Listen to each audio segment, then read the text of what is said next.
More injured in multiple shootings in the city of Lewiston.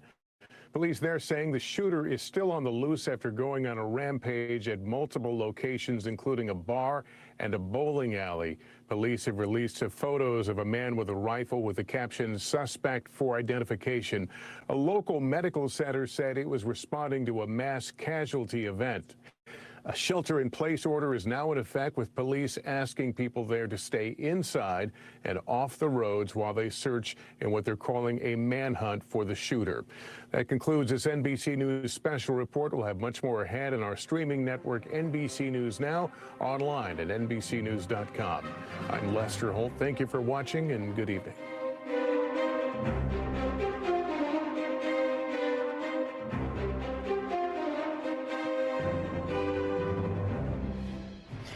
Just to recap where we are at this hour, it is 9:40 in Maine and 6:40 here in California. And at this hour, we have news of a mass casualty event. At least 15 people dead in the area around Lewiston, Maine. That's about halfway between Portland and the state capital, and a terrible scene. We do not yet have news of the capture of a shooter or whether it is even one shooter or multiple shooters. And so things are still very vague and very scary at this hour. One colleague of ours at NBC in Maine says that this is almost an entire year's worth of homicides for the entire state of Maine in a single night. There were 18 murders in 2021, 10 of which were domestic per state statistics. So the idea that this could have been as awful as the early reports suggest makes it especially awful and traumatizing in the context of Maine. This is also, we would point out, we have had more than 500 mass shootings in the United States at this point in the year, and the idea that we are coming up on yet another one is just absolutely heartbreaking.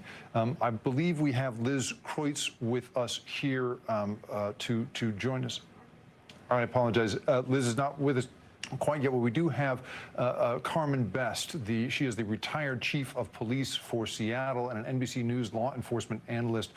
Carmen, obviously things are moving very quickly here, and the details are still sketchy, but Lewiston, Maine Police Department said, quote, "We are currently dealing with an active shooter incident. We believe that there are at least 2 locations involved. By my read of the map, they're about 10 minutes apart. Police are also saying, please stay off the roads to allow emergency responders access to hospitals." Schemengees seems to be a restaurant, and I wonder, knowing that there may have been many people there, how serious is this situation in your estimation? This is Carmen Best from the former Seattle Police Chief, and just weighing in on what is an ongoing and evolving situation there in Maine. As you can imagine, multiple resources are responding from all over Maine and elsewhere, including federal agencies, for this shooting. The information, as with all of these cases, is when it's preliminary and ongoing, can be, somewhat changing as the situation evolves. But we are hearing multiple locations, multiple casualties, most likely due to the picture that I'm seeing with the weaponry that suspect has. Some fatalities, obviously I don't know that, but I would surmise that is most likely, and that the medical personnel and law enforcement personnel is all hands on deck at this point, trying to, 1, save the victims, and 2, locate at least one person we know of at large, and potentially more. And Carmen, I have to assume that police would, of course, be telling people to stay inside and clear the area as much as possible, no matter what firearm a suspect was armed with. But we're seeing photos, of course, we now have it from 3 different angles, that this is a man carrying a long rifle, one that seems to be equipped with a scope, possibly with a military-style underbarrel attachment, a flashlight of some sort attached there. Considering what he seems to be carrying, how much does that raise the stakes, and how important is it that everybody stay inside at this hour? It's critically important, and it raises the stakes very, very high, even for the responding personnel, because they're going to have to make sure that they have the type of weaponry that is to match what they're up against in this situation. clearly is very dangerous. With the scope and other things that we're seeing, people should, not only lock down indoors, but, stay away from windows and any place where they can be seen from a distance for their own protection and safety. And for the first responding or the responding officers, incredibly dangerous. There'll be heightened, adrenaline as you're trying to locate this person with that level of firepower. Former Seattle Chief Carmen Best, thank you so much for being with us. Just to reiterate, at this hour, at least 15 people are dead and as many as 50 to possibly 60 are injured after a man fired in several locations, including at a bowling alley in Lewiston, Maine, according to 4 law enforcement officials who were briefed on the matter. So far, and it is very early in the investigation here, and so, of course, we have to be careful with this, but there are no initial signs of terrorism. There is no signs that this was a target against any particular population. We think that this may have simply been, and it is a terrible phrase to say, but a random act of violence, as far as we can tell right now. Joining us now is Frank Friedluzzi. He's NBC's national security analyst. Frank, given what you are seeing here as the numbers of dead come out, and it's clear that at least 15 were killed, as many as 50 or 60 may have been injured, what is your assessment of this situation at this hour? Yeah, the numbers are approaching, unfortunately, record numbers. I mean, there are some NBC News reports that we're at least 22 dead now, 50 to 60 injured.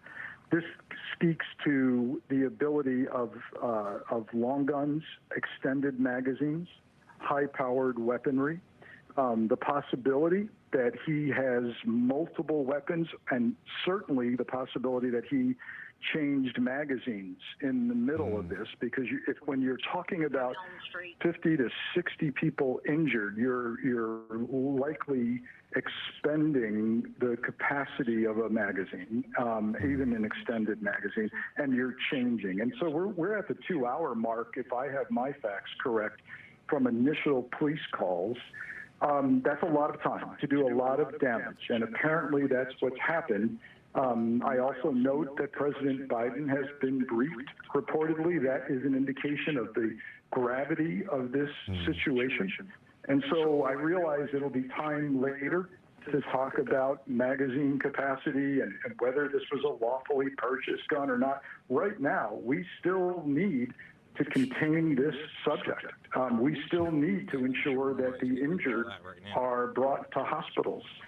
And this is going to challenge and tax the resources of a relatively small city. We're talking somewhere between 35 and 40,000 people. The entire state of Maine, and maybe beyond, quite frankly, will be called into service here. Perhaps with rescue, people will be life-flighted because they will have maxed out on hospital emergency response capacities. Law enforcement, it's a big state, but not a populated state. So the state of Maine has a very good active state police force, but those troopers will be driving in from long locations. Similarly, while the FBI and ATF do have a footprint in Maine, they answer to their headquarters cities, likely in Boston or other cities in New England. So those resources are hitting the road now. But again, if there's any bright spot in this, the imagery and photographs released by the police of this shooter are extremely helpful in the public helping to identify this person. We've seen imagery of a vehicle associated with this person, also extremely helpful. And now that this much time has passed, even technical techniques are being utilized to see if the similar electronic signature of devices he might be carrying is appearing in all of the target locations. That's also being done behind the scenes. So you've got rescue, you've got immediate police response for containment, and then you have this investigative side where witnesses are being interviewed. Who was this guy? Do you know him?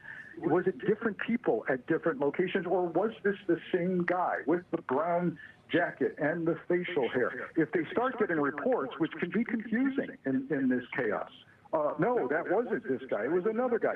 And you can't figure out initially, is this accurate or not? Do we have one shooter or do we have two? All of this going on simultaneously. Frank, is there any help to the fact that this is such a small town when it comes to law enforcement response? The idea that a population of only, let's say, 35,000, does that in some way, do you think, assist the police in more quickly identifying someone like this? I can't help but notice that in the footage we've been seeing over the course of the last half hour or so, people are, for instance, coming out of one building with their hands up until they are identified by police and then let on, passed on. I have to assume that a city this size perhaps knows this man and the identification might happen a little more quickly. Do you think the fact that this is a relatively small city might help in his identification in any way? Yeah, history and analysis of previous spree shootings, and that's what we're dealing with here is a spree shooting as opposed to a serial killer, tells us that they're probably from that area. And yes, a smaller population does mean that it's more likely that the citizens will say, I know who that is. And in fact, there may already be people talking to the police saying, look, I know what set him off today. I know the beef that he's had with this location or that location, or he's been articulating this, or we've been dealing with the concerns with him maybe for weeks or maybe for months. So yes, the smaller environment helps. It also helps law enforcement to know each other and know how they're all going to respond. Frank Figliucci, NBC's national security analyst, thank you so much for being with us. We may come back to you this hour. Thank you so much. NBC's Liz Kreutz is with us now. Liz, bring us up to speed as much as you can. Obviously, things are moving very, very quickly here, but we're looking to you to give us the latest. What do you know? Hey, yeah, obviously this is unfolding right now, and the details coming in are very sad. We know now from police that at least 22 people have been killed.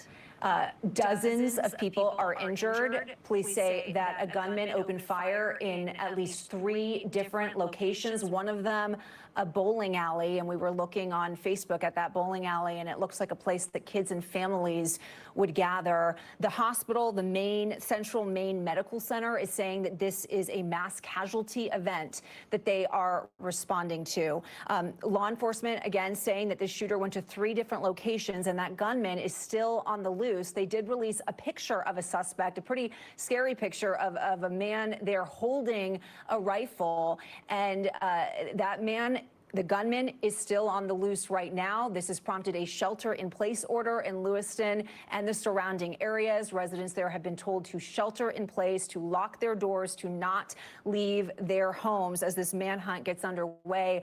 We know that the ATF Boston is now responding. A White House official says that President Biden has been briefed. The governor of Maine has also been briefed and is monitoring and telling people to heed the warnings, heed that shelter-in-place order, and stay inside. So again, this is in Lewiston, Maine, about 45 minutes north of Portland, Maine, for some reference. It's an evolving situation right now, but police are saying that at least 22 people have been killed, dozens more injured, and yet another mass shooting here in the U.S., Jake.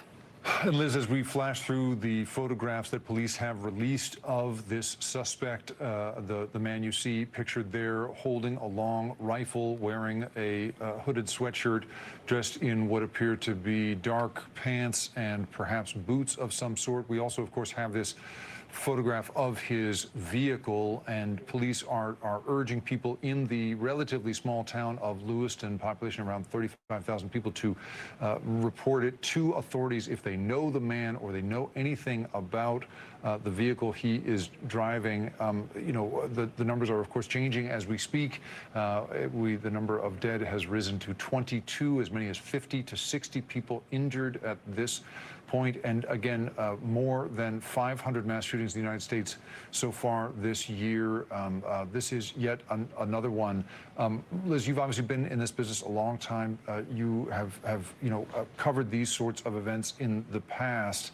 As this unfolds, there's this just terrible choreography of trying to sort out the suspect from all of these people who we see here in the footage running here, running from the scene, coming out to present themselves to police with their hands up. I mean, the confusion and the disarray at the beginning of a moment like this is in many ways the worst part of it. And given what you have reported on in the past, what do you think police are doing at this time to try to sort victims and witnesses from the possible shooter on the loose now?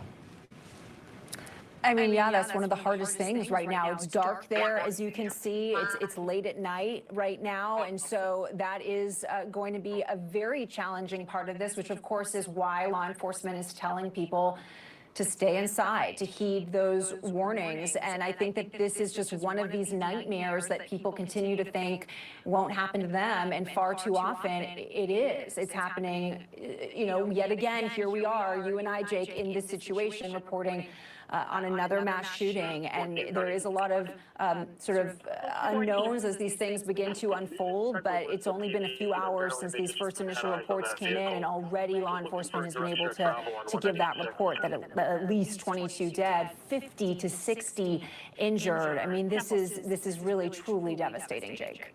And, obviously, Liz, we're seeing at this hour the ongoing tally here rising and rising. We've seen that the president has been briefed on this. Presumably, that suggests that this event, which took place, it's just been shared with me. The latest FBI data shows that Maine had the lowest rate of violent crime in the country. We heard our colleagues at the affiliate WCHS saying that they really just considered it unimaginable that this would happen in their corner of the world.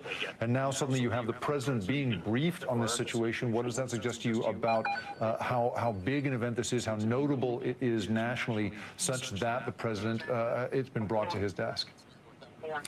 Yeah, I think it clearly, I mean, obviously in situations like this, we often hear that the president's been briefed, but I think just the fact, these sheer numbers, at least 22 dead and 50 to 60 injured, it's very clear that President Biden is going to be briefed. And, I think, again, you talk about states with low gun violence and states with high gun violence. Nobody is immune from this kind of violence right now, big towns, small towns, and we're seeing that unfold tonight, Jake. We have been learning a little bit more about the places involved here. It was a bowling alley, as I understand it, and a restaurant, Schemengees, which are about a 10 to 11-minute drive apart from one another. Schemengees was hosting an industry night for bar and restaurant workers. We heard earlier from Frank Felucci that one of the most haunting and horrible aspects of this is that because this seems to have unfolded over a certain period of time, that the weapon the suspect was holding probably had to be reloaded in the midst of it.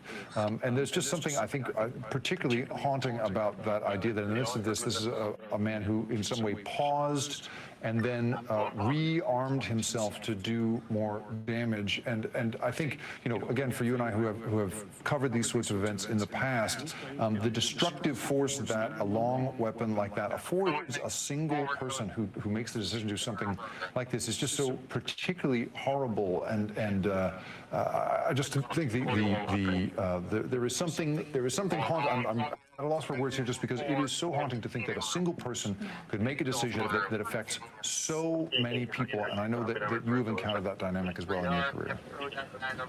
Absolutely, and also covering a lot of politics. We know that this is what's going to lead to more political debate, certainly, about whether people should be able to have those types of firearms, like the firearms we see in that picture of that's been released by law enforcement. And so this is going to be a story that I think we have reporters on the way.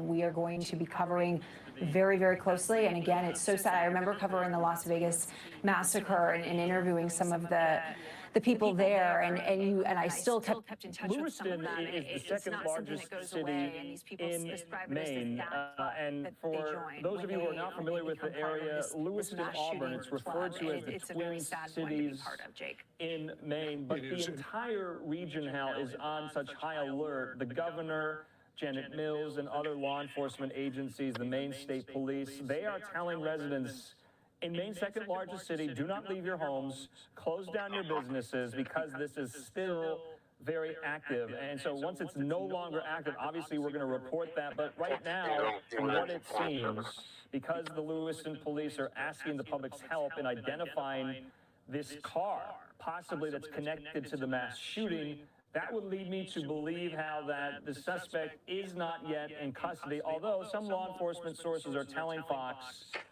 only that a possible suspect is in custody.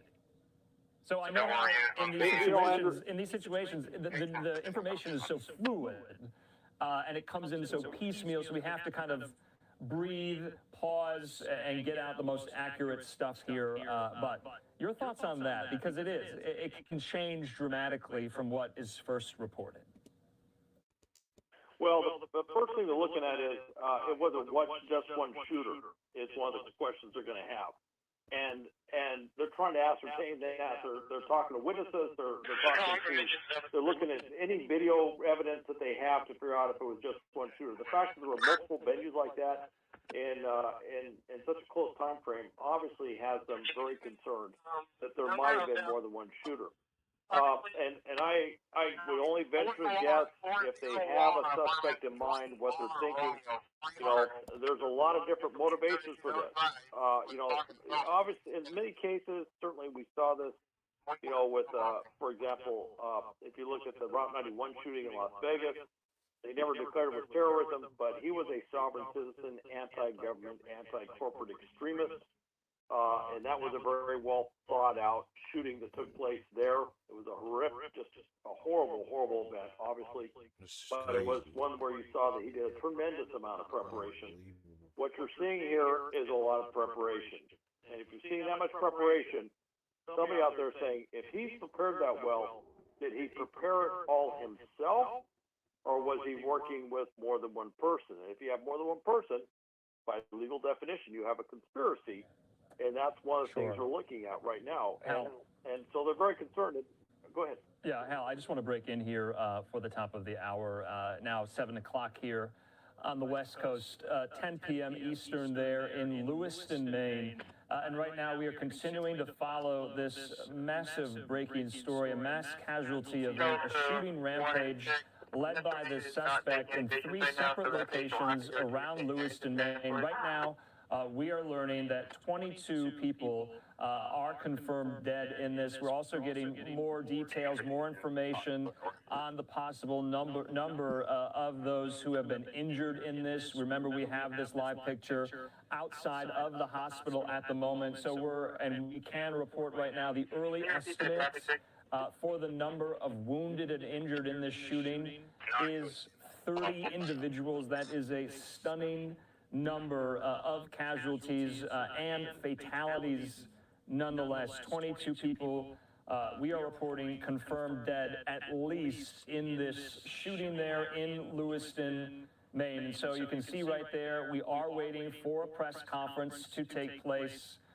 there in Lewiston. We don't know when that's going to take place. We don't know when it's going to be started, but having covered several of these, we know that local, state, and federal law enforcement officials need to get all of their information together, their ducks in a row before they appear on camera to update us on this horrible mass casualty event there. I have on the phone with me right now our friend Hal Kempfer, who has been providing analysis about how law enforcement, departments, units prepare for something like this, prepare for the unimaginable as well. We're going to bring Hal into the conversation, but remember, we've been showing you this very, very eerie, gruesome photo there of the suspect that, for all intents and purposes, we believe is still not in custody. Now, there has been some reporting out there to suggest the suspect is possibly in custody, but it wouldn't appear that way only because Lewiston police there in Maine are asking the public for help in identifying or providing any information about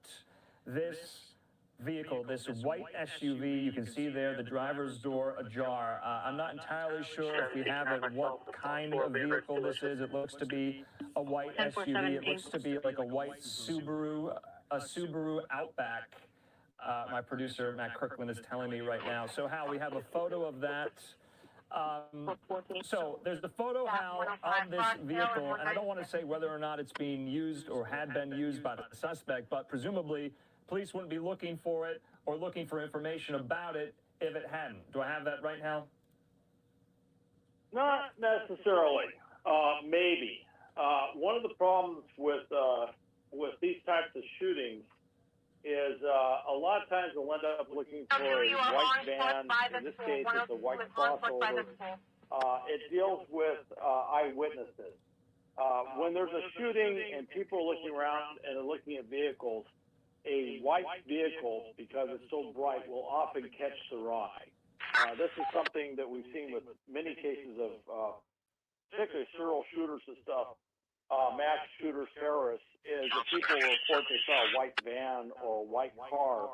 And what it is it's human nature. They're drawn to this bright moving object, and they recall that they saw a bright moving object. Now, the shooter themselves could have been in a darker vehicle or could have not taken a vehicle at all. And so that may or may not be that vehicle, but in this particular case, police want to either rule it in, rule it out, find out who it belongs to, talk to the owners of the vehicle to find out, why is the vehicle there, what's going on. Now, there may be some other evidence they found in there. There could be, for example, ammunition, things like that would lead them to conclude, or there could be something more definitive like CCTV video that shows that that's where he actually came from. But I will say that is a common thing we see in these types of shootings, is that they will identify a white vehicle or a bright vehicle, and that's just nature of observation, human observation. Witnesses just recall seeing. They will, if you have a white car moving down the street and you have a dark car moving down the street, they will remember the white car moving down the street before they remember the color of the other car, and it's just human nature. So I just bring that out. One thing I should mention though, if you look at that weapon. If that is double magazines, which it looks like, and he may have double magazines in one of his cargo pockets or both cargo pockets on the side of his pants, he fired a lot of rounds. And one of the things with that type of weapon in an active shooter is you're going to have, and this is gruesome, but you're probably going to have more casualties. Many of those wounded are in far dire straits than if it had been, say, a handgun. And the reason is that there's the sheer ballistics of that weapon. Look, those are types of weapons originally designed for military purposes, and that's the simple reality.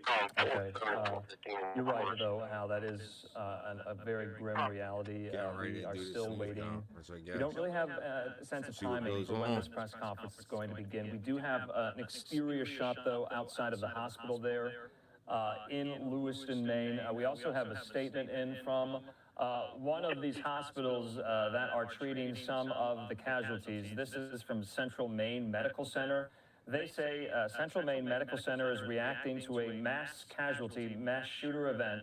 At this time, there are no specifics to share on the number of casualties. Central Maine Healthcare is coordinating with area hospitals to take in patients, and the site will be updated when more information becomes available. That is the site there for Central Maine Medical Center at the moment. And so we're also learning that the White House is weighing in on this. How the White House press office putting this out, saying, quote, the president has been briefed on what's known so far about the mass shooting in Lewiston, Maine, and will continue to receive updates here. So you just see there some of our local reporters there from some of our Fox affiliates on the ground there. On the scene, outside the hospital, they have a reporter, but also inside this room where the press conference is going to happen there. It looks like to be possibly a council or city or county chambers where we're expecting to hear from law enforcement. I would imagine Governor Janet Mills is going to be there. That's how these press conferences go in the wake of these mass casualty events. So in the meantime, let's continue speaking, bringing into the conversation our friend and expert, Hal Kempfer, who has a lot of training and background in the response to situations like this. Hal wears many hats. We rely on him for his invaluable expertise in unfortunate situations like this, not only, like wars in Israel and Ukraine, but also here stateside. And how we've seen several of these mass casualty events in recent memory. Of course, everyone probably, I'm speaking for a lot of people, they immediately go to the Robb Elementary School shooting in Uvalde, Texas.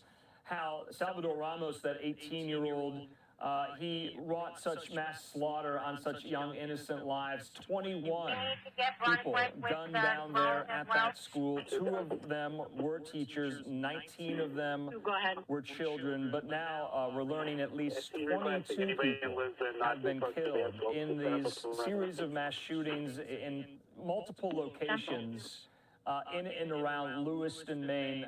That is just staggering. It really, really punches you in the gut just hearing that. It's a horrific number. It speaks to the type of weapon that he was using. It also speaks to the degree of planning in terms of what he was looking at doing. I'm sure if I had a map and I looked at the locations, I could probably do a quick analysis of what's going on there. They're probably in very close proximity. He's able to move from one to another fairly quickly. If it was one shooter.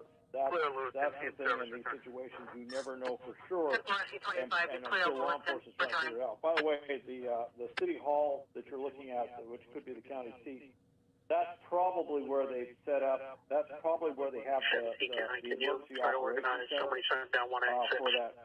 for the region, for the city, and for the county. That's probably also where the unified command has been set up for this.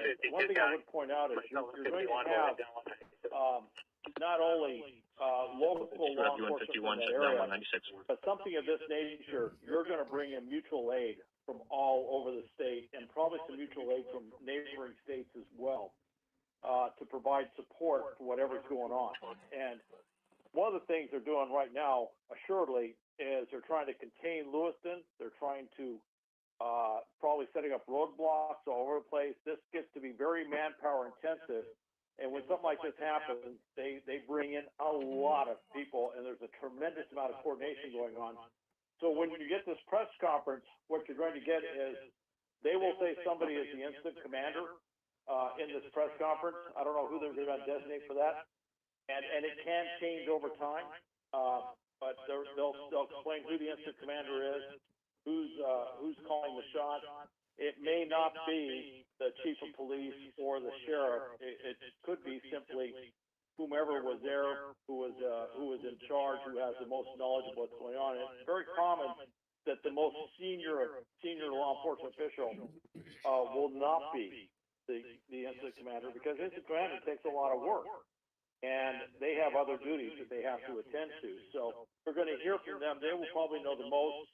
You also have certainly all the officials of the city will be there. The fire chief's going to be there probably along with the hospital to explain, emergency medical situations, medical situation of those who are currently probably in intensive care, the emergency room. Go ahead, 19.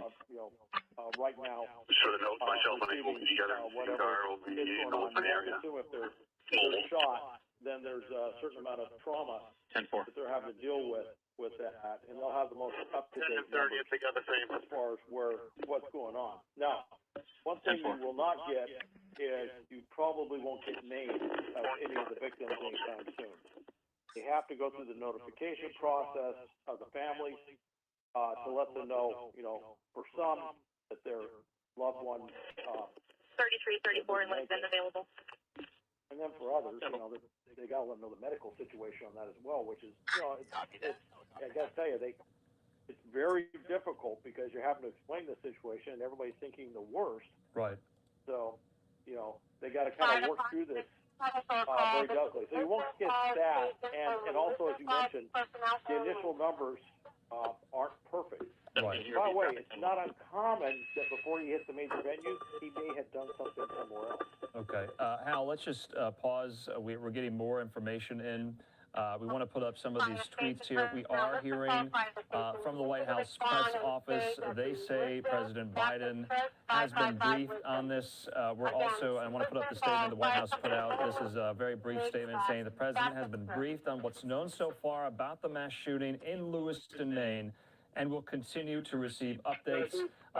We're also getting word that Attorney General Merrick Garland has been briefed on this. A spokesperson at the Department of Justice says this: the Attorney General has been briefed and will continue to closely monitor the situation.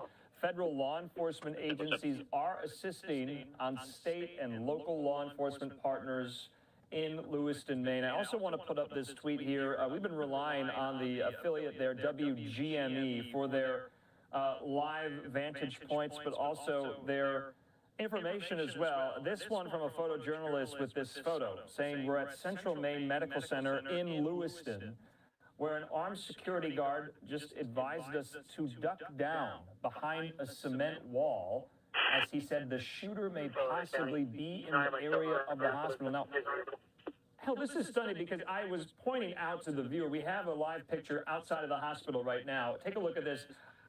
I was stunned by this because we were seeing armed law enforcement outside the doors of the hospital with very large weapons, walking to and fro outside of the entrance to the hospital. And you know, that is quite stunning. Remember, and I keep reiterating this point, how the community of Lewiston, Maine right now is so on edge, is so tense, because this is nowhere near done yet. This is still a very active situation in multiple locations. So much so, according to that WGME photojournalist on the scene, that the hospital itself could be one of these, I don't want to say targets, but you never know. It could be one of these locations, since the shooter is not yet in custody, where a shooter might go, knowing that there are victims there, knowing the media is there, knowing police is there. That photojournalist, Hal, just said in that tweet, there at Central Maine Medical Center, an armed security guard advised media crews to duck down behind a cement wall. According to that journalist, he said the shooter may possibly be in the area of the hospital. And you can see there, law enforcement still outside of the hospital. I mean, that is quite something. That just goes to show you the chaotic element to this. But Hal, to your point, there's a playbook. All these partners are involved, federal, state, and local. That's according to Attorney General Merrick Garland. How do they all coordinate, Hal, when this is so fluid?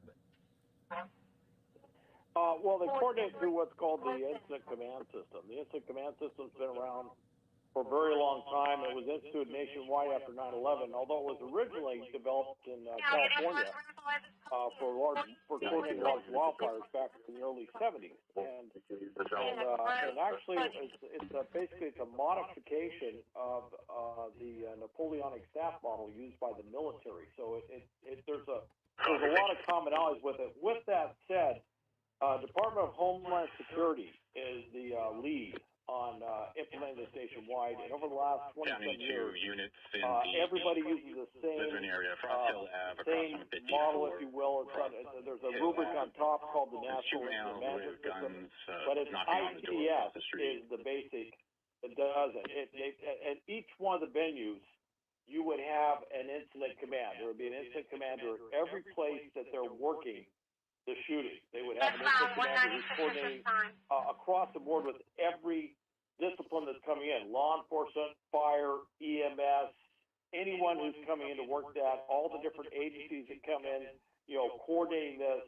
That's the incident command that would be on site. That'd be an incident command post. And then if you're looking at the larger thing, there'd be a unified command post, which could be set up at an emergency operations center. That's very possible as well.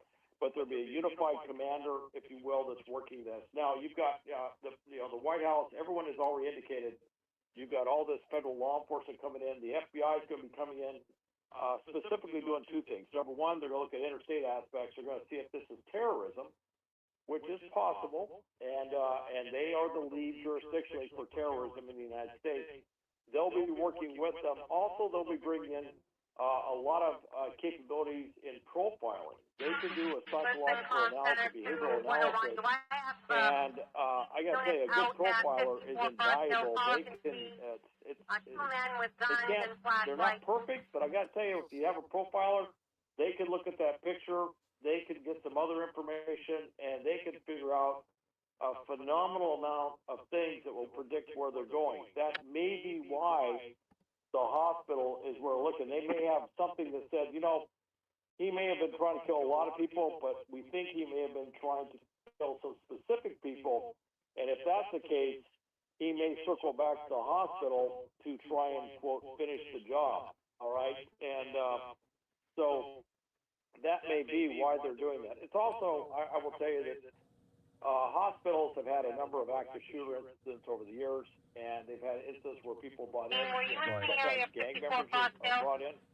So they tend to ramp up security anytime something like this happens. Okay, Hal, let's just set the scene. We're getting more information, and like I said, the information does change. It's very fluid in these situations where it's coming to us piecemeal at the moment, and we're going to update you on one right now. I want to put up this tweet from Jackie Heinrich here, and she says this is an update.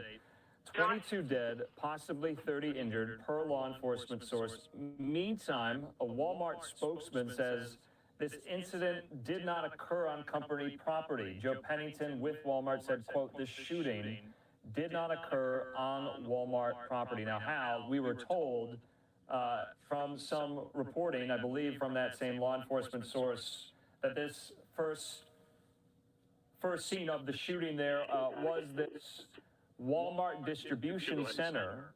And so Walmart spokespeople coming out saying that this did not happen on any of their company property there in Lewiston, Maine. And so, like I said, we're still waiting for a press conference to take place there. We have this live picture, and you can see a lot of media gathered there. We also have live pictures outside of the hospital. This is the, I believe it's known as the Central Maine Medical Center.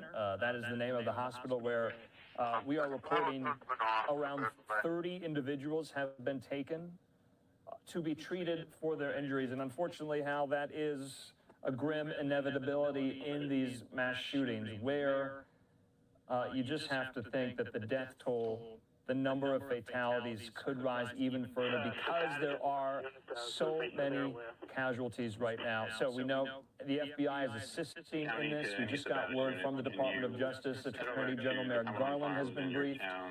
President Biden has been briefed. This was all unfolding, Hal, while President Biden was hosting the Australian Prime Minister at an official state dinner in the East Room in the White House. And so you can imagine that he's going to be getting updates throughout the course of the night here. But back there, live outside the hospital, and we had just reported, and we had just shown you that tweet from that photojournalist there with WGME, the Fox affiliate on the ground, that some security officials related to the hospital told some of these crews with the media to get behind a concrete wall and duck because of threats or concerns.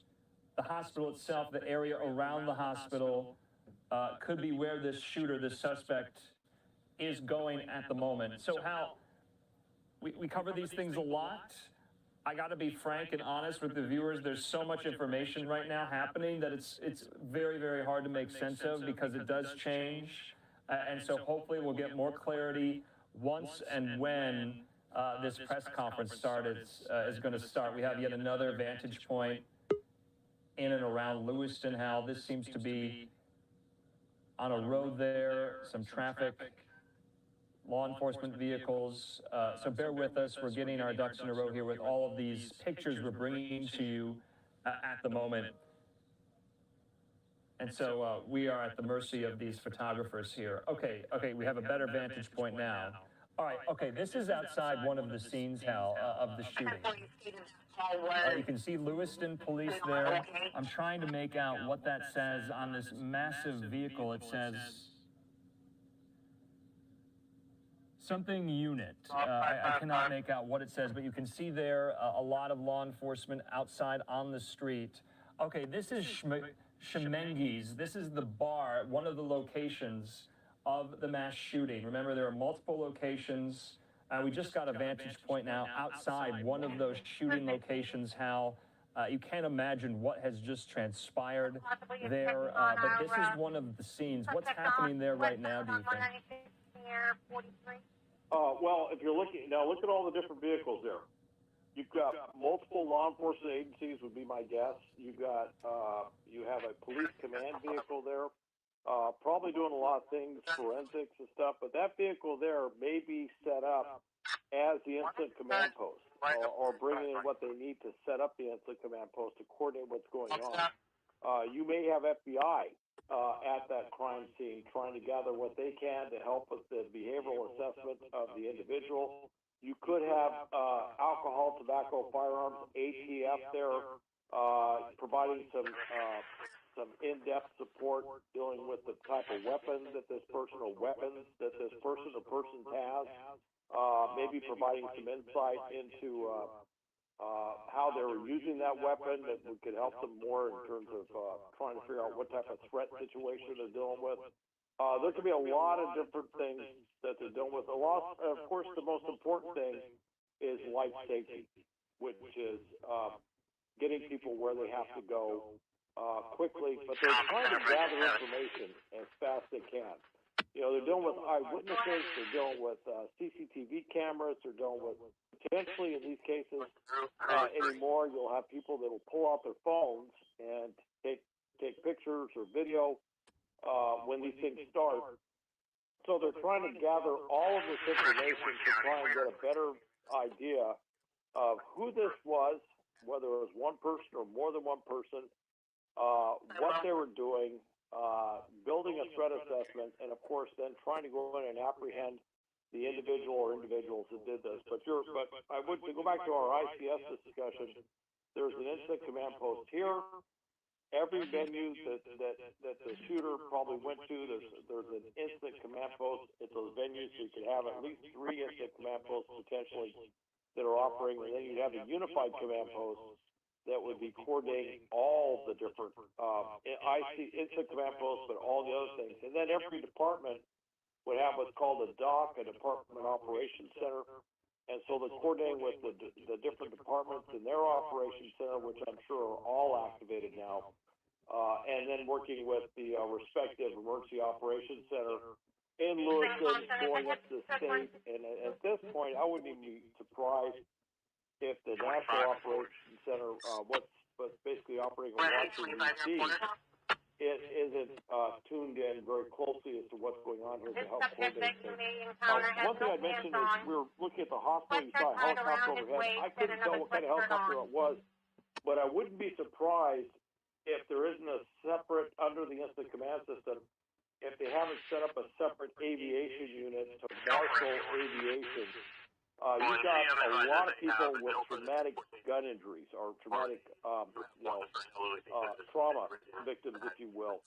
And that hospital has only got to be so big. And the hospitals in that area, it's a fairly rural area. These aren't big, that's not a big city per se. So they have just been overwhelmed with victims, gunshot wound victims, who are in need of significant trauma care.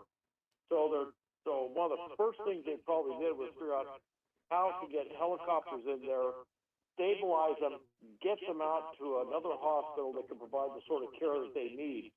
And that's part of what the incident command system does, is it allows you to work these essentially coordination issues, but also there's issues they're dealing with triage, in terms of who they help first, and there's a lot of different issues you have to work through, but I would expect that you're going to see a lot of helicopters this evening flying in and out of there. Yeah, I mean, how can we focus on the suspect now?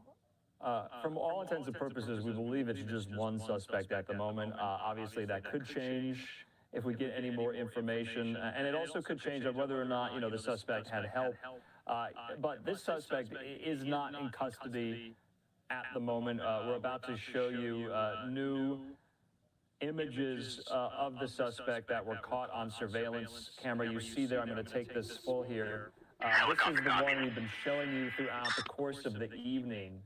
But, and of course, we were showing you as well the white Subaru Outback that you see here. I want to put this up because police want information on that. And so, do you think maybe this, I don't want to speculate here, but did the suspect leave this vehicle? Is he on foot? Did he get into another vehicle? I mean, we just don't know all those questions at this point in time, but police put this out.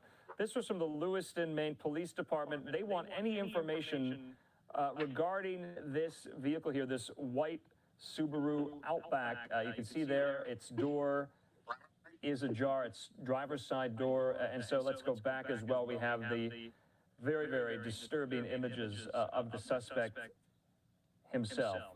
We don't know his name. We don't know his age. We don't know anything about his background. All we know right now is the scene around Lewiston is still active, and that suspect has not been taken into custody. And we're about, like I said, we're going to show you some new images we're getting in of the suspect. But Hal, let's talk about the suspect. I mean, what is it going to take to make this scene go from active to closed? Well, they're going to be searching the area. One thing right now is they told everybody to shelter in place, lock their doors. The other thing that they've probably done reverse 911, which is a system where they have a message that goes out to the entire community. Okay. And it calls everybody and a variety of other things to alert them to what they need to be looking for. But they're going to be trying to track him down. They don't know where he is. By the way, Okay, Hal, I just got to interject here. Careful that we don't. Yeah, Hal, I just got to interject here. According to some scanner traffic in the area that's coming to us as well, there have been sightings of the suspect, possibly. Possible sightings of the suspect have been reported on scanner traffic. You know, as a journalist, we're always very suspect of scanner traffic. It can be very unreliable, but at this point in time, you can pick up, though, some themes and some patterns forming with relation to scanner traffic in the area, and this is coming to us from some of our Fox producers. Scanner traffic in the area has picked up substantially in the last 15 minutes. That state police are responding to an area off of I-96, or excuse me, 196. Multiple callers reporting seeing a suspect matching the description. Also, you've got a lot of these helicopters with law enforcement up in the air checking out a possible suspect vehicle in that area that's in a parking lot. The fire department is staging in Lisbon Falls, Maine, at Lisbon Falls Baptist Church. That's roughly 10 miles from Lewiston, Maine. Okay, so we do have the new video, the new images right now of this suspect. We still do not know his name. Now, Hal, we still have you. I mean, we know what the suspect looks like. Wouldn't police put out the suspect's name, description, age, likeness, all of that, besides just an image, so the public can be more aware of the details surrounding said suspect? Or is that information law enforcement wants to keep close to their chest first? Help me make sense of that. We do have this new video, these new images. I hate to give you a lawyerly answer, but it depends. Okay. It depends on what they're working at the time. And there may be a reason why they don't want to put out the name of the suspect, because they could be checking out leads, and the leads could be connected to other people who may know a lot, and they're afraid that if they put out too much information on this individual, if they have that information, which they may not even have, but if they put out too much information on this, they could actually end up causing some people who may know too much to leave. So there could be other things going on. I mean, they're checking out a lot of leads in the area. So, by the way, with this suspect, I would also mention we don't know at this point, and maybe they do. They haven't told us, but we may not know at this point.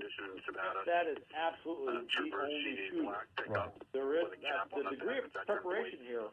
You kind of look at it, you do a little bit of making comparative hypotheses on this, which is, did he have associate, did he have support, did others know about this? In most cases, somebody actually probably did know what he was intending on doing, in most cases. I mean, Hal, we're taking, this is a new image for all of our viewers who have been following us along as we tell this horrible story there in Lewiston, Maine. This was from the Lewiston, Maine Police Department. This is a very zoomed in photo, and you can really make out the face of this individual. And, you know, I don't want to speculate, but obviously white male with a beard, looks to be possibly late 30s, early 40s, but he's holding this weapon. He's got a brown hoodie sweatshirt on. So this is a new image we're showing everyone right now. And for all intents and purposes, he is still on the run. He is not in custody. as he carried out this horrible mass casualty incident there in the community of Lewiston, Maine. We've kind of mashed all these photos together so you can get a better sense and a better picture, because law enforcement officials there on the scene have told people stay in their homes, close your businesses. The scene is still active. This is Maine's second largest city. It's a little after 10:30 there on this Wednesday night. This community is never going to be the same. All right, I don't know if you can see, though, how we have these new pictures of this suspect. What do you make of it?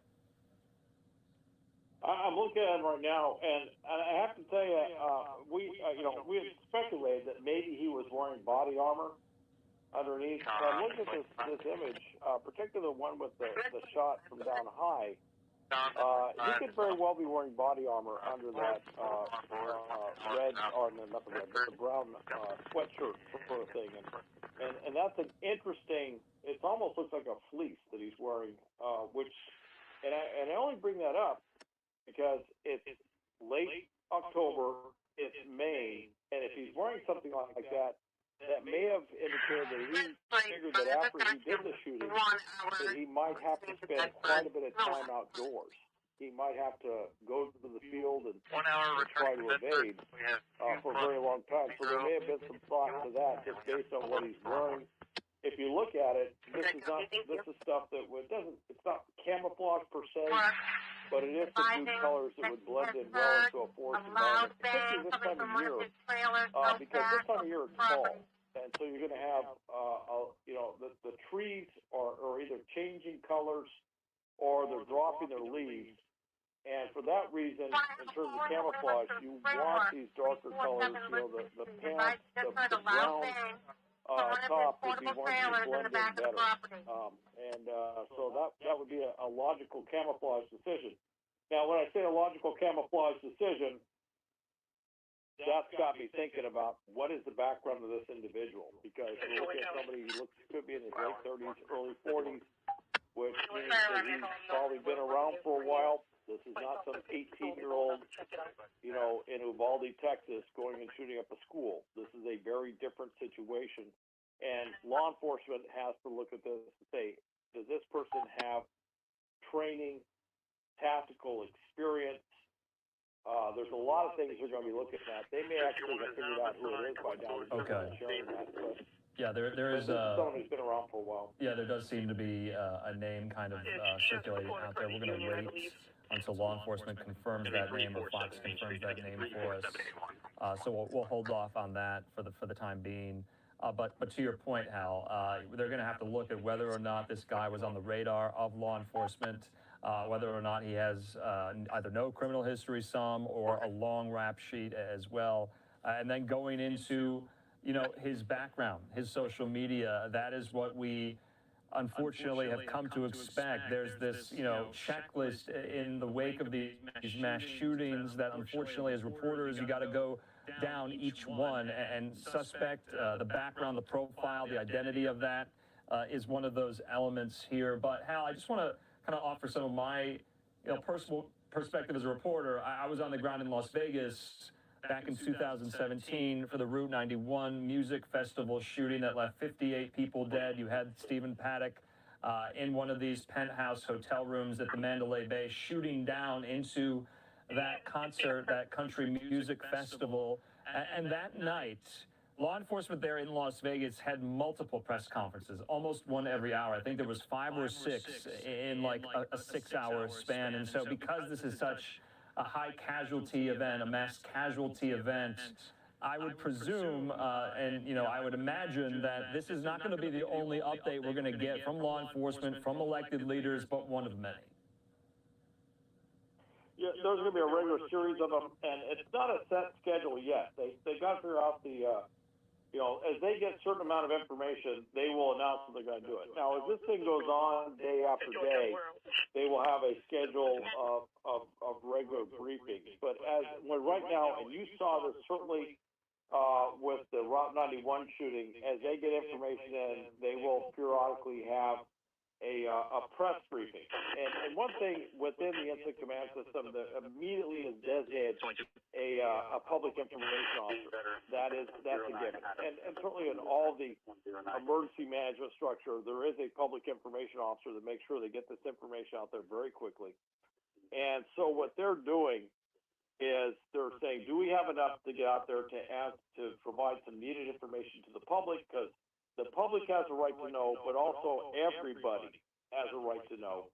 And they need to clarify things in order to maintain some sort of, to show that they have some sort of control of what's going on. Because everybody in that community, if you got a call that said shelter in place and there's a shooter out there, obviously you're a little concerned and you've got a lot of questions. So what they're doing is they're going to go in there and try to answer those questions right now as they have enough information. Now this press conference could go, and then 3 or 4 hours from now they could have another press conference and they have more information. Although it's so late back there, my guess is they'll probably put out information tonight, and then they'll probably try to do something first thing in the morning to put that out there. And one thing they're very cognizant of is the news cycle, if you will. Catching the morning news, catching the evening news, the noon news. So they're all very cognizant of that, and that's when they try to schedule these things to provide that information to the public when it makes the most sense. But right now, this is something that's just happened. They've got to figure out what's going on, what can they say, what can't they say. They don't want to unnecessarily alarm the public. On the other hand, they do want to inform them as much as they can. But the other thing they're looking to do is to protect the integrity of the investigation.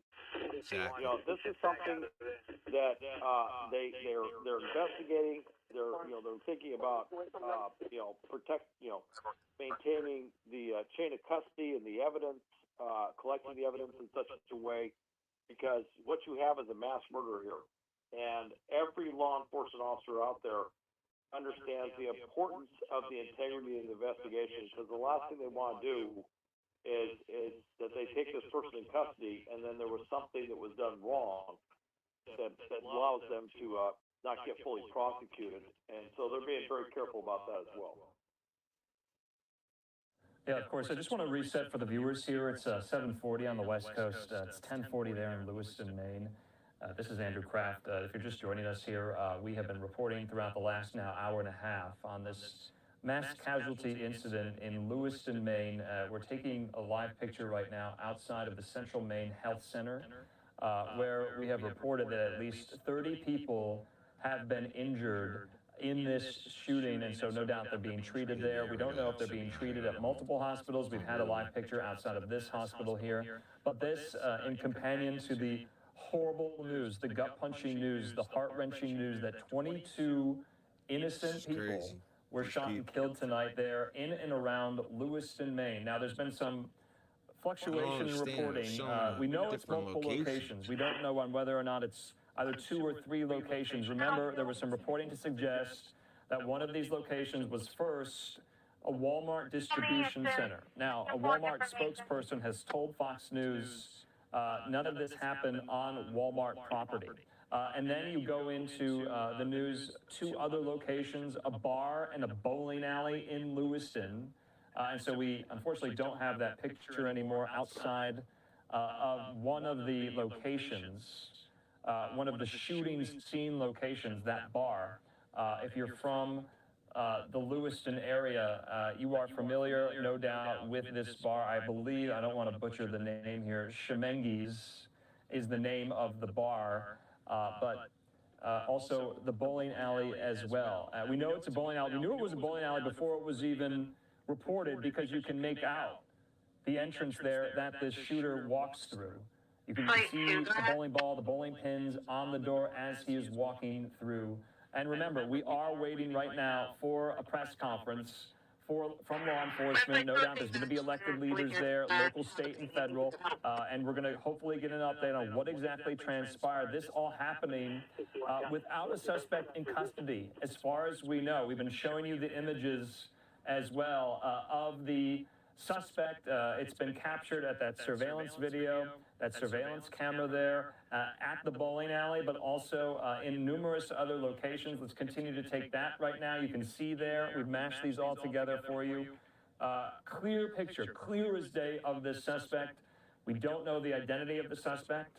I was kind of just surmising. Obviously, he's a white male with a beard, looks to be maybe 30s, 40s, don't really know, but a massive weapon. You can see what he's wearing there as well. So, more details to come in just a moment.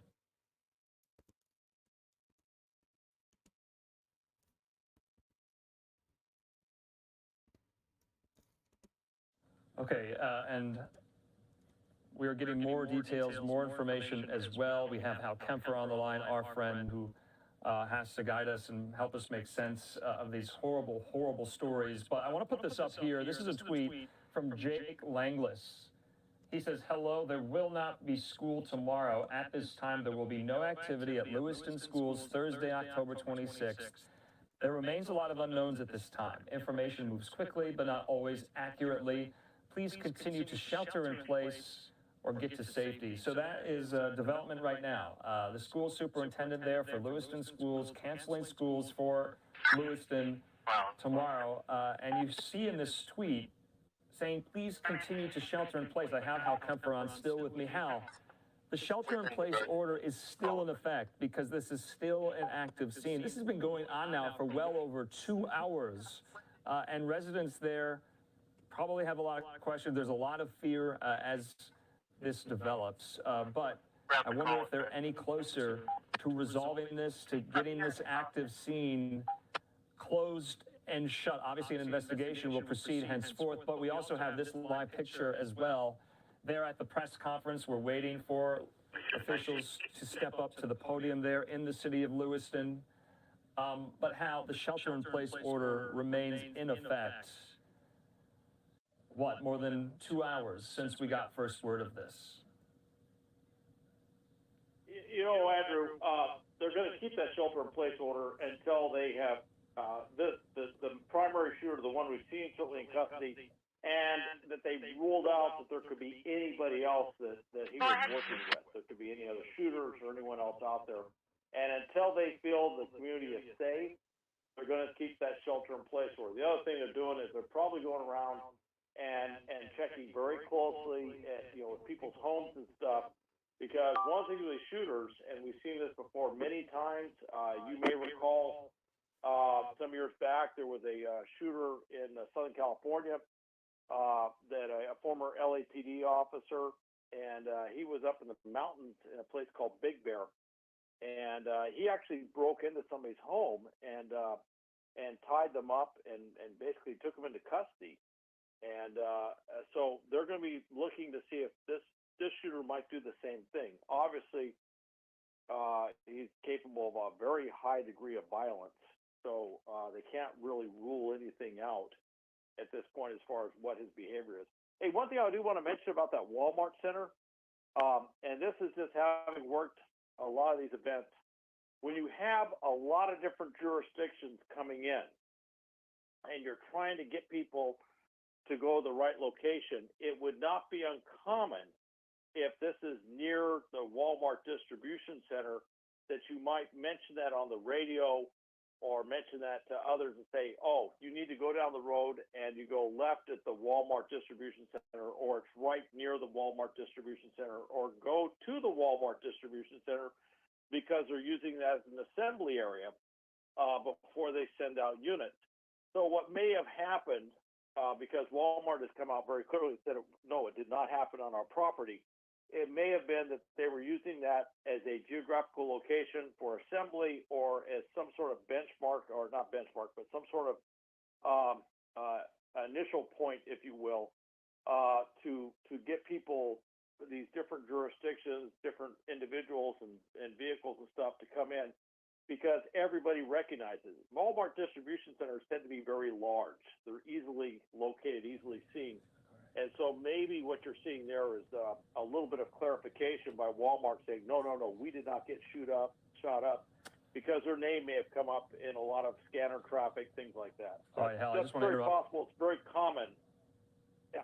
All right, Hal, we are getting more and more statements in from elected leaders there in Maine as well. I want to put one of those up from Senator Angus King. He's an independent of Maine. You probably heard that name before. He puts out this statement, and if we could take it full maybe, he says, President Biden just reached out to Senator King directly and offered any federal assistance he can provide to help the people of Maine. Senator King expressed his deep appreciation to the president for the outreach and support. Given the horrific nature of the events in Maine, Senator King will now be headed to Maine on one of the first flights available. He wants to be home to support Lewiston in any way that he can there. So the independent Senator Angus King flying tonight back to Maine from Washington, D.C. These are his constituents. We'll also be on the lookout to see whether or not the other senator from Maine, the Republican, Susan Collins, puts out a statement. Okay, so we're getting new details in from the White House. They just put this out.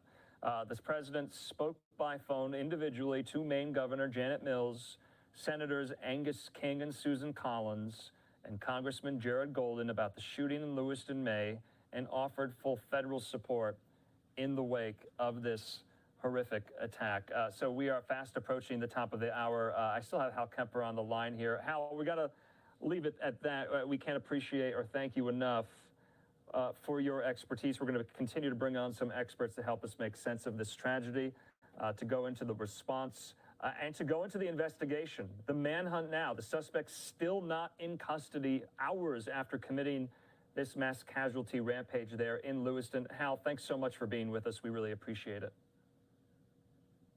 Andrew, horrible event, but let's just, everybody there is in our hearts, is in our prayers, and we hope that they get this individual very soon. Thanks for having me on. Thank you. Okay, back out live. We also have, like I said, this statement there from the White House. The president, I'll read it again, spoke by phone individually to Maine Governor Janet Mills, Senators Angus King and Susan Collins, and Congressman Jared Golden about the shooting in Lewiston, May, and offered full federal support in the wake of this horrific attack. And so we still just want to reset here. I'm Andrew Kraft. Thanks so much for being with us here on this very busy night. We were talking about a new Speaker of the House, Mike Johnson. We were talking about developments in the Israel-Hamas war. We were talking about and bringing you the news that one of the big three automakers, Ford, reached a tentative agreement with striking UAW workers. We were talking about Donald Trump in court today in his civil fraud trial in Lower Manhattan. And then we got word of a possible mass shooting in Lewiston, Maine. And we have been on this story for well over now 2 hours, giving you the latest updates, providing analysis and context the best we can. And no doubt many of you probably remember, it was just last year, just last May, a casualty figure of this magnitude. And I'm talking about the Robb Elementary School shooting in Uvalde, Texas. 21 innocent lives lost, 19 of them young fourth graders, 2 of them adults. In this shooting here, 22 fatalities confirmed at least. We know more than 30 people have been injured in this. And unfortunately, the country has seen something like this before. So I don't want to use the word unprecedented or historic. Tragic nonetheless. We are awaiting a press conference right now from law enforcement and also from elected leaders. We want to bring in more voices, though, to the conversation. Joining me here on Zoom, Lieutenant Randy Sutton. He is a retired field lieutenant with the Las Vegas Metropolitan Police Department, and he joins me now. Mr. Sutton, thanks so much for being with us here. We want to appreciate your time. We know it's really developing so quickly here. You know, I was on the ground in Las Vegas, October 1st, 2017. I was a young reporter in Las Vegas, and we were getting the reports of this shooting that unfolded there at the Route 91 Country Music Festival. 58 lives gunned down senselessly by Stephen Paddock there. You were in Las Vegas. You were with the police department. Did you think of that immediately when you heard this tonight? Unfortunately, yes, I did. I was working that evening, not as a law enforcement officer, but as my role as a law enforcement commentator. And I was there as events were unfolding there as well. This is absolutely another tragic set of circumstances. The lack of information that we're getting is a little stymieing right now. It is a very, very dynamic situation, and I am anxiously awaiting the law enforcement press release that's about to come out.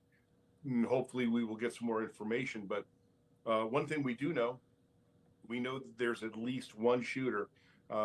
When you're looking at a mass casualty event like this, there is always a possibility of more people being involved.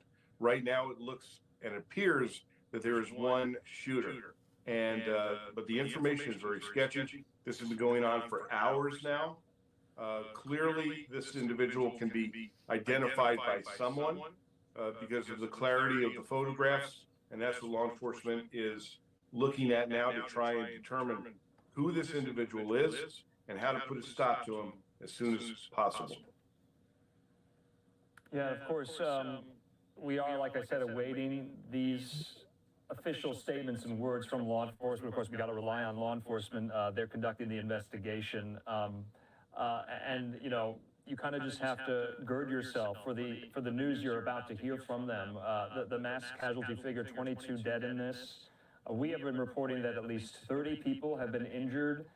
You know, that number could grow. The number of fatalities could grow even further. And so, to your point, this is still so fluid, so many hours after it was first reported.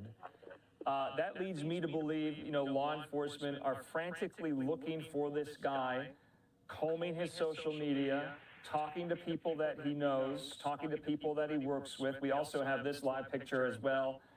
Outside of one of the Maine hospitals, the Central Maine Medical Center, this is in Lewiston, and we've been seeing these choppers fly back and forth, sir, and it seems like that's how they're also looking for the suspects, spotlighting trying to get the on stream where up. they think he might be, whether he's in a Wound car, up whether putting he's the, on foot, right? Well, they have identified a vehicle that he was apparently in. I don't know what the status of that is, whether they have recovered that vehicle and he is only on foot, or if he is still mobile.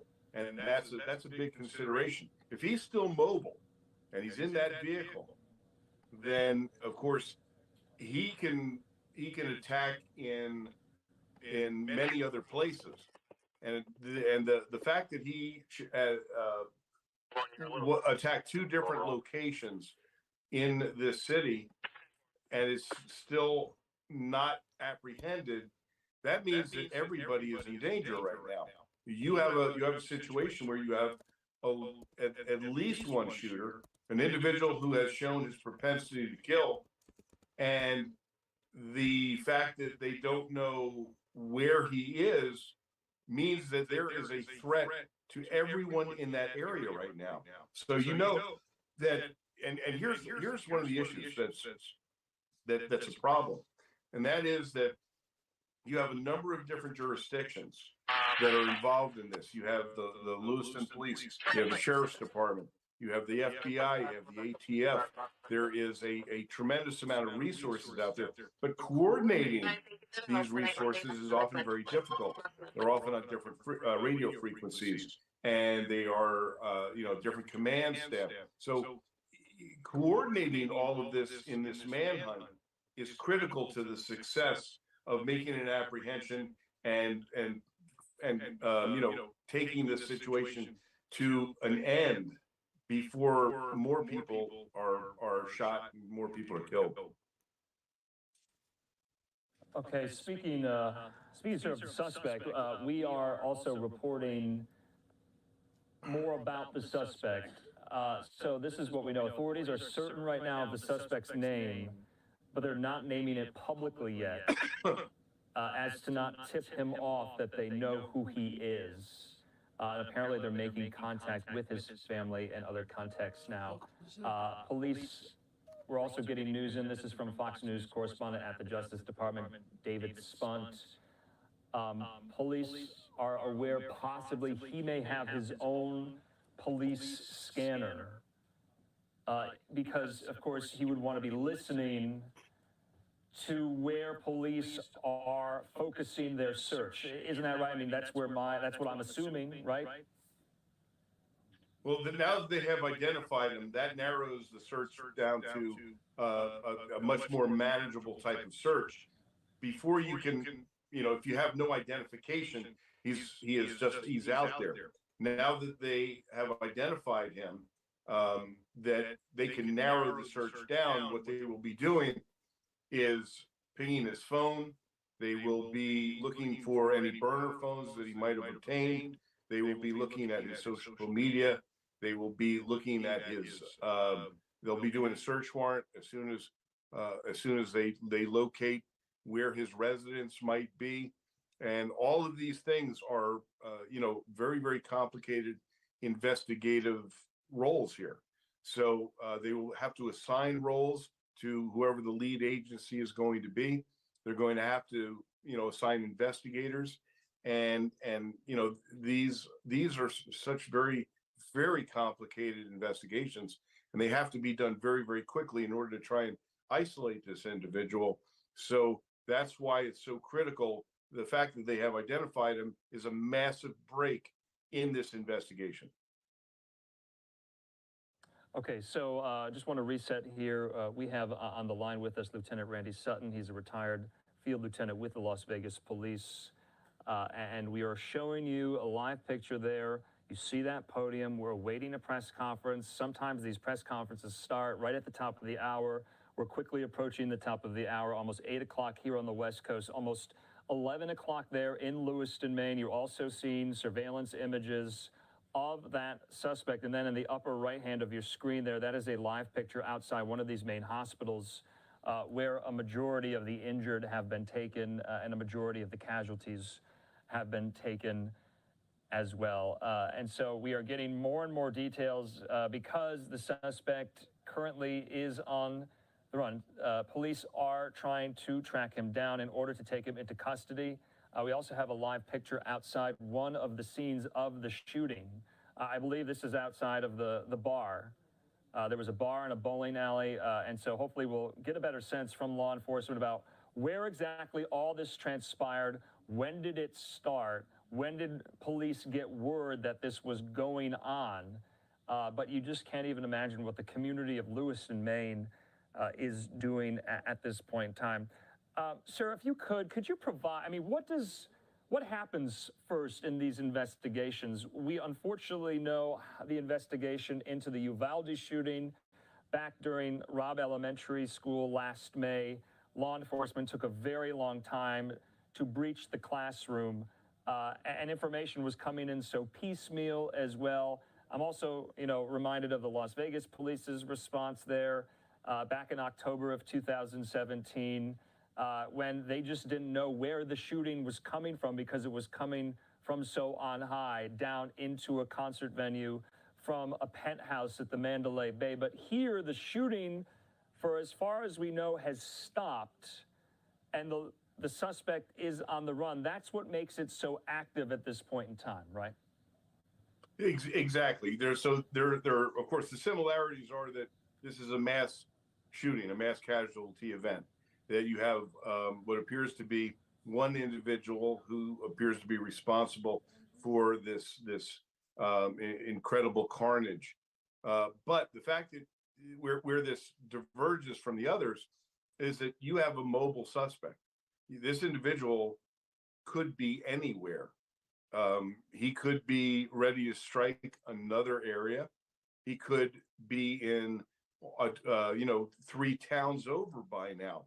So that's why this is such a dynamic situation. Without, in Uvalde, the suspect was contained.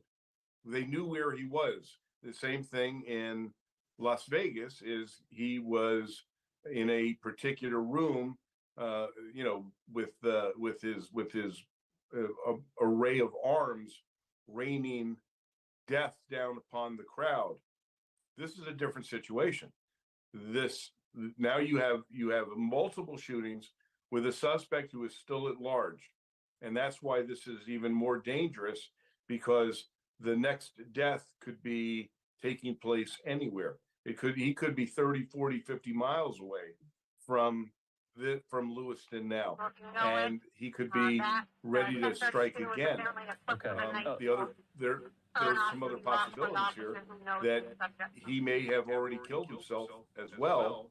That's a possibility. Totally, that's a And possibility. he's laying dead somewhere. Yeah, I just want to interrupt here, sir. We are getting some more details about the suspect. Police are now officially naming the suspect. Before we get that up, we do have a statement in from the mayor of Lewiston, Maine there. I want to put this up. This is what Mayor Carl Schemengees just emailed us a statement, his office, saying Lewiston is currently under a shelter-in-place order, and it is critical to prioritize your safety and the safety of those around you. Please follow all recommended guidelines and stay home. We will continue to monitor this situation, and state police will provide updates. I'm heartbroken for our city and our people. Lewiston is known for our strength and grit, and we will need both in the days to come. Are you surprised, sir, because yes, this is developing so quickly. Yes, they're trying to find the suspect. Are you surprised, though, no one has come out yet on camera, law enforcement-wise, with an update? They just put out, we're about to show this. They just put out the name of the suspect that they are looking for at the moment. Yeah, now that they have identified him, they're going to identify him publicly. This is a time when law enforcement leadership should address the public. You know, there's once they have him identified, that becomes a critical component of this investigation, because now they're going to look into his possible motivations. They're going to be scrubbing his social media. They're going to be looking at records, phone records, who's he been in contact with. Right. I just got to interrupt for you. I just got to interrupt really quickly, sir. I just want to make sure we get this on the record here. So police are releasing a photo of the suspect here. Let's put this up.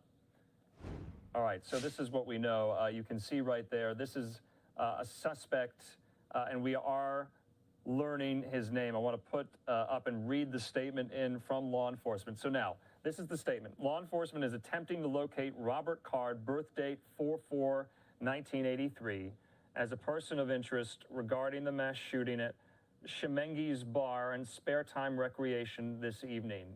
Card, in all caps, should be considered armed and dangerous.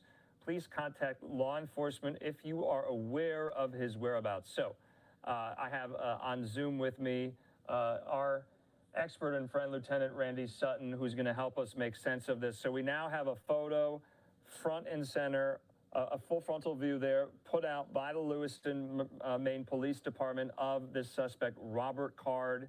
He's 40 years old. He turned 40 this year. He is a person of interest regarding the mass shooting. So this is the first time they have said the locations of the shooting in a statement.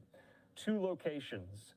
Schemengees Bar and Sparetime Recreation. That's a bowling alley, and they say he should be considered armed and dangerous. And I would be remiss if I didn't go out live to the shot outside the hospital. We were getting some reports, Randy, that some photojournalists on the scene were told by some armed security there outside the hospital that the suspect could be in that vicinity, and were told, if possible, get behind a concrete wall and duck. Look at that law enforcement officer guarding the entrance to the hospital right now, because this is so active, because the suspect is not in custody.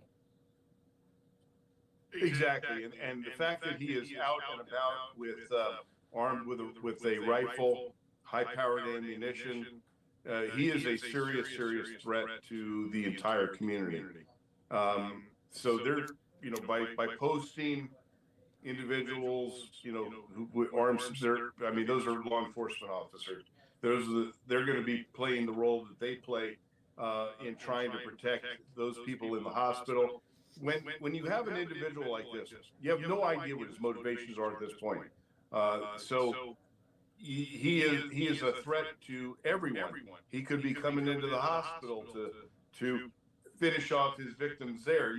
You literally have no idea what the motivations are. So it's such a highly dynamic, fluid situation, and that's why the investigators that are involved in this are scrambling, and they're utilizing all the resources of the federal government, which are, you know, immense. They'll be looking at his credit cards.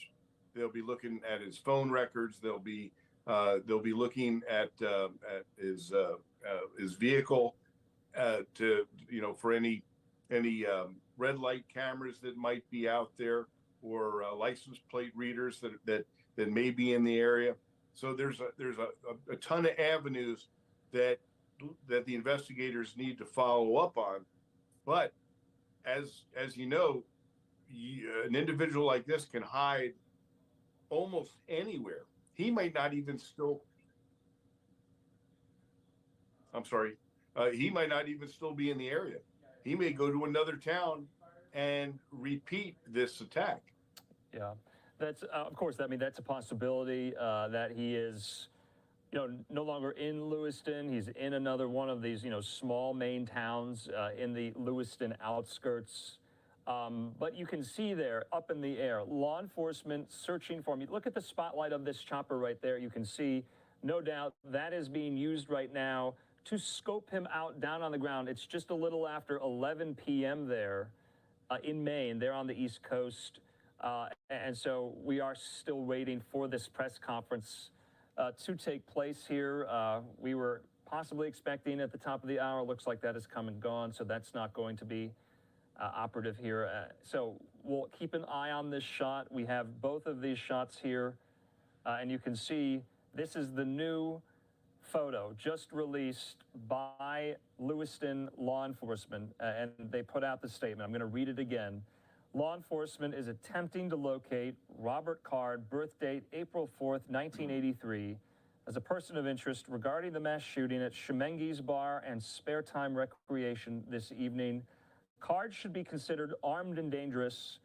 Please contact law enforcement if you are aware of his whereabouts. So you see there, it looks like members of the media, also maybe from the city of Lewiston there with an update.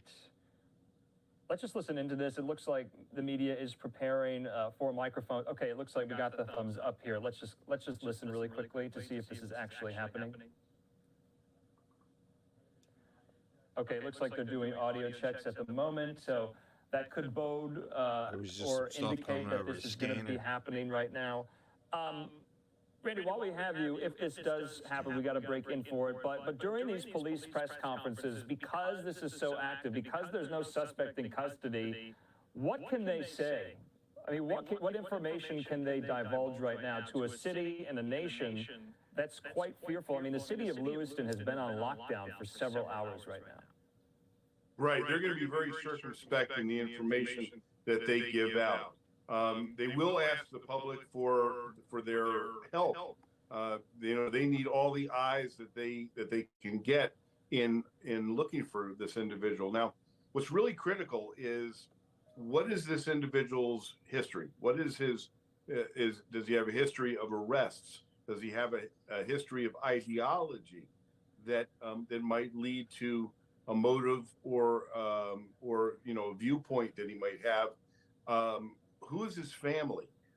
They're going to be very, very busy, you know, connecting with every single family member that he has to try and determine if there's been any contact with them. And of course, social media. You know, we all know that you know, many of these individuals are obsessed with social media and getting attention for their hideous actions. So they're going to be monitoring that as well. But you know, as a cop, here's what I want to know right now. I want to know what his past history is. I want to know what his criminal history is. I want to know what his ideology is. I want to know, you know, what the possible motives are that you might glean from scrubbing his social media. And so there's so many avenues that are being looked at right now. But since he has not been contained, he is an active threat. All right, we are going to just kind of pause, reset here. My colleague, Karel Lahara, will be taking over anchor duties as we continue to walk through this story. Randy, if you do have time, please stay with us We're not going to take a quick commercial break or anything at that, but we're going to leave these pictures up. And what we're looking at right now is this podium there, that a press conference is going to happen. We don't know when. We also have a live picture outside of the Maine Central Healthcare Facility there, the hospital where numerous of these injured individuals have been taken. And then, of course, this photo put out by law enforcement of the individual who carried all of this out, this mass rampage in 2 different locations there in Lewiston, Maine. And his name, Robert Card. He's 40 years old. To what Randy was discussing, police right now probably talking to his friends and family, poring over his social media accounts, learning on whether or not he's in the system already, whether he has a criminal history, whether he was known to law enforcement. And so we're going to stay with this story. Randy Sutton is going to stay on with us, hopefully until this press conference, if it starts soon, and then my colleague, Karel O'Hara, will take it up from here. I'm going to be signing off. Andrew Kraft here on Live Now from Fox. We do just want to take the opportunity to take a commercial break, reset, as we continue to show you these pictures, provide you with the latest information up to date. Remember, the president has been briefed, Attorney General Merrick Garland has been briefed, and elected leaders have been briefed there on a horrible night in Lewiston, Maine. We'll see you in 2 minutes. 72 ASO units. Per unit 2, I need 2 units to clear and start clearing out pending calls. Again, per unit 2, I need 2 units to clear who are not previously occupied, start taking calls that are pending. We currently have quite a few backed up.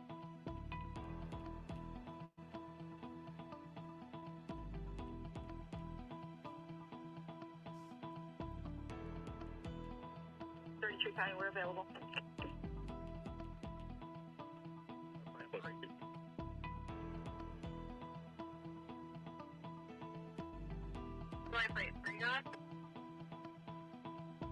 Lewiston headed back to Bangor with 4 on board. Will be landing in 12 minutes. 3 will say you're landing in 12 minutes. And just are you going to be using a non-revenue number for that? We can maybe wait for the vicinity of 571 Pownell Road in Auburn. The system has been reported out there.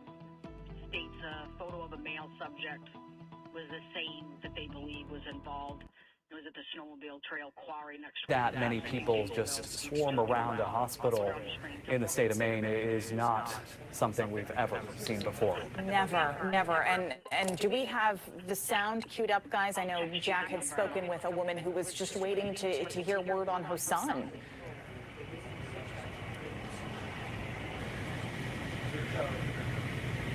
A little freaked out. I want to know, you know what I mean? He's a young man. They shouldn't leave us hanging like this. Just tell us. I feel so bad for his wife. I mean, my kid, I don't know what's going on with him. Wow, so just that sheer panic, I can't even begin to fathom what those families are experiencing tonight. Yeah. I believe we have News Center Maine's Hannah Kumler joining us now. She's live in Lisbon Falls, where there's a lot of police activity there. Hannah, what are you seeing? Hey, Zach. Yeah, we've actually changed location. Before, when we saw you last time, we were across the street here. Now we're right in front of Lisbon High School, which you can see. But we were actually instructed to leave. A sheriff or an officer came over to us who was heavily armed and said, do with this information what you will, but we are working a scene a half-mile away, and I don't know how safe it is for you to be here. When I asked, okay, should we get in our car or leave? He said, I would not be here. So Sam and I packed up and came a little bit further away. I want to tell you, though, what happened while we were waiting from my last live shot to this current one.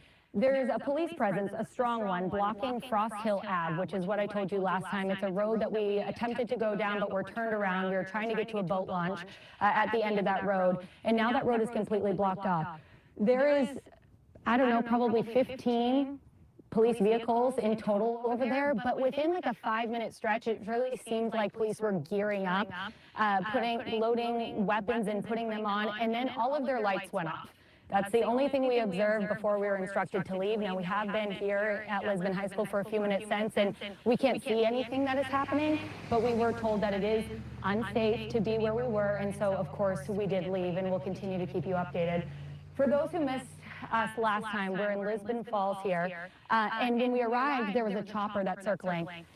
I don't know if you can hear it, but it's still up there. We're going to try to see if we can capture it here for you. It has been circling now for, I don't know, upward near an hour with a spotlight pointing down. So it's definitely, as we've been mentioning this whole time, very active scene here.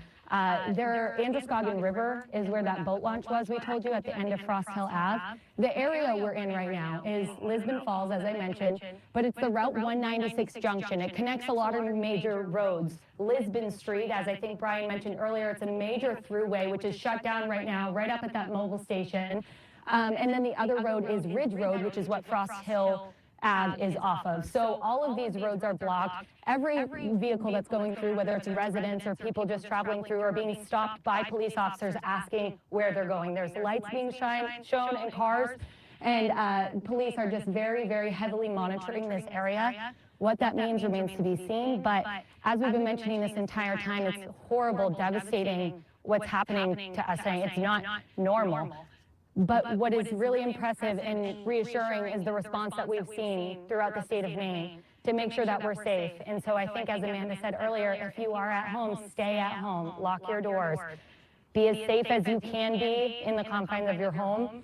And we'll continue to keep you updated from here. But for now, Zach, I'm going to send it back to you in the studio. Yeah, Hannah Kumler there. We want to kind of get perspective about how far she is from the original scene. We're talking about 10 miles, about a 20-minute drive from Lewiston Center. And if Hannah Kumler's still with us, we'd love to talk to her some more about what she's seeing there. Hannah, when you first got there, I think you were pushed back from the scene. Have you been pushed back even further? No, so originally when we got here, we attempted. Live shot that we're taking right now out of Lewiston, Maine. It is so dark in this area. A lot of places for this person of interest, 40-year-old Robert Ricard, to hide. We're still waiting for more details from Lewiston police. They're expected to give that update, hopefully, is sometime soon. But this is something that is kind of familiar here across the country when we cover these big. Do with the information what you will, but it is not safe. And so we have crossed the street down the road a little bit to Lisbon High, and that's where we're situated for now until we hear anything else. Sorry. Hannah, you mentioned Lisbon Street, major throughway, that's closed off right now. But we're seeing some cars move behind you. Are cars being let through now, or is this mostly just police presence? I should say, yeah, that's a great distinction, Amanda, that it is closed down. If Sam, can you pan over next to the gas station there? You can see where there's a sheriff's vehicle parked. That's where it stops. So vehicles are allowed to travel up to that point, and then it's kind of, do you live around here? Are you traveling through? And there's kind of almost like a checkpoint situation that's happening. So it's really only roads that are accessible to the Androscoggin River, which is in that direction. So kind of strategic blocks for the police, I'd say. Hannah Kumler live in Lisbon Falls tonight. Thanks so much. We'll check back in with you in a bit. Of course, the activity there is all related to police trying to track down the suspect. We want to pull that picture up for you again, if possible. This is Robert Carr. Take a look at your screen. 40 years old. He's the person police say opened fire at those two locations in Lewiston earlier this evening. If you see him, police say he is considered armed and dangerous, so do not approach him, but call police right away. I want to read this statement, too, from Senator Susan Collins. We mentioned that all of our Maine's delegation has been completely keyed in on this, but she mentioned that as our state mourns this horrific mass shooting, we appreciate the support we've received from all across the country, including the call I received from President Biden offering assistance. So the president clearly clued in on this. We know, again, that the FBI in Boston has offered their assistance in this investigation. A lot of agencies involved in this tonight. Absolutely, and the president also in touch with other members of Maine's congressional delegation, including Senator Angus King. So this is having an effect not just here in Maine, but across the country this evening. I also want to point out that Bates College in the Lewiston Auburn area is in lockdown right now as well. We're hearing about some police activity there too. We'll, of course, as soon as we get more information about exactly what's happening there, we'll keep you updated as well. Thank you to everyone, too, who has been sending us updates and video from what they see from their homes. Obviously, very, very active throughout Lewiston this evening. We're seeing police cars in multiple areas, and we know there's definitely a heavy police presence outside of Central Maine Medical Center, where a lot of these victims have been taken. We know that at least one patient was being taken to Maine Medical Center in Portland, which is where they can handle a little bit higher levels of trauma. Obviously, Central Maine Medical Center obviously set up for trauma as well, but I'm sure they're overloaded with the number of people. We saw the crowds standing out there waiting to hear anything. Tough night, indeed. I want to see if we have that video from outside of Central Maine Medical Center, but I also want to bring us back to where this all started. I don't know if we have that video ready.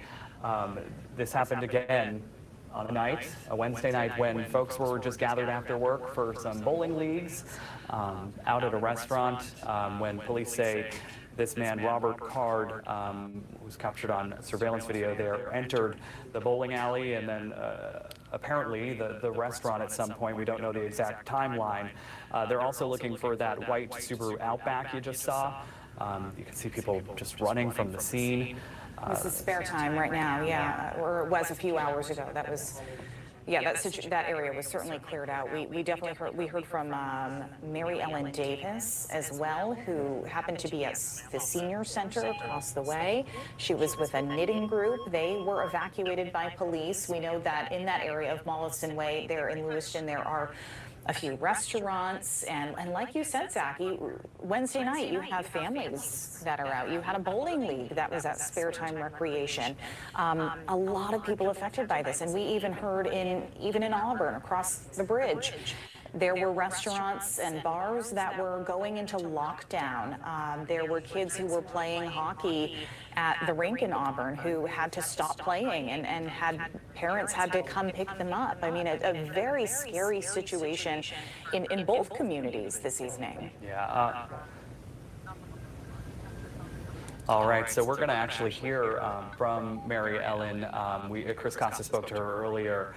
Take a listen to that. The police stormed the building when we alerted them to the fact that one of the back doors had been left ajar. So we were told quite sternly to get out of the building. There were about as many police officers in the building as there were knitters. Oh wow! Is this a big building? Hey, Seniors Plus? Yes. No, it's just a one-story building. Fortunately, almost all the lights are motion censored. So if anybody had come down any of the hallways or something like that, we would have seen them coming long before we would have heard them. Okay. So they evacuated you from the building to make sure that. Right now, because we're outside standing in the cold. Sorry, can you say that again? We're outside standing in the cold. We're about as safe as we can be right now. Because so they took you out of the building because they needed to search the building in case someone was hiding in there. Is that your understanding? Yes. Okay, and they didn't find anybody. To the best of my knowledge, the shooter is still loose. Has anybody told you officially how many shooters there are? No. Okay. Again, that was Mary Ellen Davis. She was at the senior center across the way from Sparetime Recreation, just recapping her ordeal there, where police came to their building and made them evacuate. Yeah, and of course that was the scene across a number of buildings in that area. There are other restaurants, other venues. You mentioned earlier kids at the hockey rink. So many people had to do just what she did, shelter in place, not knowing what was going on outside the doors. Hopefully many of them have now gotten to safety, if they could, as police search for that gunman. Also, we're thinking here, some people have asked what about blood donations at a time like this? With all these folks flooding to the hospitals, they desperately need blood when they're treating these patients. So we did reach out to the Red Cross, and they tell us they've been working to overcome a blood shortage since mid-September through its national inventory. I'm just reading right off the email here. Searches or doing suspect searches, because the suspect knows where he is, but the individuals who are searching for him don't know. So they are in a very, very precarious position because they could walk into an ambush at any moment. I just want to continue to break down what we just saw. We saw some officers on the roof, it seems, and this looks like it could be a parking lot nearby to this hospital. And then also, Randy, we're getting new information. I'm going to put up, you can see reporters are on the ground. There's so much media covering this. Let's get back to this other picture that we see here, a lot of law enforcement vehicles in another dark area. But Randy, new information that we're getting, the possible suspect, apparently reportedly a trained firearms instructor, believed to be in the Army Reserve. Now, that's according to law enforcement sources in the state. What do you make about this new development? Well, the price of poker just went up. The fact that he's trained, got military training, and a firearms instructor, that just not ratcheted up the threat level quite a bit. That means he's trained in evasive movements. He's trained in combat.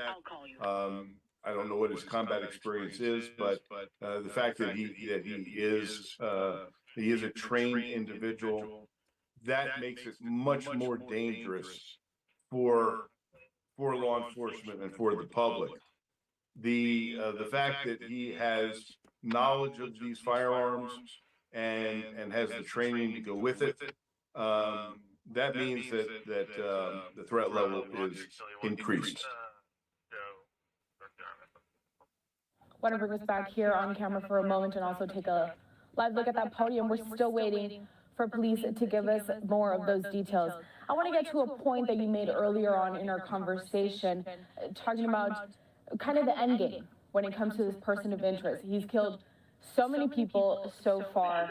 This could be a possible suicide mission. When police are looking out for him, is it possible that he could already have a next plan to escape and maybe changing his appearance? What do you think is going through the mind of this suspect, or person of interest, rather?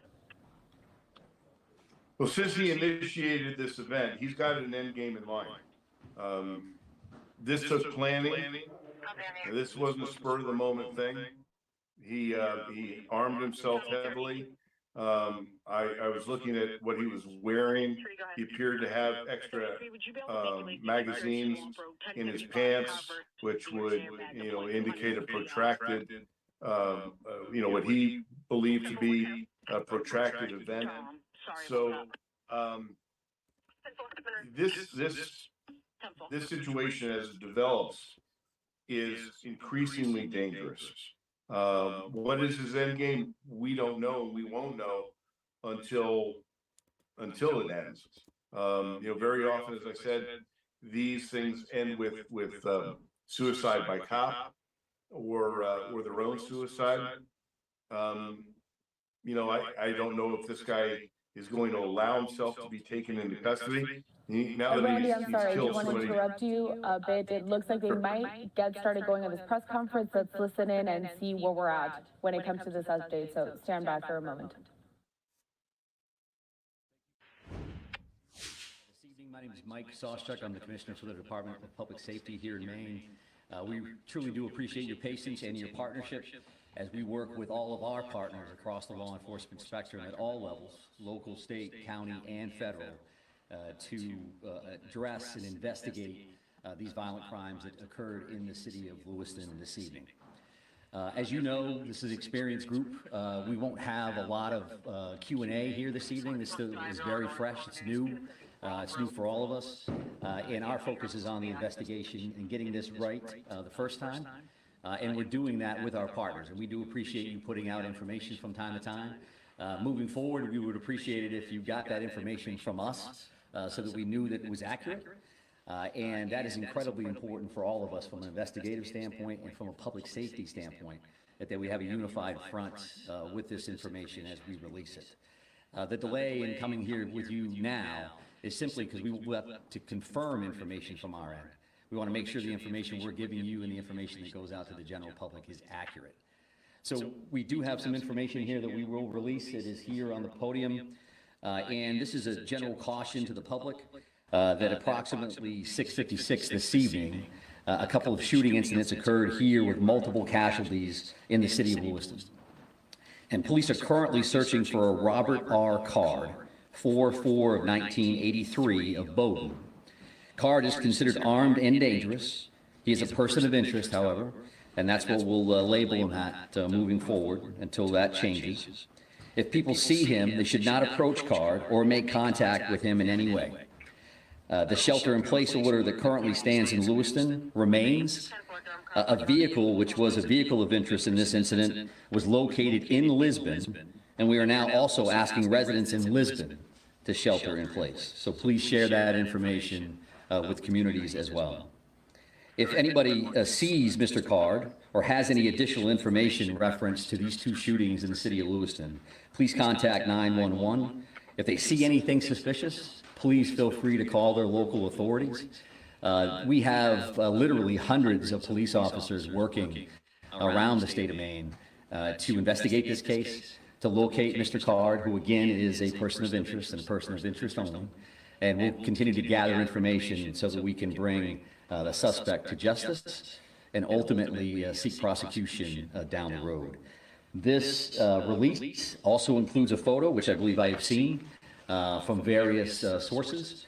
I would also let you know that we have created a reunification location, and that would be at the Auburn Middle School, so in the neighboring community of Auburn, at 38 Falcon Drive. Again, that's the Auburn Middle School. And when I say reunification center or location, what that means is that if somebody has a question or they have a concern, they can't find a loved one, they believe that a friend or a family member may be involved in what occurred here tonight in Lewiston, that they could respond to that location.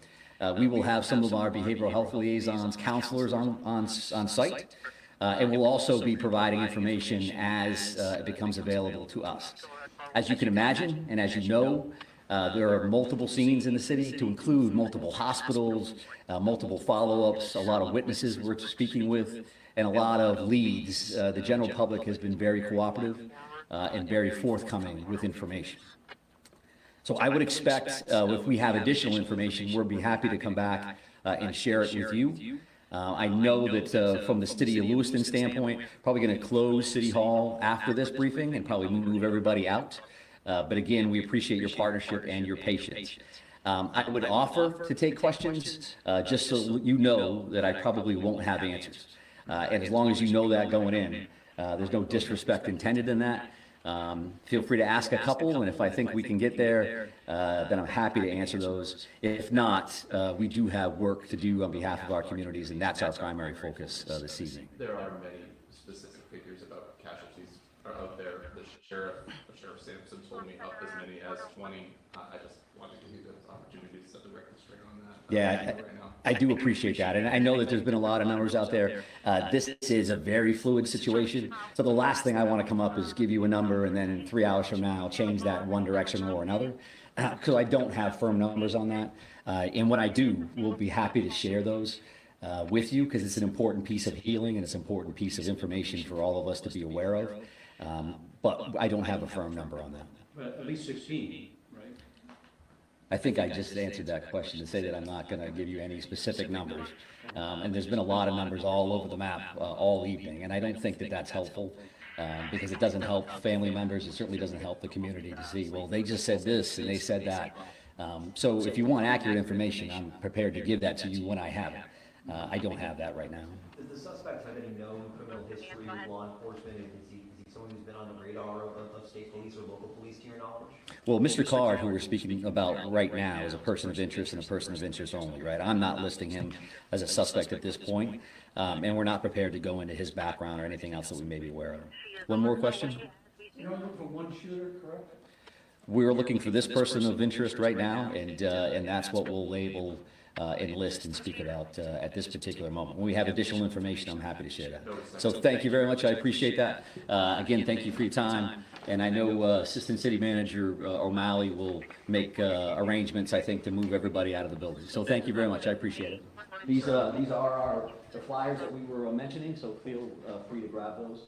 And we'll talk to you again soon. Thank you very much.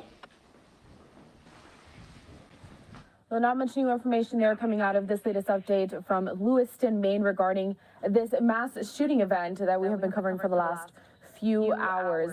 I do want to, I hope that still we have on the line retired Lieutenant Randy. Randy, are you still there and able to speak with us?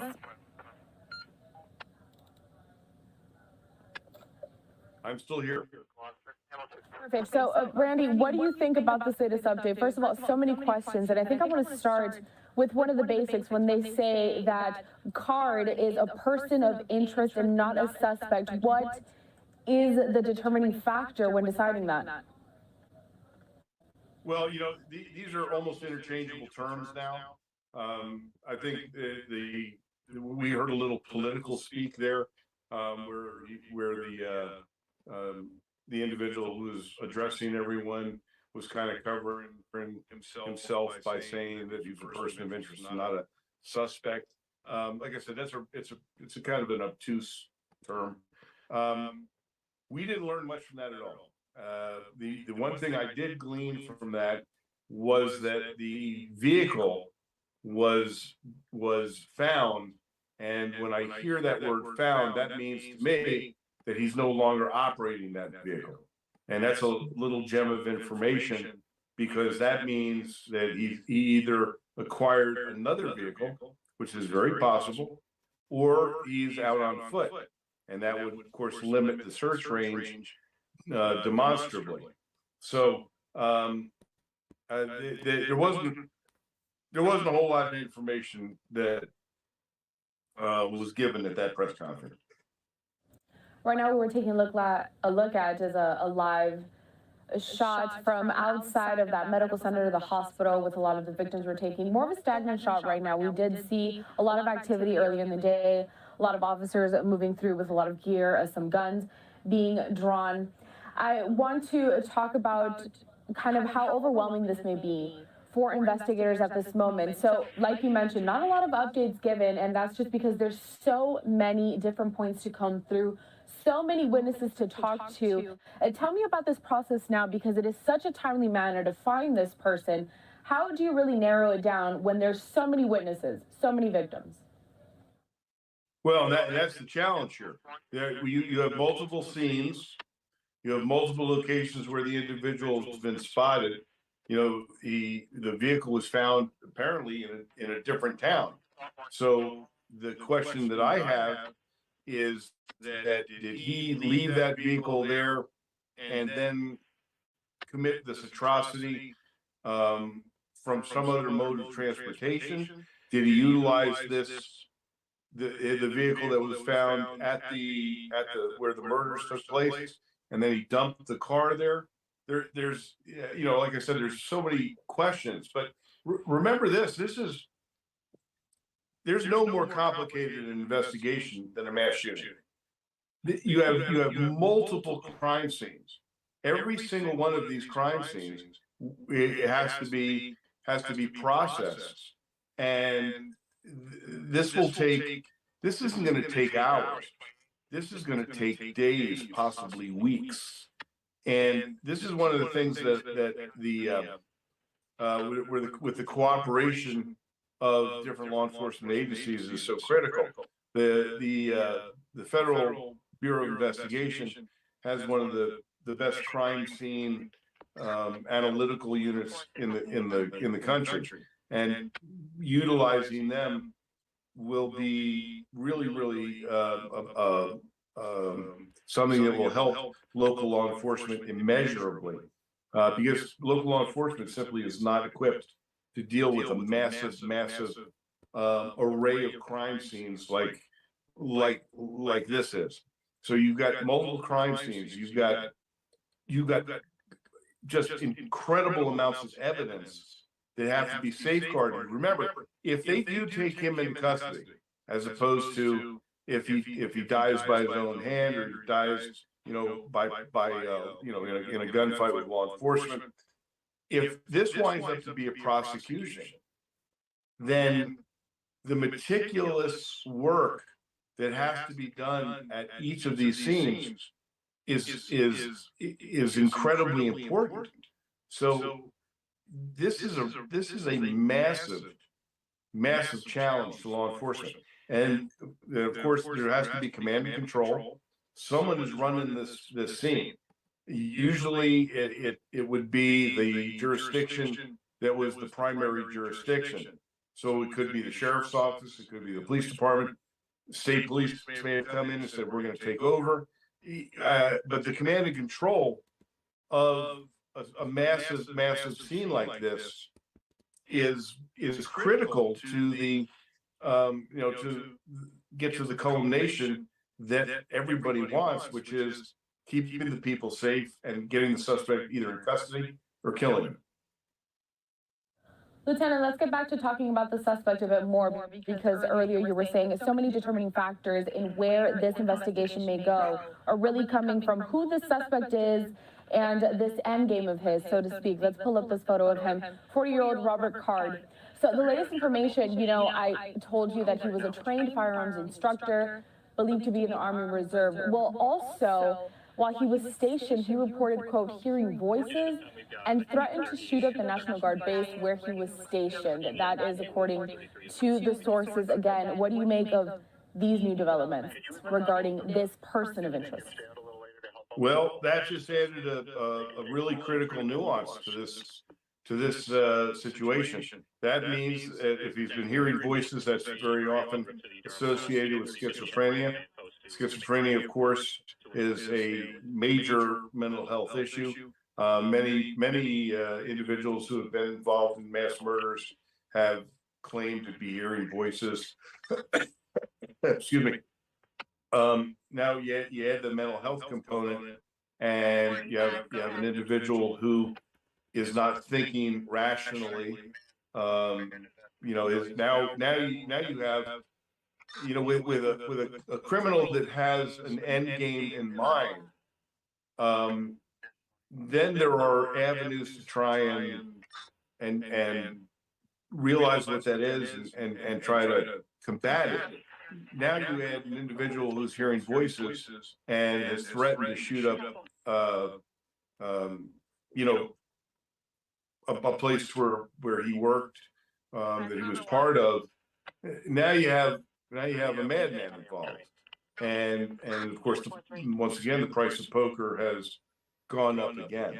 So, I'm really interested in knowing about his training, about his equipment, what he is. Does he have experience in mountain warfare? Is he a survivalist? Does he have the ability to hide out in the woods for months at a time? And so this manhunt could literally go on for days, and we've actually seen weeks when it comes down to people who have the training and the equipment to go out into the woods and hide out. I want to keep on this tangent with this information from the person of interest, because according to law enforcement card, this man you see here on your screen, the person that officers are looking for, he reported mental health issues, to include hearing those voices and threats to shoot up the National Guard. He also reported to have been committed to a mental health facility for 2 weeks during the summer of 2023 and subsequently released. So this was recent, where he was institutionalized, now back on the loose. What kind of protocol is this even to follow up, let's say, with somebody that was in the Army Reserve? Who is watching out for this individual? I know we talk a lot about the aftermath of these tragic events, but prevention is key, is it not? Yeah, absolutely. And my question is he active reserves, or was he with the reserves and is no longer? Here's the part about possessing firearms. you know, the laws state that if you have been committed, you know, for a mental issue into a facility, and you've been committed, well, you're not supposed to be possessing a firearm. And so now the question is, what were the protocols that were followed following his release from the institution, whatever institution that was? You know, once again, we have many, many more questions than we have answers to.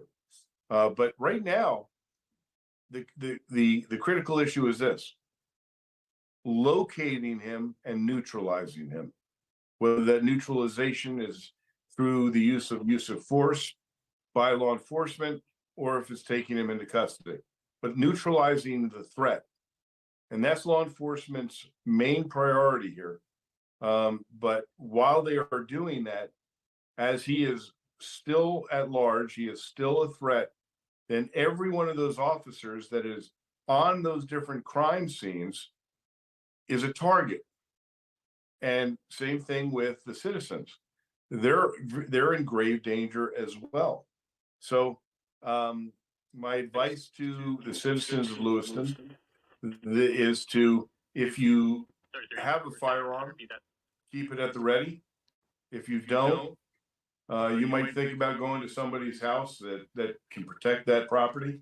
You know, this is one of those situations where this is do or die stuff. This is life and death situation. And we have an individual here who is a murderer, a mass murderer, who cares nothing about life, human life. And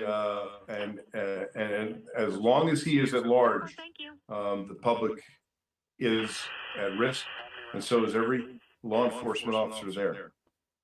I feel at risk, and I'm nowhere near the Randy place. Sutton, retired field lieutenant with the Las Vegas Metropolitan Police. I do appreciate your time here. You've been with us for the better part of the hour, breaking down the situation, an active situation in Maine, may I add. Multiple people killed in a mass shooting at 2 separate locations. We really appreciate your insight. We hope to check in with you soon.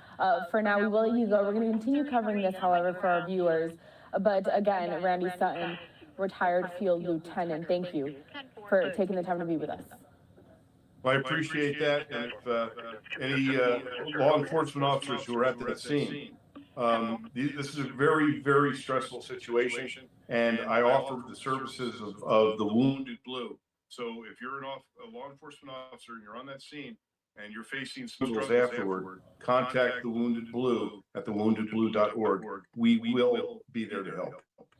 We appreciate it again, all of this insight, and also help moving forward as we try to process this entire scenario tonight in Lewiston, Maine.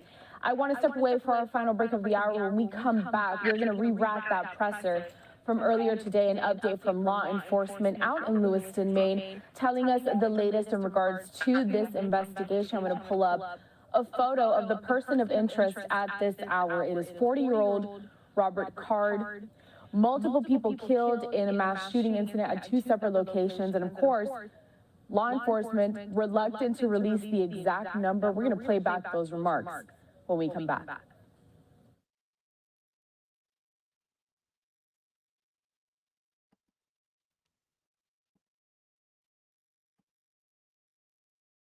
In Maine right now, searching for Robert Card, the 40-year-old person of interest from Bowdoin. They found his car in Lisbon. Hundreds of police. It's an astounding number. You think about the number of agencies that would have to be responding to this here in Maine. A lot of response here. Yeah, we haven't seen something of this magnitude, a manhunt like this, since perhaps the murder and death of Corporal Cole in Somerset County that had agencies from across the state and country come in. Of course, that was a horrific time for our state, and this is yet another on just a whole another scale.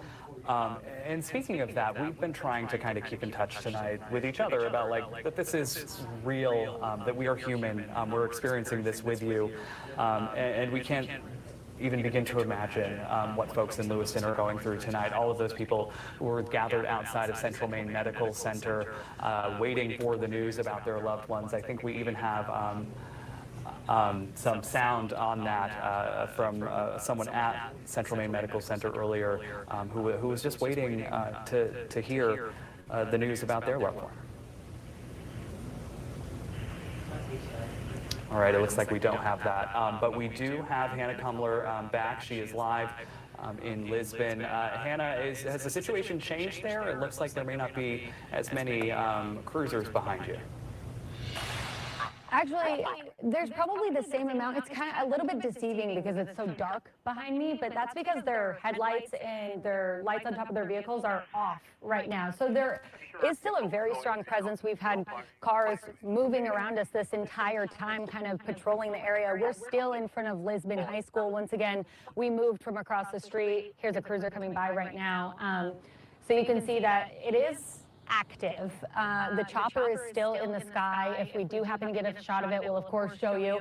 We were across the street earlier when an officer approached us and let us know that, hey, it's not safe right here, and I wouldn't be here if I were you, sort of thing. So we got in our car and we came a little bit further away, and then once the shelter in place was put in place, Sam and I were in the vehicle and are just hopping out to just kind of update you on the scene here. I heard you earlier, Zach and Amanda mentioned that Lisbon Street is shut down, but you're still seeing cars moving about.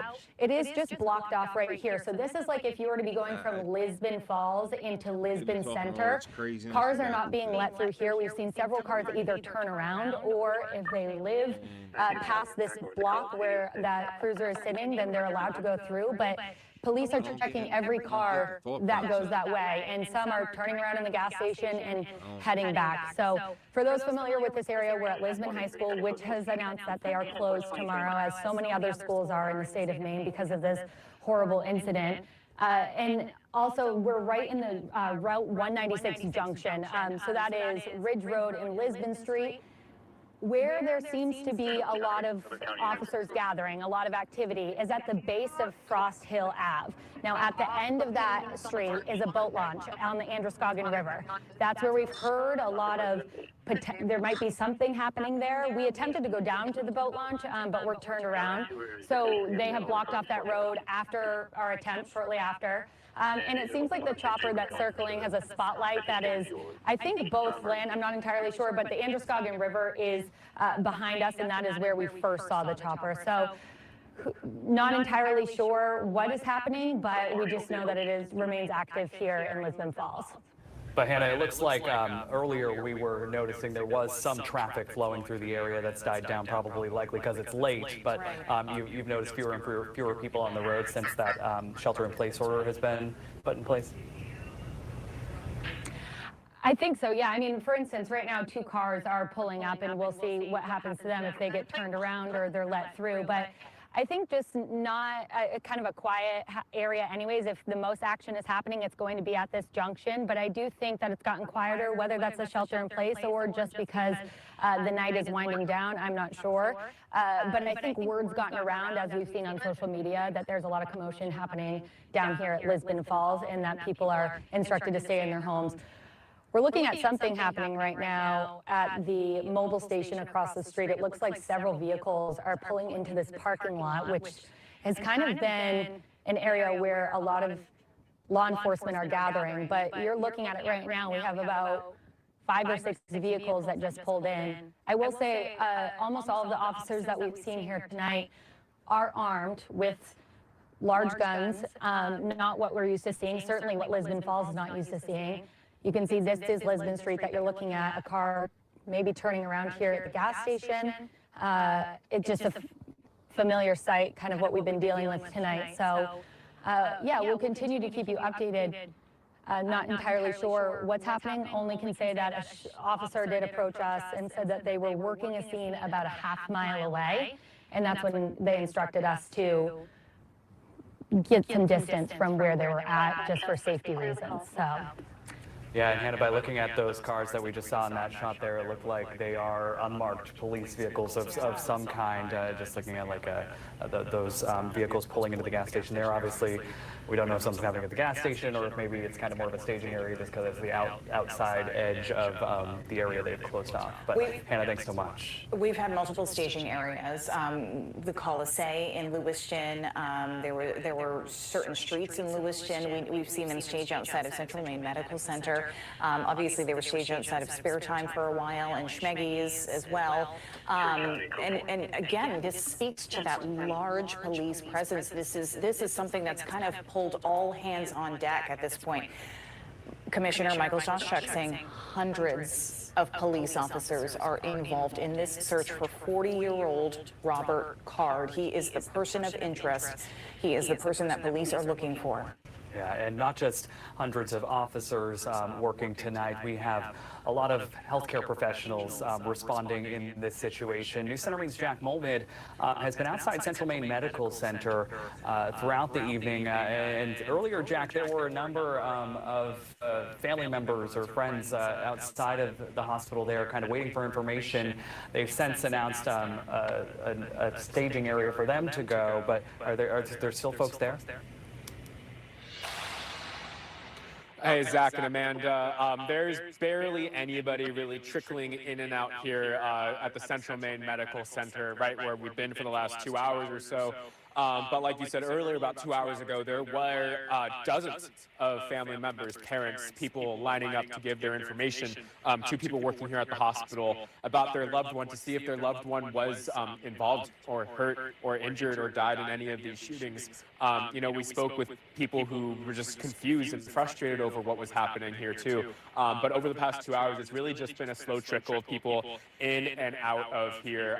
Obviously, people walking inside were affected by this in some capacity. Either they have a loved one who is being treated here at the Central Maine Medical Center, or they have a loved one, unfortunately, who passed away. Again, it was 22 people killed here in Lewiston this evening. 22 people in Lewiston. And like we've been saying, it's not just a Lewiston event that's happened. This is a Maine issue. This is a nationwide issue, that a tragedy that we've seen here. 22 lives taken. And there's been armed guards, armed law enforcement members here as well, most of the time, keeping watch. We were actually on the main street here and had those armed guards tell us to get down to the rampway here so that we could stay away with the main road while they continue to search for that suspect that we've been talking about for so long. And if we could pan a little bit to my left here, we could see that's where the main entrance is of the center. And I don't know where the camera is right now, but you could, if you look carefully, you can see some of those armed guards walking around, kind of making sure that people who have had family, who have been impacted, can come and go safely.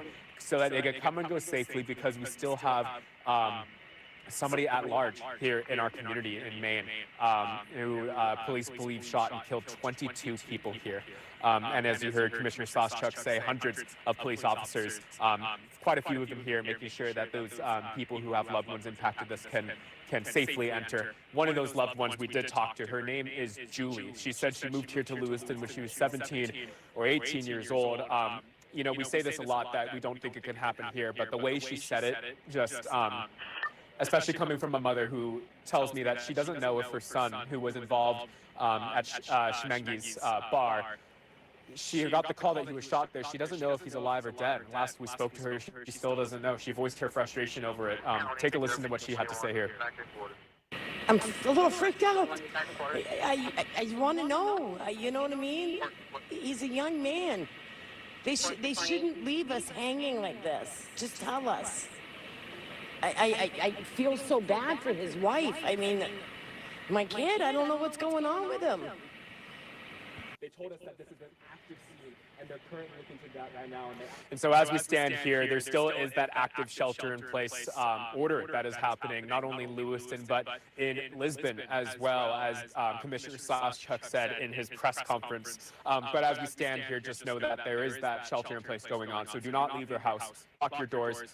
Try not to leave your house at all. And as we've been saying all night, there is going to be a relocation area. I believe that's in Auburn. I believe you guys could talk a little bit more about that. But for now, we're standing here at the Central Maine Medical Center, the nearest hospital to where this awfully deadly shooting took place, where 22 people were killed here in Lewiston this evening. But for now, we're reporting live here in Lewiston.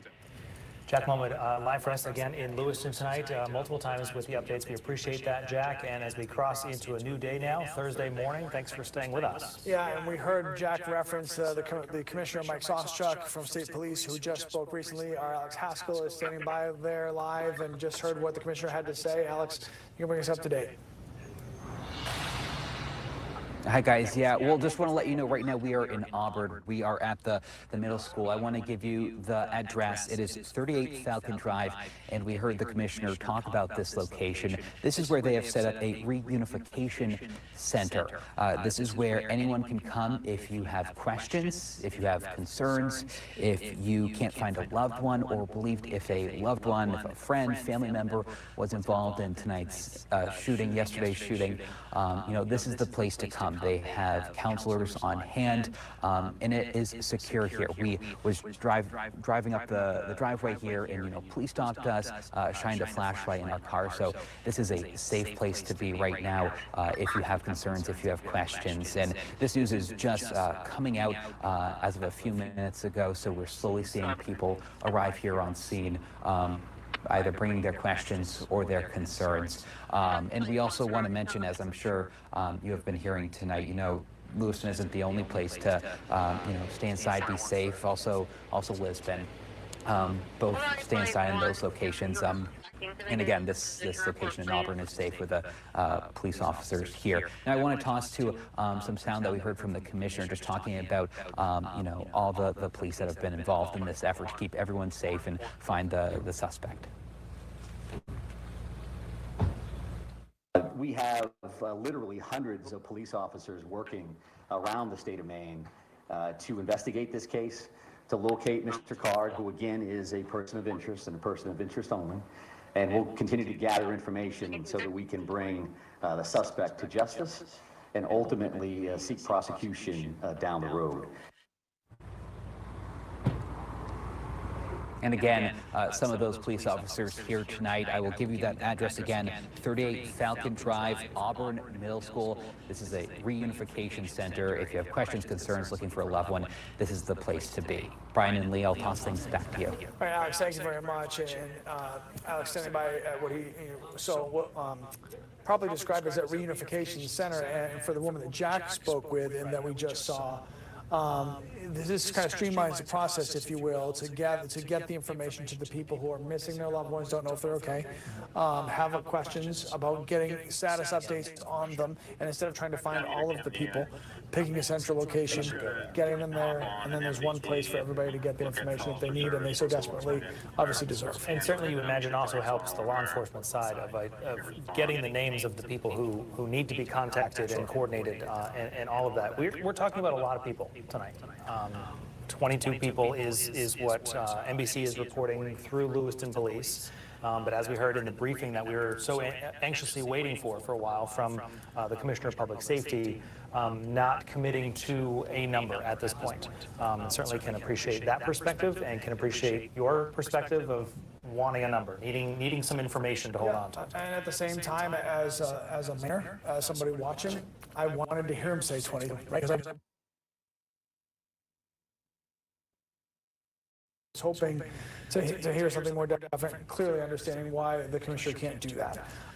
So many things going on. First and foremost, they still don't have Robert.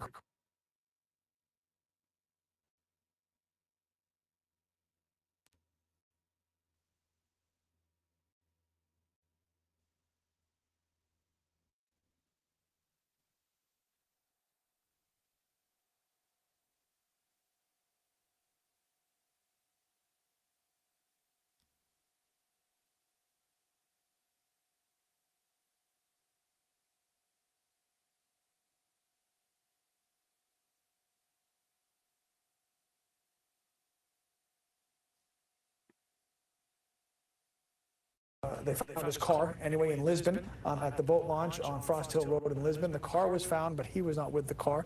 So, and it's been relatively quiet, if you will, the chatter about where they're seemingly looking for him next. So that's obviously a point of concern because right now they don't have him, and until they have him, we don't know where he is. So. Right, and I think in those, we know in those kind of initial first few hours after we learned about this, there were reports of a group of police officers here, a group of police officers there, and there was that feeling of, okay, this is very wide. And there is at least, I think, a breath of calm now that we're not hearing as much as that. To your point, we've seen these focused areas, like where Hannah Cumler is near that boat launch. And as you had mentioned earlier, when we were on the air a couple hours ago, that all of Androscoggin County is in essentially this shelter in place. Lisbon was specifically identified, as we learned, because that is where they found the vehicle that they believed he was in without him. So there is that warning tonight. And not just that, because if you didn't hear this earlier, Maine Medical Center, out of an abundance of caution, also on lockdown. If you're not a nurse or a doctor or a worker or a patient, you're not getting in. So the hospital has locked down as well to be safe, because we do not know where Robert Card is. He hasn't been caught yet, and therefore safety has to be paramount here. And you know, the question was asked during the briefing with Public Safety Commissioner, are there other shooters? Are there other people you're looking for? Wouldn't necessarily answer that question either, simply saying that this person on your screen right now is their person of interest. These are the photos police released, however, of who they are now saying is Robert Card.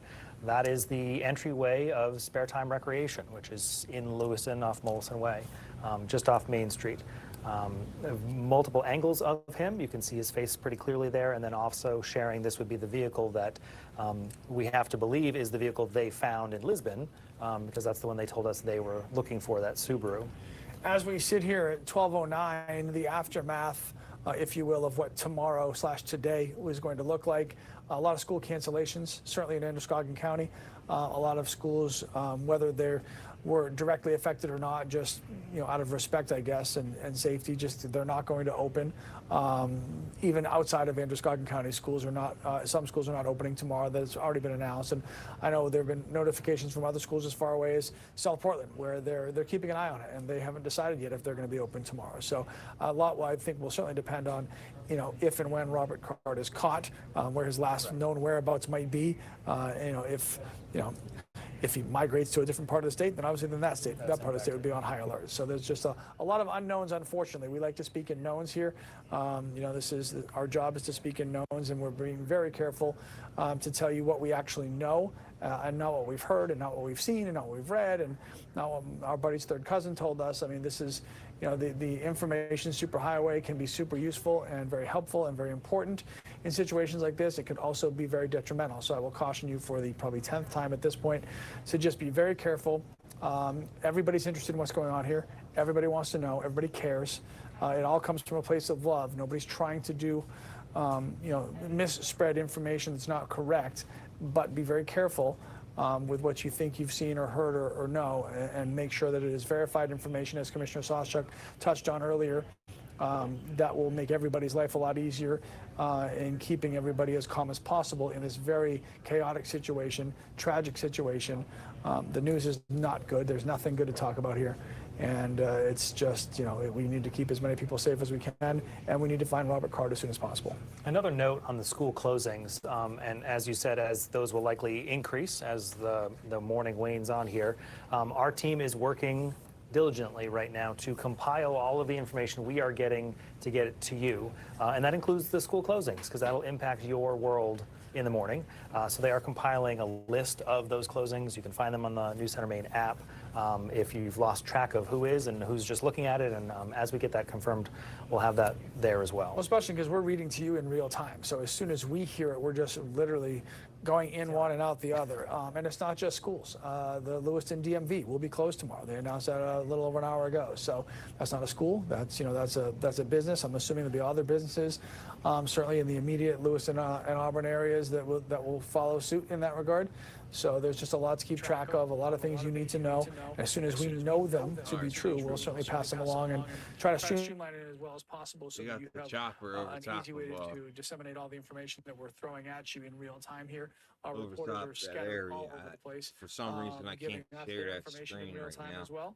I don't know why we're doing our jobs, which is to keep you informed and it's a hopefully work in progress. in turn keep you safe and hopefully in turn help They the are police definitely find Robert Card. back in air. You know, on the note of State changing police. information and impacts to what would have been normal life tomorrow, St. Mary's Health System saying all elective procedures and surgeries scheduled for the morning have now been canceled. All their practices are closed, and they will be reaching out if you had something scheduled to reschedule that. So again, an emphasis on their resources and their energy needs to be on these things and caring for these. About this, and Commissioner Soschuk touched on it as well. We keep showing you pictures of Robert Card, the person of interest here. We've been, these are from surveillance cameras that they're in the area, either of Schemengees or of Sparetime. I'm not sure exactly where. That's the bowling alley. So from there, so we're showing you these pictures so you can be aware. But the commissioner was very clear. We're not looking for anybody to go find him. We're not looking for people to be on the lookout for him because you're not supposed to be anywhere.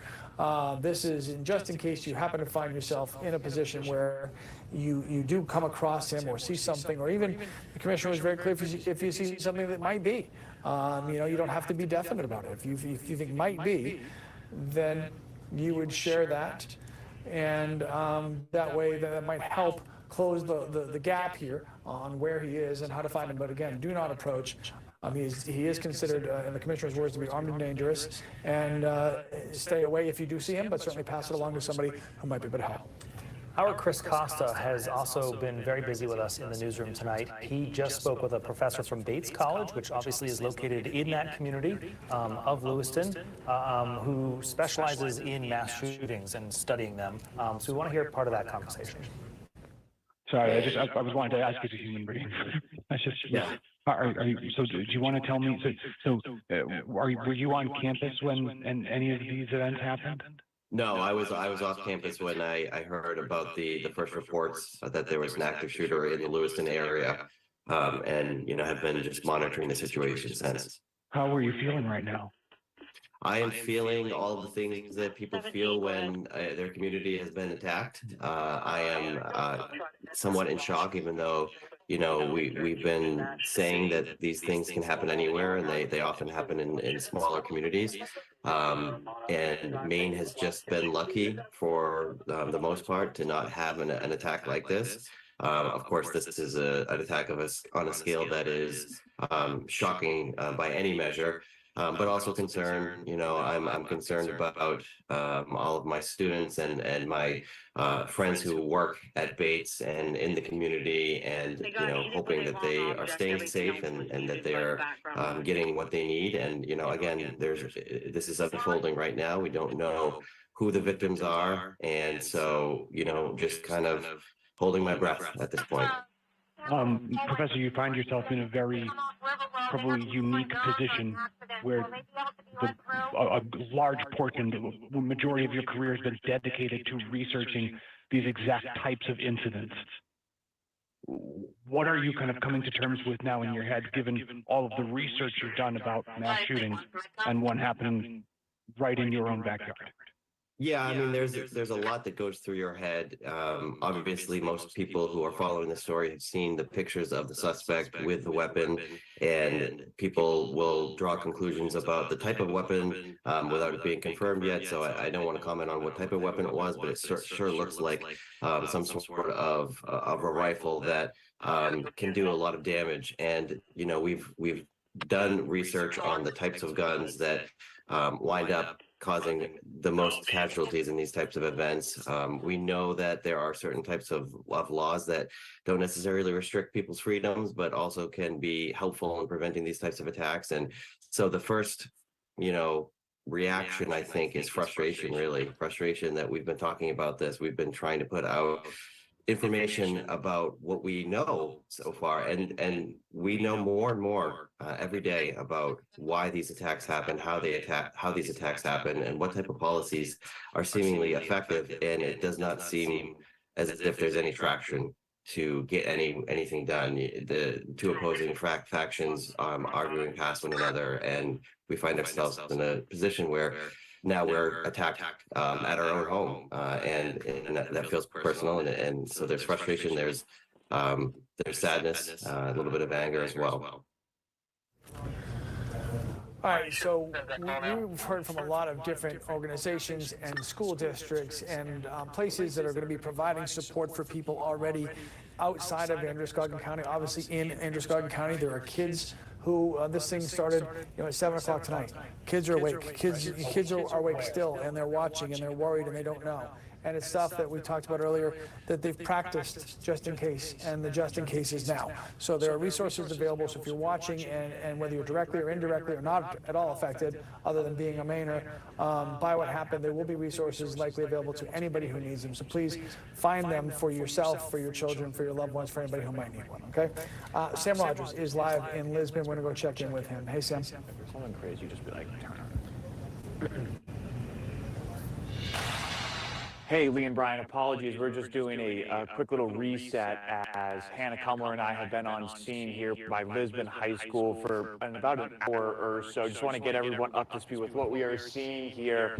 As you can see, cars are still traveling through Lisbon Street. Ridge Street was just reopened about a few minutes ago. We've been able to see police letting cars go this way off my left shoulder. Again, Lisbon Street here in Lisbon Falls, going towards Lisbon Center, has been closed off. You can see an officer off my right shoulder has been turning drivers away. Again, since we've been here, keeping this area contained. I don't think you're able to hear it on my microphone, but again, a chopper and helicopter has been circling the Androscoggin River, looking for something, whether it's that person of interest. We did get here with the plan of going to a boat launch down Frost Hill Avenue. That's about half a mile, maybe closer to a mile in our east-southeast direction. We weren't able to get all the way down that way. Hannah Cumler behind me is seeing, yeah, it's going to be really tough to see, but that chopper is heading over our left shoulder. And before we even got here, we drove from Portland up to Sabattis, just trying to find anything related to this investigation.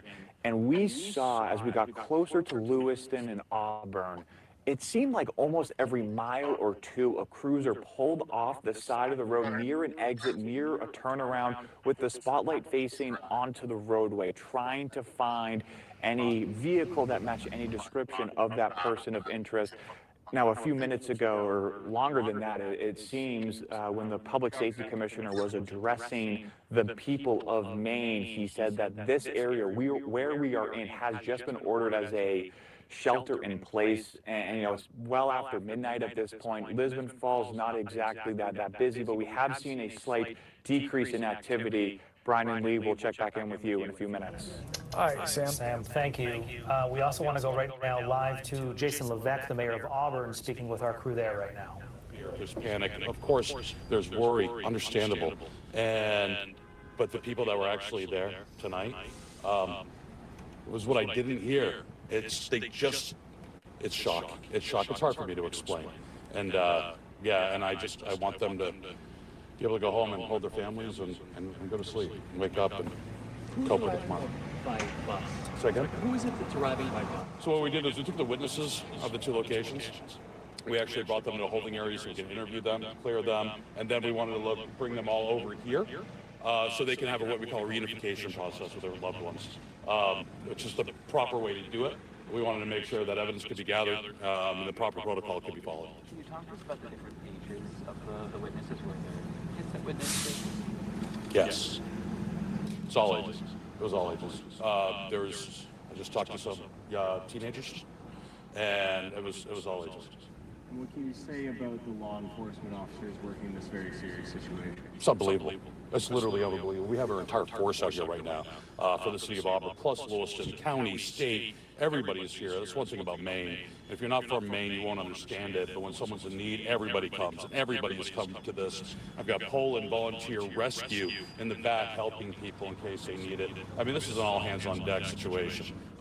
So, yeah, you can train for this. We can never be completely prepared. But I've been talking to a lot of our officers tonight, and that we all should be proud of them. And that support from just beyond the region, beyond Maine.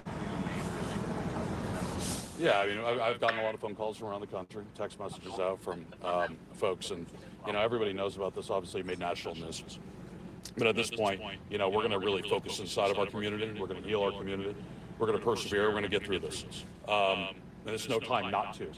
So it will take a while. You know, something like this doesn't just get solved overnight. Nobody can expect it to. But we got a really strong community. We've overcome a lot, and we'll overcome this. Jason, what's the scene like in there right now? There? Yeah. Relief. It's really relief. You know, if you think about it, I mean, this is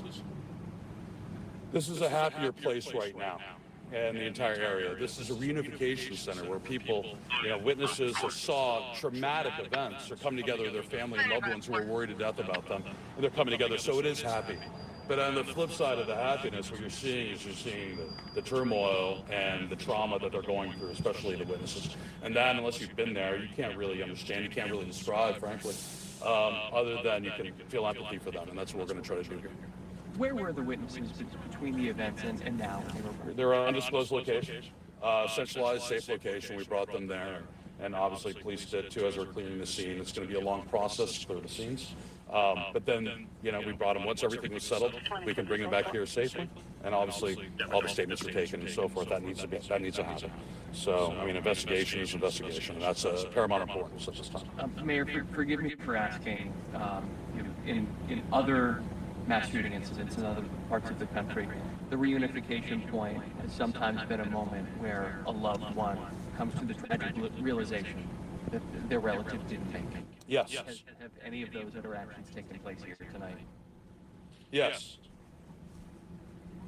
I'll just leave it at that.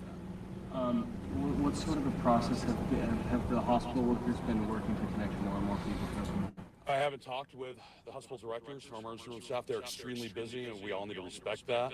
They are working with known victims right now, whether it be casualties or fatalities, and they're going to work through that process, the appropriate guidance, mental health support networks that we have. We actually have trained professionals here from the state police as well as local churches that are trained in crisis response that are actually helping people through this. How long can we expect the center to be open? Until it's done. Anything else? Okay. No. Thanks very much.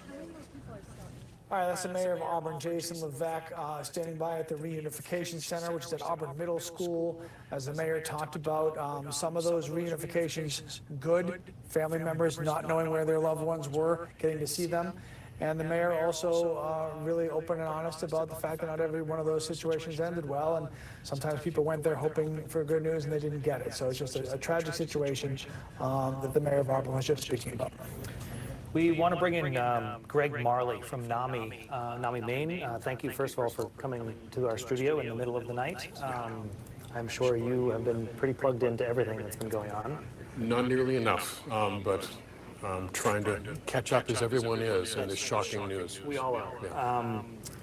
You know, at this point, we are, as Lee said, 5 or so hours into this at this point. This is raw. This is fresh. There are people who are just discovering what has happened here. What is step one for walking into this day? Step one is if you're in a place that's safe and your family's safe, reassure yourself, breathe, kind of get your emotions under control so you can support your family, support your children. If you're one of the people that has those questions, is my family safe? Are my friends safe? Try and breathe and know what you can get answered tonight. You're going to be frantic, but this is going to be a long, long process. So take care of yourself, take care of the people you're with, reach out, and try not to be alone. This is a time to be with people who love you, to hold each other close. Greg, we talked about this a little bit. There's never a good time for something like this to happen, but it happened at about 7 o'clock. Not a lot of kids have gone to bed yet. A lot of kids are, you know, through no fault of their own, they're surrounded by all this news, and their families and their parents or siblings reacting to this news. So a lot of parents are still awake watching, and maybe a lot of kids as well that have a million questions. This is the stuff they've practiced for just in case, and are just in cases now. How do you handle this with your children? I know a lot of parents would love to know, what do I say? Whether they're in Androscoggin County or they're in Cumberland or Aroostook County. Yes. I think the big piece is, if you're a parent, if you've got the news, try not to get that news repeated every 5 minutes so you're not re-triggering your children. So let them know, then speak simply and directly about what happened, reassure them that they're safe, that your family's safe, and then slowly allow them to ask questions, answer what you can. And there's a lot of things we don't know yet, and be okay saying we don't know yet, and we may not know until tomorrow. So that they can begin to settle into a routine and maybe get some sleep tonight. And maybe you can get some sleep tonight as well. Mom, Dad, yeah. Yes, because we will all need it, yes, to process the rest. You know, a few minutes ago, Chris Costa spoke with a professor who studies mass shootings and kind of the data that we've learned over the years from those. His words were, there's a frustration tonight for certainly people in his world that study that data. My word is, I feel like our state was violated tonight because there is such a feeling of it hasn't happened here, we haven't had to deal with this. How do we square that reality from it's always been somewhere else, now this is my neighborhood? Well, I think in a lot of situations, people have been waiting for this shoe to drop because we see the headlines from across the country, and Maine has been somewhat insulated. And tragically, that ended tonight. And it's that acceptance, that reality that this is a state where violent crime happens as well, a mass shooting, and it's going to retool our whole perception for a while. I do have a follow-up question to our students and our children. You and I have had conversations in the past, actually about a year ago, of a hoax situation. And part of that conversation was, you know, gauge your child, maybe allow them to lead the conversation if they're showing interest. Is this different, though, because it's here? Should you as a parent be initiating the conversation? I think you need to let your children know in a really basic language what happened. So that they're not hearing it from someone else, you know, outside of your control. Choose a time, get them settled. If you can wait and do it tomorrow morning and after they've gotten sleep, definitely do that. But then be ready for questions. Be ready for their questions depending upon their age. Younger kids are going to want to know: are we safe? Am I safe? Is my pet safe? Is my family safe? And reassure that, and then ask questions about, because one of the things they're going to want to know, why would anyone do this? And that's one of those things we can't really explain, other than someone was really, really ill to take this violent action, and to reassure them that this is not something that happens often, and again, they're safe. So, in all fairness, we are talking about this in this conversation as something that happened. This is something that is still happening. They don't have the man yet that they're looking for. There are still people that are sheltered in place. They can't go out of their house. They're sitting here at 12:30 at night, and they're wondering, what am I supposed to be doing right now? I mean, they're worried for their current state of safety, not just the stuff that's already happened. And that's a tough place to sit in, this uneasiness and this unknown. I think knowns in general are easier to deal with than unknowns. And right now we have a big unknown. We don't know where Robert Card is. We don't know where that perpetrator is, and you know, keep your family safe, keep them in the house, close your windows and your curtains, and then reassure. Settle down with warm milk and for your children to help them relax, low conversations, keep yourself centered. If you're in the Lewiston, Auburn area where it's more immediate, again, shelter in place. Don't be alone. Know who you're talking with. Reach out to your friends and family to know they're safe, just to reassure you and your family. And hold your loved ones close tonight and reassure them. A final question. I'm sure we will see much more of you over the next day, but at least for this moment of, this is a lot. This is a lot to process. This is a lot to handle, and there are a ton of unknowns. How do I find some good right now? Right now, you need to first is to accept what happened, to get through the shock, and then look around you. Look around your home. Look at the what's concrete. Breathe into this. Note what's around you that's safe and known. Pull out that book that your child has always loved to read, that movie that settles them down. Active steps to settle our limbic system that's so aroused right now. That's going to be really important. Reassure that, you know, we have gone a long time without this type of crime in the state of Maine, and it's really unusual. We live in a state that most of the time is really safe. It doesn't feel safe tonight, and it's not safe for a lot of people, but we're going to get back to that. But first we have to deal with this and to support that sense of safety around us. If you're a parent, also monitor how escalated you get, how fearful you are, and so you don't overwhelm your children with that. Don't push those necessarily onto them.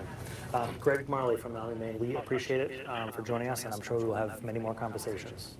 Thank you. I'm afraid so. We want to update you guys on this. This is important and maybe speaks directly to why Commissioner of the Maine State Police, Michael Sawchuk, would not give a solid, firm number on how many people have been killed, because that is a question everybody wants to know. It's an important number. He was hesitant to answer that. So we have been telling you, and you see at the bottom of your screen, NBC has been reporting that 22 people had been killed. That number has been adjusted. NBC is now adjusting that number to somewhere between 15 to 20 people. As many as 50 injured. Not all of them from gunshots, some injured while they were just trying to escape wherever they were at the time. So not direct results of gunfire, but certainly of the situation. So, so to the Commissioner's point, this is a fluid situation. It's ongoing gathering of information. And we want to make sure that when we learned it was 22, we wanted you to know that.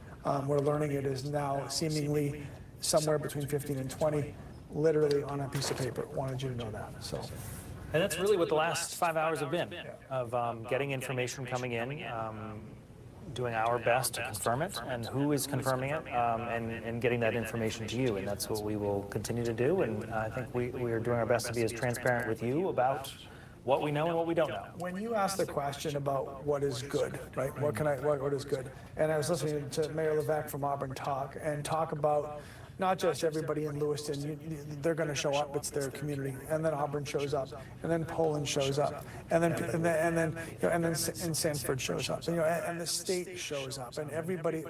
What do you need? We'll be here. We'll be there. And this is what we do.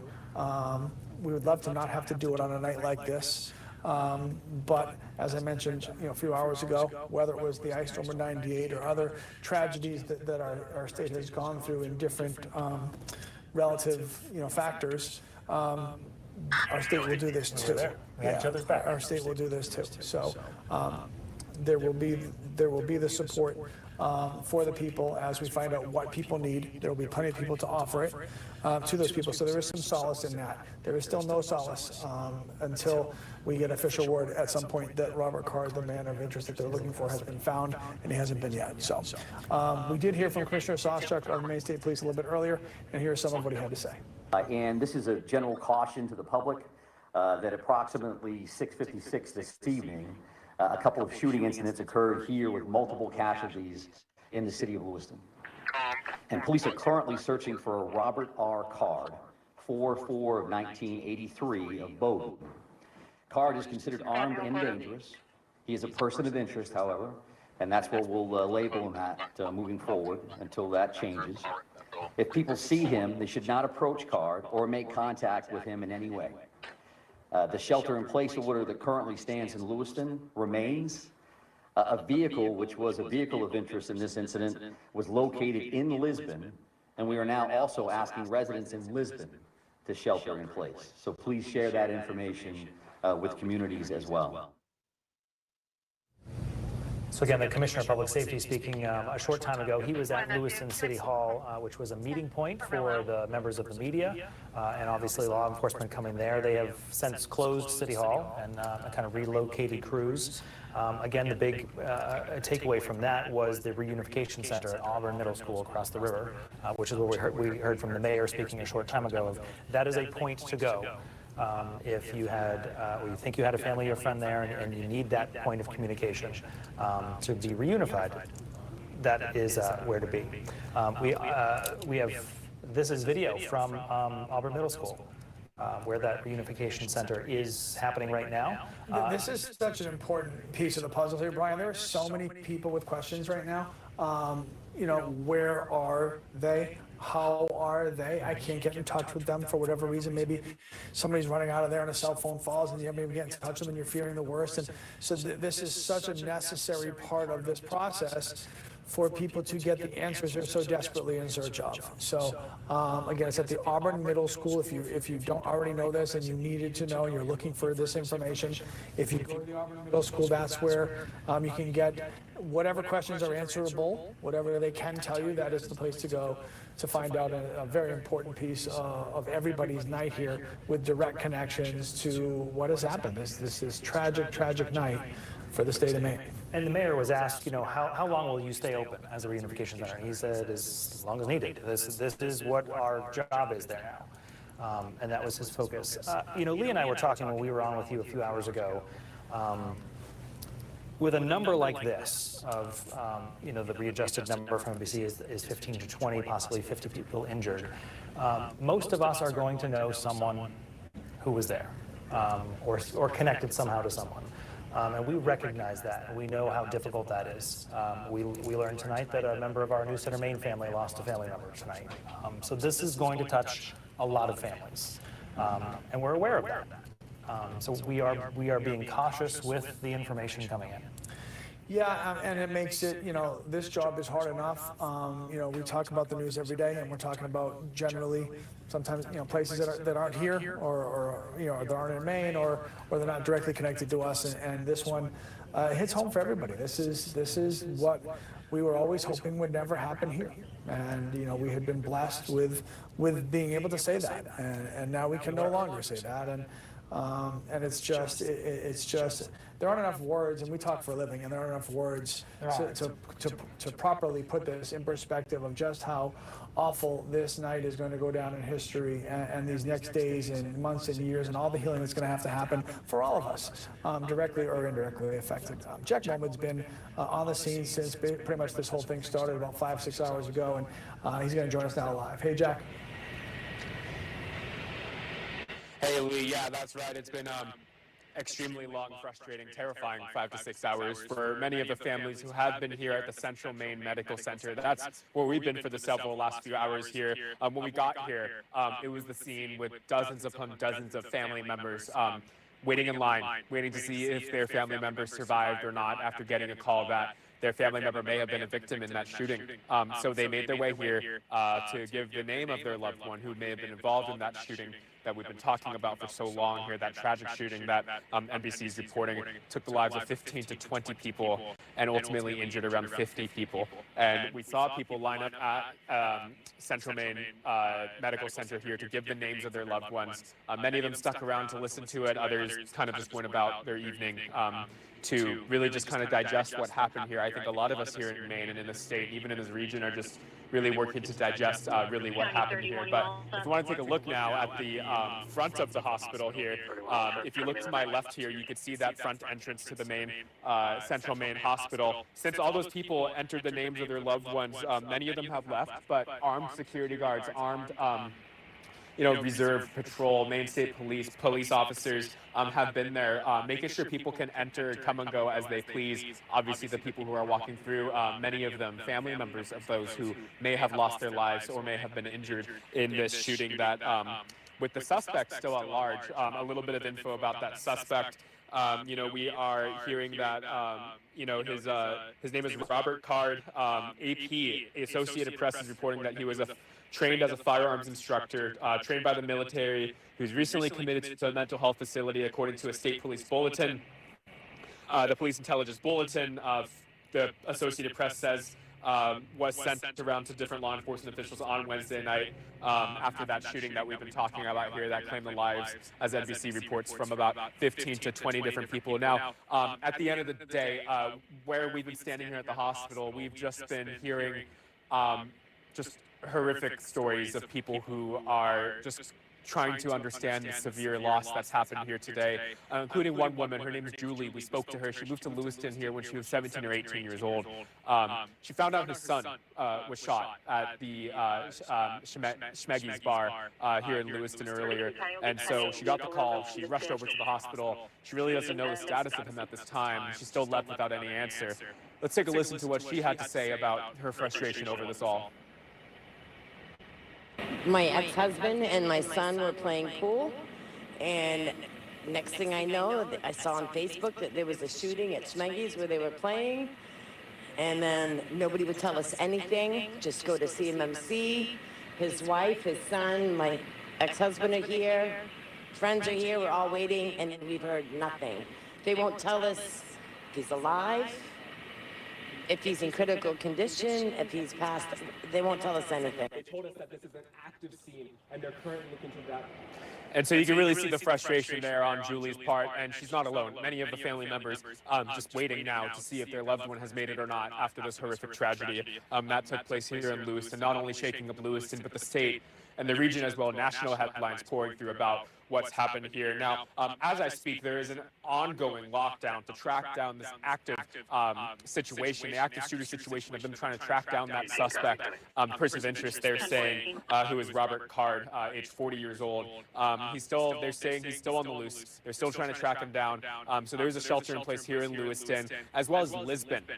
The law enforcement advises that people in those areas stay inside, lock your doors, don't go outside, don't travel for any unnecessary reasons, and just be on the lookout. But for now, we're here at the Central Maine Medical Center, the closest hospital to where those shootings took place, at the bar, at the bowling alley, and where police are staging just down the road to go and look for the suspect.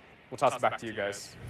Jack Moment at Central Maine Medical Center in Lewiston tonight. Jack, our thanks to you. And Jack's seen a variety of scenes tonight and has walked us through it. When he first arrived in Lewiston, he went directly to Sparetime Recreation, the bowling alley, where the shooting happened, and was met by law enforcement with guns, and they told him to go away.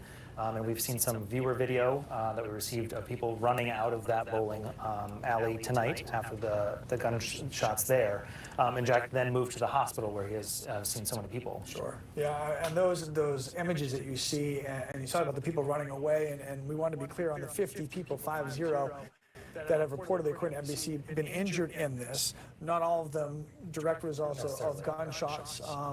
A lot of them possibly from trying to get out of the situations they were in, because you hear gunshots, you run, and a lot of people possibly injured that way as well. But 50 people injured. We saw a video of all the people scattering in a hurry. So there will be, we've talked about some of the things that will and won't be happening tomorrow besides schools because of this situation.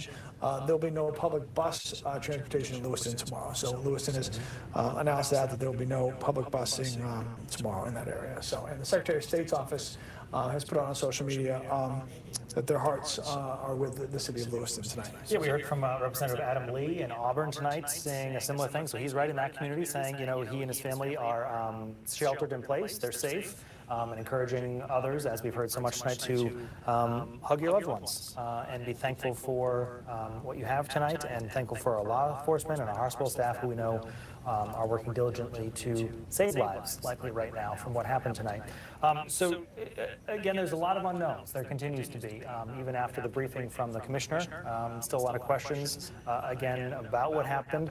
The biggest thing at this hour, and likely the cause of why we're seeing so many things being canceled tomorrow, is because Robert Card is on the loose, and there's still an ongoing hunt, at least in Lewiston, Auburn, and Lisbon as well, we know, and likely further than that for him at this hour. So his photo's on your screen, and that's kind of the big message at this hour of this person is still out there. Yep, and there was a large police presence, which we showed you earlier. Hannah Cumler, Sam Rogers were in Lisbon at a boat launch on Frost Hill Road. The car that Robert Card was reportedly traveling in was a white Subaru. They did find the car. He was not with the car. So the search continues, and that chatter, if you will, of might be headed in an accident, that has been fairly quiet. So the search is obviously still on. If you do see him, to echo the words of Commissioner Soschuk, do not approach. Mr. Card is deemed to be armed and dangerous as right now specifically called a person of interest. They were very deliberate with the words there. And so they do not approach him. You're not asked to do that. If you see something, even if you see somebody who might be that person, to please reach out to law enforcement. And certainly better to be safe than sorry. And then the commissioner also talked about the reunification center that's happening at the Auburn Middle School, which is such an important piece of this puzzle for so many people that have so many questions that are looking for answers. And that's the big thing, is trying to get answers for so many families at this point. Alex Haskell has relocated tonight to the reunification center at Auburn Middle School, joining us now live with what's going on there. Hi, Alex. Hi, Brian and Lee. We've really seen things pick up here at the Auburn Middle School. A lot of families getting help and news, good and bad. We chatted with the mayor of Auburn here not too long ago. I think many of you probably saw that interview. Just wanted to share some of the things that he said to us. You know, dozens of witnesses of the shooting were brought here. They varied in ages, the youngest being teenagers. And, you know, he said, you know, a lot of people have been able to get help here, but also receive some, you know, the most terrible news possible in all of this. Some people were here when they found out that they lost loved ones in this. And, you know, I've been chatting with people as they come out of this center. I just chatted with Lind, who came here looking for her husband, and she just walked out and found him. So some good news here tonight in Auburn. I just want to make sure, going through my notes, making sure I'm not missing anything that we can share with you. Obviously, we've been talking about how this center, or this middle school, is a reunification center. This is the place to come if you are looking for a loved one, if you have questions, if you have concerns. This is the place to be, and it is safe. We see many police officers here. They're walking with folks to and from the building. They're checking cars as they come in. So a very safe place to be. But we will keep an eye out here as folks continue to get help. We have mentioned counselors are here too for folks to speak with. Lee and Brian, I'll toss things back to you. All right, Alex, thank you. And I just, you know, I can't imagine what Alex is seeing. Yeah, like that's hard, obviously, for the people who are going there to get their questions answered, for the people who have to answer those questions, and then to watch that and to see either the elation of the reunification or maybe the not, and it's just brutal. Yeah, and I think we saw it on the mayor's face. We heard from Mayor Levesque a few minutes ago and was asked, you know, are both sides of that conversation happening for people who are showing up? And I think you saw it all over his face of how brutal and painful it is to see those horrible conversations unfolding. People who showed up there hoping to find their loved one and getting horrible news tonight. Yeah, the news is bad all the way around. We're not going anywhere, so we're here around the clock, and we're going to get this thing hopefully resolved sooner than later for everybody's sake, and just to give a little peace of mind that the person of interest that they're looking for, at least right now, Robert Card, does get found.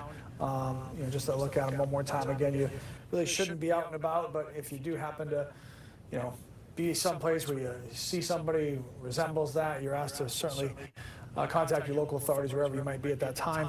And again, do not approach as he's considered to be armed and dangerous, and is the person of interest, or at least a person of interest, in what has happened tonight. And just a tragic night for the state of Maine, for all of us who are from here or not from here. You don't have to be a Mainer to feel for the loss that our state is feeling tonight, and certainly the empathy that we have for all the people going through everything they're going through, and everybody in the state is going through this. Some, you know, maybe at a more severe level than others, but there's nobody that is not affected by this, that doesn't, you know, view Maine the way that we view Maine, you know, being the born and breeders. I think our state is held in a regard that this isn't the kind of a place where this thing wouldn't happen. And, you know, that has been kind of our, you know, we're sure we can practice for it, and we can train for it, and we can make sure that we're ready just in case, but, you know, it's not going to happen here. And, you know, it's awful. There's no appropriate words to label exactly just how awful this is, that this is happening in our state. And we also recognize these photos you're looking at right here were released from, as you see, the Androscoggin County Sheriff's Office and Lewiston Police as well. They wanted us to share these pictures with you of a moment they said unfolded tonight at the bowling alley there. And I'll be frank, when we received those in the newsroom, they were audible gasps. They are jarring photos to see, especially when you know where they're taken from. They're not a photo from a town somewhere else. They're in our neighborhood now. So we recognize that there's a lot to process in seeing these images and knowing what unfolded tonight. You know, and I can't get over still the timing of the incident, which according to Commissioner Sawchuck was 6:56 p.m. That bowling alley, you know, that had kids. Right? There's kids in the bowling alley. There's adults in the bowling alley. Maybe Wednesday's bowling night for your team, your workplace, your group of friends, whatever it is. You think it's a fairly innocuous activity to go out and go bowling, and then something like this happens, and your world gets turned literally upside down, and we all sit around now and search for answers, search for healing, and for peace, and for our state to help us in that regard, and search for Robert Card. I mean, I don't think anybody will, certainly rest easily until that very important piece of this whole, domino is taken care of. And obviously, as Commissioner Shostak alluded to, literally hundreds of law enforcement officials from our state are currently working right now as we speak, trying to find this person of interest, and they should have the speed and the wisdom and the knowledge and the ability to make that happen as soon as possible. You're looking at his photo again. Robert Card on your screen right now is a person of interest in tonight's shooting that left anywhere from 15 to 20 people dead and possibly 50 people injured as well. You were also looking at some video from outside Sparetime Recreation of just showing that the perimeter that is pretty much around the building as well, and how far back being kept from that building. Certainly a tremendous crime scene there to process for officials as well.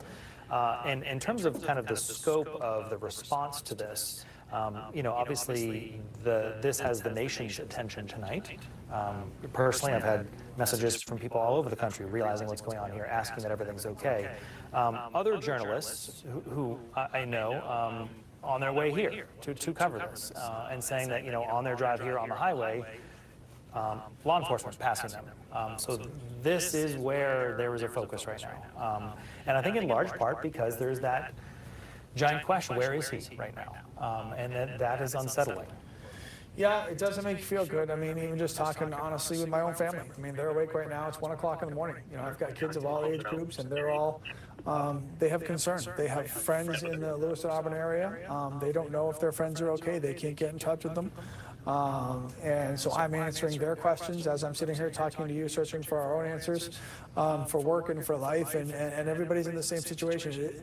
But I think your word unsettling really hits it on the head. It's just, we're all just on edge because we just don't know what's going to be next. Is, God forbid, the next thing going to be something awful that we hear about in another part of our state? Is the next thing that we're going to hear be, thank goodness they got him, and we don't know the answer to that question. And as I was mentioning before to the doctor that was gracious enough to spend some time with us, unknowns are hard, right? I mean, knowns are easy to deal with, or easier to deal with. Unknowns are hard, and this is a very big unknown. And we certainly trust that all the men and women that are out there right now doing their jobs, in full force with the entire state on the lookout here, will do their jobs that they've been so highly trained to do well, and that this will come to a resolution soon. One of those challenging unknowns, I think, is in the search for our search for answers and your search for answers is there is, correct me if I'm wrong, Lee, but there is no next definite time we will hear from police. Yeah. Earlier, we knew we were anticipating hearing from them. We'll hopefully get more information. At this point, it's a little open-ended, which I think adds to the uncertainty of the night, of when will we know something more. And another hard part, journalistically speaking, is as we try to gather information, the people that we would generally go to gather information are a little busy right now. So answering a text or a call or, hey, help me out, it shouldn't be and isn't their top priority. They're all, full force ahead, focused on the task at hand, which is to find their person of interest, Robert Card. So it makes it harder to gather that information than if something is resolved, then you can, call or text a source and say, hey, okay, I've got 5 minutes here, I can chat with you a little bit. And so our reporters, which are also scattered throughout the state, are working hard to get as much information as they can, as accurately as possible, as quickly as possible, accurately first. And that's what we're all waiting for. So, yeah. And we know that at some point you will hopefully go to sleep, but tomorrow you will wake up and there will be the questions of school and work and what's open and appointments. And we are constantly working to compile that information for you in the new Center Maine app. So if you're not able to stay up with the minute-by-minute updates we're giving you there, we're putting it all there for you as well for when you do try to figure out what Thursday looks like. Yeah, and I think it's important. We're going to get to an interview we want you to hear in a second. I just think it's important to kind of emphasize this one thing that Commissioner Sawchuk said, and it really kind of stuck out, and we had said it earlier before he spoke. The information that you're searching for yourself, right? The information that you're searching your phone, you're checking the internet, you're texting your friends who maybe live in the areas that we've mentioned. Be real careful to just vet your information properly, to know that what you're understanding and you're learning is real and not something that's not, that might cause unnecessary panic, unnecessary stress for you, and that your information is accurate. Because in a situation like this, with so much interest and so many eyeballs and so many people weighing in, that you should know what you're seeing, reading, hearing is real, and not anything besides that. So that's important. There is comfort in that, knowing where the information is coming from. All right, Chris Cox did an interview for us a little bit earlier, and we want to hear a little bit of that. And if you don't mind, expanding on maybe helping the general public understand, one of the focuses of your most recent publication, right, was about the comparison between thwarted mass public shooting, public mass shooting, and actual completed attacks. Can you help kind of, give the abstract to the viewers at home of what that study entailed?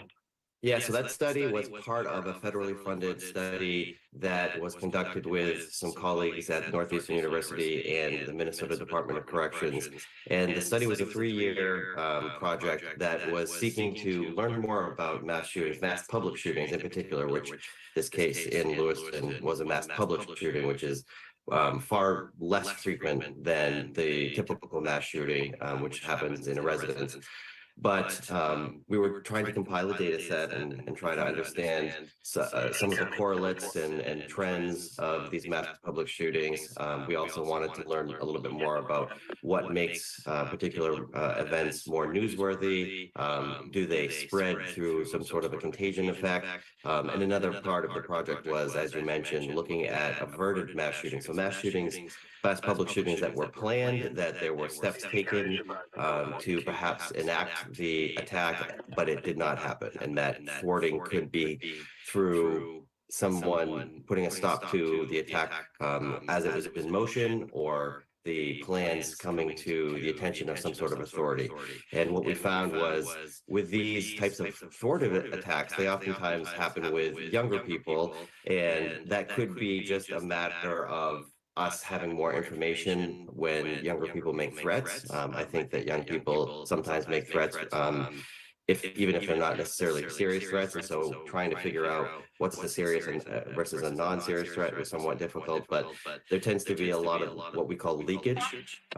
People tend to make their plans known, particularly the younger people. And so people who are with peers or surrounded by groups of individuals where they're talking and they're, complaining about things, and maybe they let slip a plan that they might have, or even trying to actively recruit people to be engaged in their plan. These are some of the things that we found. But cutting across the mass shooting literature in general, we know that oftentimes these perpetrators make their intentions known somehow. They have some sort of behavior that could be disturbing, that is a warning that lets us know that something is happening and we need to take it seriously. And to that point, Professor, there's some information that is circulating that we have not yet been able to verify about what knowledge our Maine Information and Analysis Center may or may not have known about this person. I don't know how would you recommend corroborating that information for the public? Yeah, I mean, I think that I have seen the reports that you're mentioning as well, detailing the background of the suspect. And, without that being confirmed, it's difficult to speculate too much on it. But I would say that until the suspect is apprehended, we probably will still be speculating. And then once hopefully that happens soon, then we'll certainly know more. But what has been shared in the media is certainly not uncommon in terms of people who have engaged in these attacks before. I'm hesitant to say that there's a profile. I don't believe that there is a profile of a mass shooter, but there's certainly some characteristics that we see that are that weave their way through a lot of these cases. And so the information that has been shared, if it turns out to be true, is not necessarily surprising, but is again more evidence that these types of events are preventable, and we need to take them, I think, a little bit more seriously.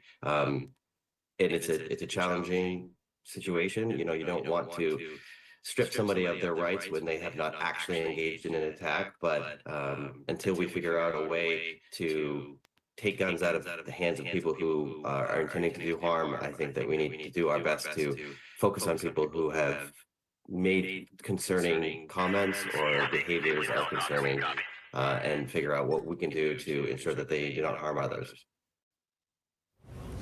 Thanks for sticking with us. I'm Amanda Hill. This is Zach Blanchard, and that was Michael Roque, who's with Bates College, where they are still under lockdown. Lewiston in general still being asked to keep their doors locked and shelter in place. Now, what we are learning from the AP, which got a police intelligence bulletin, is a little bit more information about the man that police are looking for, Robert Card. They say that he had been trained as a firearms instructor at a U.S. Army Reserve training facility in Maine. This bulletin says that he had been committed to a mental health facility for 2 weeks in the summer of 2023. It didn't provide specific details about treatment or condition, but it did also say that he had reported hearing voices and had threatened to carry out a shooting at the military training base in Saco. Again, that's all information from the AP, which got it from the Police Intelligence Bulletin. And again, Robert Card is the person of interest that police are looking for. He's 40 years old and he lives in Bowdoin. Yeah, right now, police agencies from all across the country, really, and across the state are working to track this man down, a person they are calling person of interest in this shooting, of course, that has killed, NBC News reporting 15 to 20 people in Lewiston tonight and injuring up to 50 others. Numbers that are truly unfathomable, truly hard to process for a lot of us tonight. And one of the elements here, we had reporters at a reunification center in Auburn where people were actually going to get some good news, to actually hear that their family members, their loved ones survived this tragic, unimaginable event. And we heard from Mayor Jason Levesque at that, and he went into the center and he kind of described what it was like to experience that. We're at the reunification site right now. Glad to see a lot of people coming, picking up their loved ones that were witnesses and actually at this event, and talking with them. And my heart and prayers, and I think all of ours in this whole area, and the whole state, frankly, are going out to them right now so they can get a speedy recovery. What were you hearing from the people in there? That's really what I wasn't hearing. I mean, at this point, there's a significant amount of shock going on with people that were actually witnesses. Obviously, when I was bringing people in that were looking for their loved ones, there's fear, there's panic. Of course, there's worry, understandable. But the people that were actually there tonight, was what I didn't hear. It's shock. It's shock. It's hard for me to explain. And yeah, and I want them to be able to go home and hold their families. Certainly difficult to hear, and a lot of people sort of reeling with this news. We want to bring in Greg Marley with NAMI Maine. That's the National Alliance on Mental Illness. Greg, thank you for joining us. I'm sorry I have to, but I'm glad to be here with you. Just heard from the mayor of Auburn there about just the emotions going to this reunification center to either find out someone you love has died or has been seriously injured, or that they're okay. Just the emotions of that. And the uncertainty. Either way, that not knowing and then knowing one way or the other. So big emotions, need to reassure people, need to support people if they find out that their loved one's been impacted by this. And also the viewers at home that are just watching this unfold, obviously it's a lot for them to process because Maine, we know, is a big, small town. Is there anything you recommend beyond just a general checking in? Well, I got a text after the last hour from a friend of mine who saw me and thanked me for being here and said, you know, we're not going to be sleeping tonight because we have a loved one who's in law enforcement in Lewiston, and so we're on pins and needles. And that's going to be across the state. People, this, as you say, it's a small town. People have connections. People are going to wonder about friends and family, and that's going to leave us all, you know, escalated. Absolutely. And if you're a parent, that's great, but your children as well. How do you take care of them? Many children not going to school tomorrow. A number of school systems, school districts canceling classes, understandably, not just because there's a manhunt going on, but also because of the emotional toll that this is taking on students. It happened just before 7 o'clock at night, a time when children were still awake. They probably saw it come on the news, and parents had a lot to explain to their kids tonight. I know you were even in touch with the Department of Education, right? I was on a call around 8 o'clock with Commissioner Macon and other leadership from the Department of Student Services, their Student Safety Center as well, or School Safety Center, and they were making plans on sending out materials to schools across the state on how to manage, how to support their students, how to support their staff. So the Department of Education was trying to support the schools even before they knew what exactly was going on. There are certainly a number of schools that have already closed for tomorrow, and you can find a list of many of those on our website. We have the closings and cancellations on our website.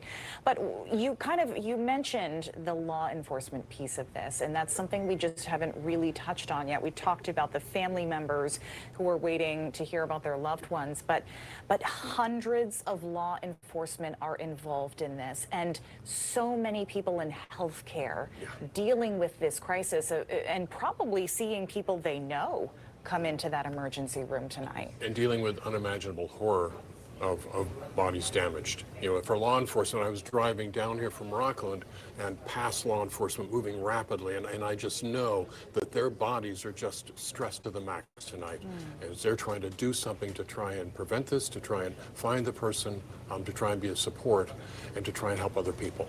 Yeah. What's your message to their families tonight that might be questioning? They see their loved ones go into unimaginable situations all the time, but this reaches a whole new level, and they might just be saying, what do I do when John comes home from work tonight? Well, and law enforcement families, first responders families are accustomed to their loved ones experiencing trauma, and how do you keep a safe place at home for them to return back to? How do you make sure they've got a hot meal when they get there, peace to sleep, a place to talk if that's what they choose to do? Because they're going to be traumatized as well. Absolutely. Even for them, the stress, you mentioned that stress on their body. How do you like safely come down from? I know a lot of people, even just watching this, experiencing so much adrenaline right now. Those locked in their homes experiencing adrenaline. How do you safely come down? Well, those stress hormones, there's some real important tips. First, drink plenty of water. Hydrate, good food, really work to get rest. And tomorrow, exercise, move your body, because that's going to help release those stress hormones. If you do well talking and emoting, find someone safe that you can do that with. All those steps are really important. How do you tell too when you should not talk, when you should not ask too many questions? Know your loved one. And some of them will say, you know, when I come home, I just need some time to kind of settle, and then I can talk. I need to go outside and stack some wood or do something just to process with my body, and later I'll be ready to talk. Other people, they're going to be talking to you on the phone on their drive home. So just know your loved one and how they process. Now is definitely time to check in and hug your loved ones close. Greg Marley with NAMI Maine, thank you so much. We want to remind you that police are still continuing this search for a person of interest in the shooting in Lewiston that has killed 15 to 20 people, injured as many as 50 others. Right there on your screen, this is Robert Card. According to police, he was trained as a firearms instructor at a U.S. Army Reserve training facility in Maine. Card had been committed, according to police, to a mental health facility for 2 weeks in the summer of 2023. They didn't give specifics about the treatment, but there are reports that Card had heard voices and had threatened to carry out a shooting at a military training base in Saco. And so the manhunt continues still for Card. There was initially earlier this evening when we were on the air with you, we were sharing these images of the surveillance footage and that car that they ultimately found in the Lisbon Falls area empty, but they have not found Card. So we, as Amanda said earlier, hundreds of law enforcement officials from all across the state, all across New England, local, state, federal, are involved in this manhunt. Multiple towns have shelter-in-place orders. So Lewiston is still, at last check, in a shelter-in-place, as well as Lisbon. So if you live in those communities and you're still watching us, please stay inside your homes. And if you're heading to bed and when you wake up in the morning, make sure you check and make sure to see what the situation is to keep you and your family safe. Also want to check because school likely closed in your area, so definitely keep track of that. Now, we talked about the numbers, just the astounding numbers, 15 to 20 people killed, up to 50 injured. And I want to point out that the 50 injured were told not necessarily gunshot wounds, a lot of that from escaping the dangers of what was going on, you know, just the stampede of getting out of there. You can imagine the terror in all of that. All night long, we've been seeing images of people running out of Sparetime Recreation, that bowling alley on Mollison Way there in Lewiston. We've heard horror stories from Schemengees Bar and Grille on Lincoln Street. I know we heard from a woman earlier tonight who was waiting at Central Maine Medical Center to hear if her son was okay. She knew he was at the hospital, but she had no other information to go by. So we have had reporters in multiple locations tonight, which is where hundreds of those officers have been dispatched out to as they continue the search for Robert Card. Right. And we also want to touch on that Maine's hospitals are, of course, on high alert tonight. We are just learning that Maine Medical Center has alerted all on-call staff and created critical care and operating room capacity in anticipation for those patients, those victims, to be taken from Central Maine Medical Center, where we saw just crowds of people gathered earlier, to Maine Med, which is, of course, the state's largest tertiary center that trains for moments like this. Of course, we never want them to happen, but they are prepared. We've heard of at least one person being transported to Maine Med so far, but the hospital tells us that they, out of an abundance of caution and because of the situation, all of Maine Health hospitals have closed their campuses to non-hospital personnel and non-patients until further notice. So, of course, that's a big deal so that they can focus on the patients that need immediate care. We're also hearing that other hospitals in the state are taking similar steps. I want to talk about this too. Congresswoman Gabrielle Giffords, a lot of you know she was the founder of the gun violence prevention organization Giffords. A lot of people know her background with this, and she released a statement because so many people are taking note of what's going on here in Maine.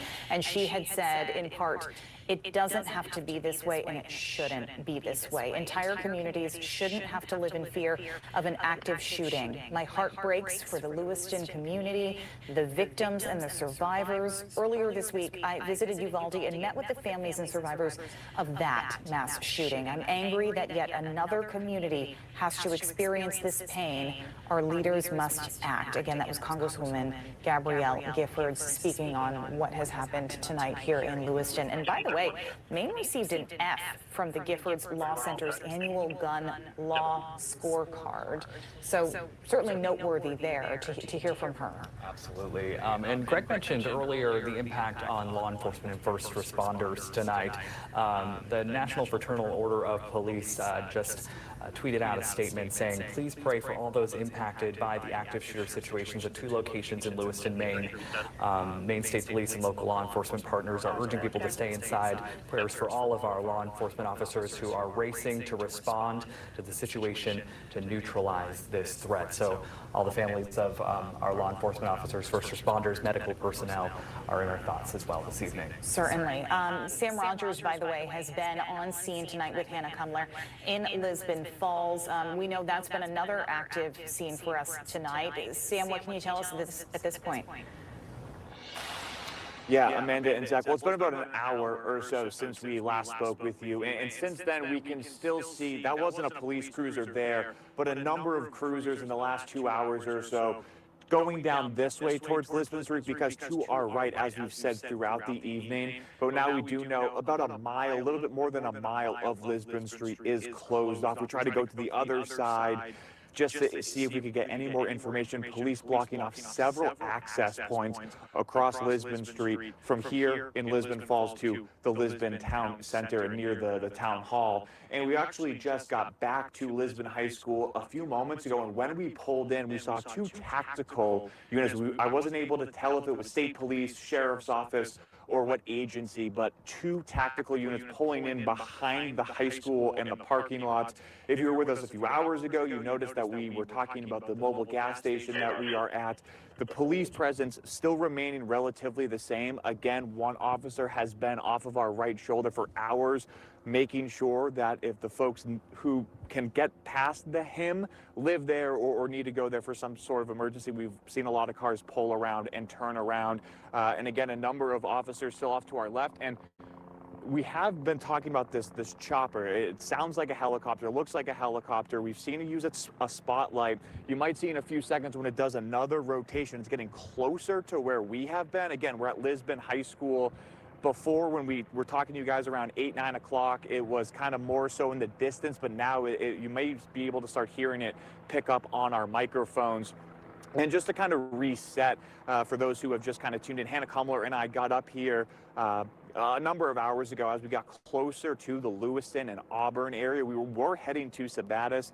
It seemed like about 5 miles from those Lewiston exits, we started seeing cruisers parked on the side of the road with their stoplights and their spotlights centered onto the lanes of traffic, trying to identify the person of interest, the vehicle that he may or may not have been in.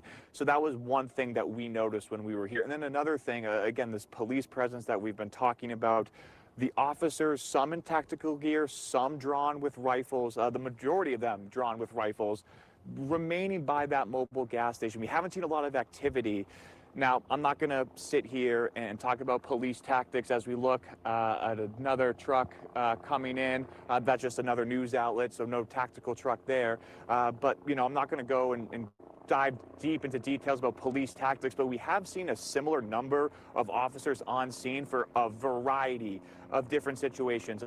Lee, Brian, Zach, Amanda, you guys have been talking about for hours about how law enforcement in our state trained for this. We've seen that response over the years at various breaking news scenes across the state, regardless of what the alleged crime is. Again, the helicopter coming in right over our head. This is not going to be able to see it, of course, where we're sitting under a tree, but this is the closest we have got to that helicopter. You should be able to hear it over the microphone.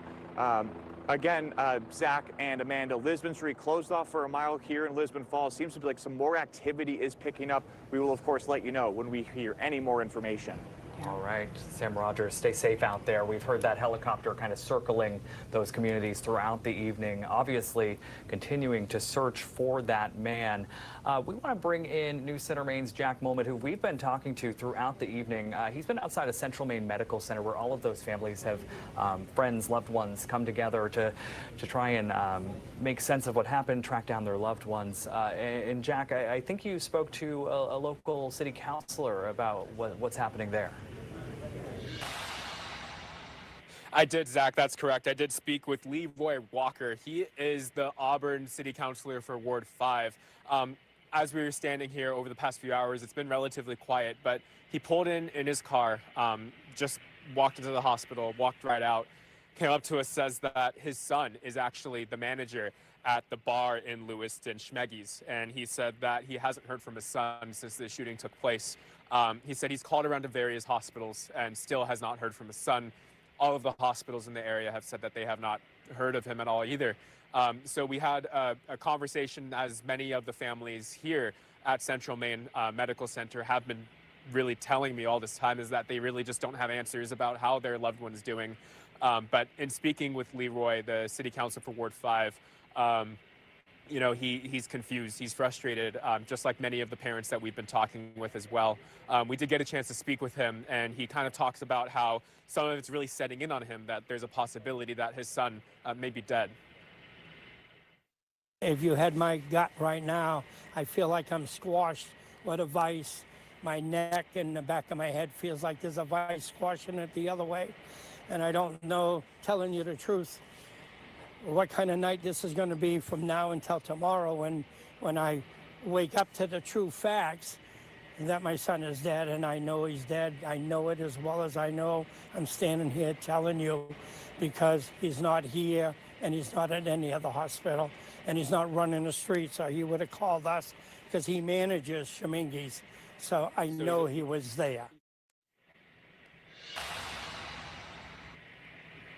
And he still doesn't have any answers right now. He said that these next 24 hours will be critical, depending on if he gets information or not.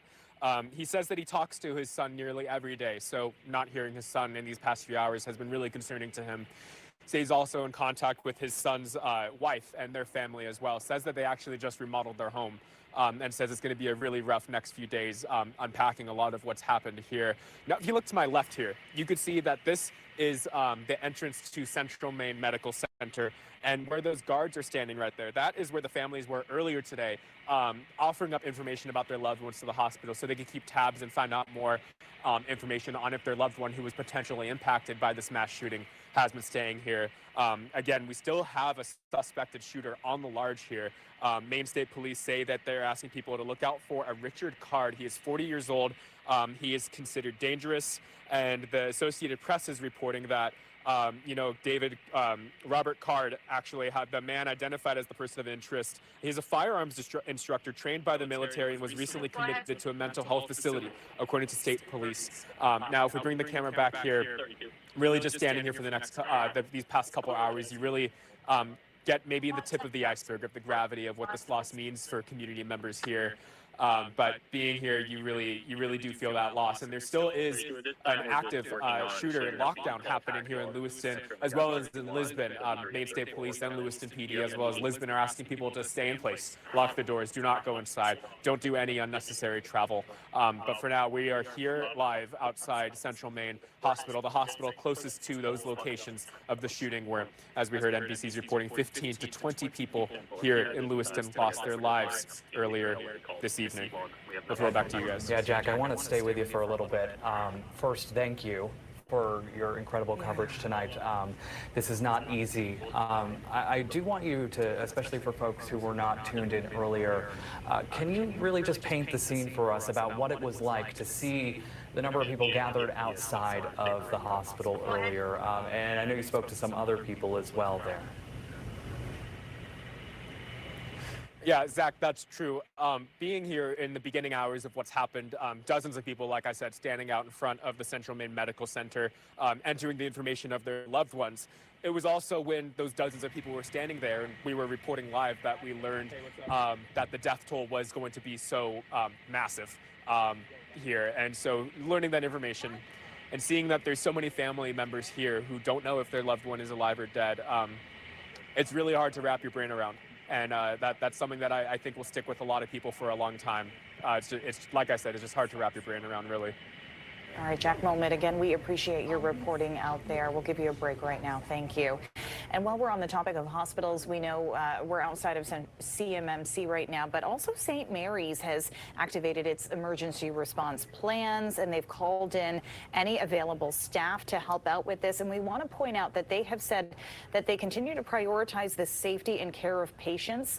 So that said, all elective procedures and surgeries scheduled for tomorrow morning have been canceled, and all of their St. Mary's practices are going to be closed tomorrow morning. So they'll be reaching out to people with appointments to try to reschedule some of this. But it shows you, just how impacted our hospital systems have become with this. Absolutely. We mentioned earlier that Maine Health, the state's largest healthcare system, has shut down their facilities to all non-patients.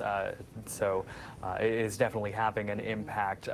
It's been a couple of hours now, I believe, since we heard from police for the first time about this incident. They weren't able to share a lot of specifics yet, not a lot of numbers, but News Center Maine's Alex Haskell was there at Auburn City Hall, and I believe he joins us now. Thank you, Alex. What more can you tell us there? Yeah, hey, Zach. So we're here at Auburn Middle School. This is where a reunification center has been set up. And basically, this is where folks can come if they have any questions, if they have any concerns. A major one, if they're looking for a loved one, this is the place to come. And I'll give you the address. It's 38 Falcon Drive. Again, it's the Auburn Middle School. And I've shared this many times. You know, this is a safe place. We've seen many members of law enforcement here. They are shining flashlights in cars and walking folks up to the middle school here, looking for answers. And we were chatting with the mayor of Auburn a little while ago, and he was kind of sharing what's been going on here. You know, dozens of witnesses of the shooting have been brought here, and these witnesses vary in ages, the youngest being teenagers. And some here have gotten the worst news possible tonight. They were here when they found out they lost a loved one, but there's also been some great news. I chatted with this woman. Her name is Lind. She came here looking for her husband, and after a little while I saw her walk out of the middle school with her husband, and they headed home. So some great news here. I chatted with a few other people, and I asked how helpful are folks inside, and they said very helpful, but everything is not well. And that might be a nice way to kind of cap much of what has been going on here. Just so much help from law enforcement, everyone tonight. But, you know, we are not well as we face this tragedy. Certainly not alone. But, you know, this is, again, the place to be if you have any questions, concerns, or looking for some loved ones tonight. We've seen the mayor of Auburn walk people up. Things have slowed down a little bit. Earlier, we saw busloads of people, dozens of people being brought up to the building. But things have certainly slowed down a little bit here. I'm going to toss to some sound from the Maine Public Safety Commissioner, who we heard from earlier back in the Lewiston City Hall. We have literally hundreds of police officers working around the state of Maine to investigate this case, to locate Mr. Card, who again is a person of interest and a person of interest only. And we'll continue to gather information so that we can bring the suspect to justice and ultimately seek prosecution down the road. And as more information comes in, of course, this is a great spot to come. I'm going to share the address one more time, 38 Falcon Drive. That's the Auburn Middle School. Come here if you have questions, concerns. Also want to mention, guys, that there are counselors available. So if you need someone to chat to, come here. Zach and Amanda. Certainly an emotional place to be, Alex. Thank you for your coverage on this. Like we said, we were talking earlier with Greg Marley with NAMI Maine about just the impact of this, the severity of this, of showing up to this reunification center and not knowing what the answer is going to be. Is it going to be good news or is it going to be horrific news? Yeah, and a lot of people, like the city councilor we heard from with Jack, are living that nightmare tonight. And as you watch this coverage, as you experience this and learn more with us, make sure you're taking care of yourself too, and your loved ones around you. Again, we do want to remind you that as we speak, this situation is not over. Hundreds of police officers from all across the state, all across New England, are looking for this man, Robert Card. He's 40 years old. We're going to pull up his picture now here on your screen. According to police, he was trained as a firearms instructor at a U.S. Army Reserve training facility in Maine. As you can see there, that he was committed to a mental health facility this past summer. And there are some other disturbing reports about him, but if you see him or know where he might be, you are asked to call police. Police saying you can reach out to them by email, on Facebook, just by calling 911. He is considered armed and dangerous, so don't approach him. But police are still actively looking for him as we speak. And again, a shelter in place remains in both Lewiston and in Lisbon, where those are two very active scenes right now. And Chris Costa, our reporter, actually spoke with someone in Lisbon earlier tonight who kind of witnessed a lot of stuff. We want to hear from them. I've seen a lot of police cars. I think I saw a SWAT car. just a lot of cars in and out of the school. There's a police officer currently parked right across the street that's just sitting there, and it's been sitting there for probably the past half an hour. Okay. Which makes me feel a little bit more comfortable. I mean, but a lot of helicopters, like I'm hearing helicopters all over the place with spotlights. It's pretty crazy. How is that making you feel right now, this environment? Well, it's a little unnerving. Luckily, my son is asleep right now. He can't hear anything. Me and my wife are up and just kind of pacing around, and you know, there's not much we can do at this point. How old is your son? He'll be 7 in a couple weeks. Is this something that you feel like you're going to have to talk to him about tomorrow as a father? I hope not. Like, I really hope he doesn't wake up, and because he has some anxiety about certain things like this, and I just hate to bring it up right here and now, but maybe later on, once he fully understands the magnitude of the situation, it might be different. Wow, a conversation a lot of parents across the state are having to have tonight as you watch this coverage. It happened just before 7 o'clock, a time when kiddos weren't quite in bed yet, and they likely saw the coverage on the screen, and parents just have to navigate this in the next few days. We want to bring back in Greg Marley with NAMI Maine. That's the National Alliance for Mental Illness Maine chapter. That conversation is a real one. How do parents navigate it? Kids are going to need reassurance. They're going to need a whole lot more physical hugs and cuddles. They're going to need simple messaging and the first step is for that parent to calm themselves so that they're delivering it in an even way, giving them just the facts based on their age and stage, Zach, not over their head. And expect them to have lots of questions and to react in their own style and their own age. We've mentioned a lot of schools, even not near Lewiston or Lisbon, closing tomorrow, recognizing the scope of this. But you yourself, you spoke with the Department of Education earlier tonight.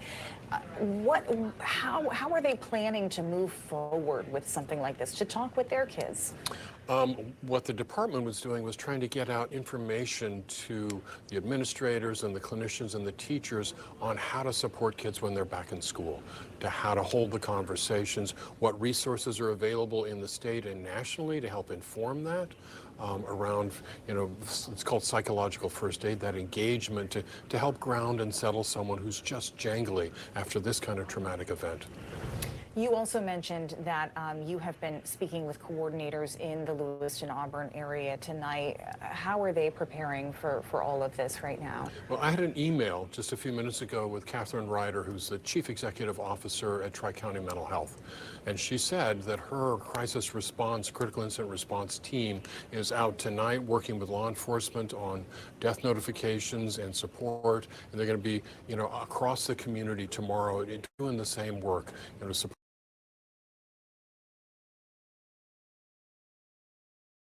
area for a few minutes or so before it headed down west on 196 there, where those law enforcement officials and vehicles just went. So we're just outside of Lisbon High School again at this gas station. This seems to be the area that police have focused their attention, or did for some time, and now it seems like maybe they're focusing their attention in this search effort for Robert Card at another area down 196 here. So we're going to head on down the way, see if we can get another update, see what law enforcement officials are saying or finding, see what we can see, and we'll be back to give you guys that update as soon as we can. Thank you. Please stay safe. And we're going to go back now to Terry Stackhouse, who's at the Reunification Center. His audio issues, I think, have been cleared up. Terry, pick up where you left off. Megan, good morning. Thank you. This has been a very long night and now a long morning for these families. Within the last 60 minutes, 90 minutes or so, we saw it was a bus. It was a city bus that brought witnesses who were at a secure location after these events. They were interviewed by law enforcement and then brought to Auburn Middle School, which is the reunification point. And for their loved ones who came here and picked them up, many of them embracing a lot of relief. But we did have to ask the difficult question of Auburn Mayor Jason Levesque, because when you think about reunification points and the way that these tools have been used in the aftermath of other devastating mass shootings across the country, these are the locations where often family members come to the realization that their loved one didn't make it. Mayor Levesque told us that at least in one instance here, that someone learned that their loved one had died, that they were one of the at least 20 people now confirmed dead from these two shootings. Megan, you mentioned it a couple of minutes ago, but there are grief counselors here. Mayor Levesque said that the middle school here is going to be utilized as a reunification. They're calling it the reunification center now, but that the resources that are available here will remain open for as long as it takes. And with school canceled for tomorrow, at least, this may be a resource that other community members need to tap into. John, Megan. All right, Terry, thank you. And, you know, going back to some of the conversation that you had with Mayor Levesque there, you know, talking about really how Mainers come together in times of need, he really underscoring and stressing that it's one community. Lewiston, Auburn is one community, and there's a long road ahead, but you know, they will try and heal together. And I think that that was a really interesting thing to come out of this, the unity when people band together during such difficult and horrible times, lots of shock, he said. You know, and I keep kind of bringing this up, but I really think that he said it and summed it up really nicely, in that you can train for this, but you can't be prepared. And I think that that would be true when it would come to law enforcement as well. This is something that they do train for. You hope you never have to use it. Unfortunately, tonight it seems like they have. It really is unthinkable, and that word gets thrown around, but as the mayor said, you know, hold your families, and, you know, just trying to think about people as we'll be waking up in a few hours, thinking about going to work and having those conversations and trying to move forward, as there's also an active search. We know that it will certainly not be business as usual for anybody tomorrow, logistically, emotionally, in any way. And to that end, Bates College is in Lewiston, and a message that was sent to the Bates community. We just got a copy of that this evening, and they say they are monitoring the situation. They are in communication with law enforcement. At this time, both the city and campus remain on lockdown. They say at Bates, it will be the case until the restriction is lifted. The safety of the community first and highest priority. And a lot to this statement, but they go on to say that the events have shocked and frightened the community. And I think it's really telling, as they say there were situations where students were not in their residence hall at the time of the lockdown. There were employees who were on campus. They can't leave campus. They are still there this evening. That is what a lockdown means. That is what's happening in real time for college students. And you know, again, the mayor of Auburn said people of all ages were inside that bowling alley. They were there at the pool hall. They're on a college campus. And this just continues to ripple in so many different aspects of life, from small children to college students to people who are older. And we don't know the impact that this is having. Yeah, very good point. We do want to go back now to Terry Stackhouse. We're told that he has an update on a victim that he had been communicating with, a family member. Terry, what do you know? Yeah, Megan, we spoke to a few different families who were waiting outside of Central Maine Medical Center earlier this evening. They knew that one of their loved ones had been shot or had been injured in those shooting incidents earlier. They were waiting for an update, and a mother of a 22-year-old from Auburn, she had passed along her contact information, and for hours, we've been providing you some updates here just to give you a sense of what it is like to wait for an update here. She didn't know what was going on. She was in the first floor lobby in the waiting area.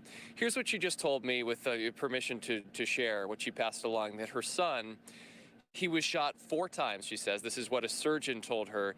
He's on a ventilator, not out of the woods yet. Again, this is what the mother of this 22-year-old told me, that he was shot in the liver, kidneys, and spinal cord, as well as his shoulder blade.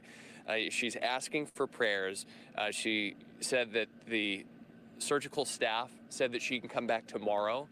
And when I spoke to her earlier this evening, she said that there were probably 20 other people in a situation just like her in the waiting room, waiting for an update on loved ones.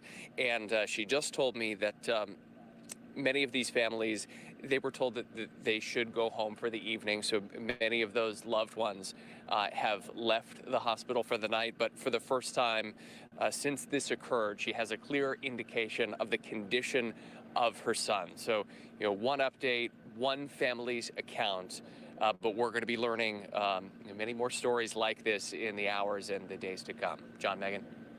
Terry, what a heartbreaking update. And I think also what you said about how many other families were also in that same situation.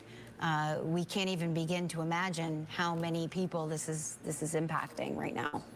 And we don't know, and it continues to just unfold here. And as we hear the detail, often the headline is the number of deaths and dozens more hurt. But when you hear the injuries and the impact on a mother who's waiting for information about a child on a ventilator, there are just truly no words. So let's go to James Corrigan, who is at the hospital tonight. He is outside Central Maine Medical Center, James, where a lot of these situations, they are unfolding, they are playing out. There are patients, there are people's loved ones, their families in the hospital behind you there this evening. What's it been like since you got there? You're exactly right, John, and as you and Terry just alluded to, there's no telling just how many of those people are being affected, but we've gotten a bit of a look at some of those people. We're right outside of the entrance to the emergency room here. You can see some of the law enforcement personnel still guarding the doors, and another one of their functions here is to escort people in and out of the hospital. And a few minutes ago, we saw one law enforcement officer walk a group of 3 people across the street, 2 of them holding hands and looking for which entrance to go into. They're waiting in the waiting room here now, and certainly looks of anguish and distress on their faces. We've also seen them escort some of the nurses out of the hospital, nurses who have undoubtedly had a day that they will never forget, and certainly a day that we will never forget.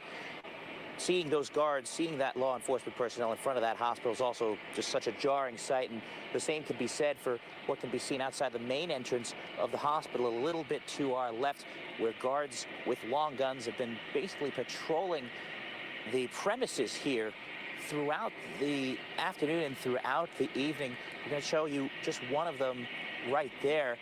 Again, that is an armed law enforcement officer in front of the entrance to a hospital, and walking as if similar that you would see at Buckingham Palace or another house of government or something of this sort. That's the kind of level of security that we're seeing here outside of a hospital here in Lewiston. So while things may be a lot calmer here than they had been before, certainly when Terry was here, when the victims were all being transported to Central Maine Medical Center, it's still an eerie sight, still a lot of jarring sights to be seen. And of course, many more to come as the situation unfolds, as we get a clearer picture of just how many of those people, as you've alluded to, John, as you mentioned, the numbers, equate to people and equate to stories and equate to families. And we know for sure that a number of those people and a number of those families are sitting right there in that waiting room. We could see a couple of them right there, and it's unimaginable what's going through their minds. And as this all unfolds, of course, we'll get a lot more details, and we'll get a lot more of a sense of who these people are, and we'll certainly hear their stories, we'll learn their stories, and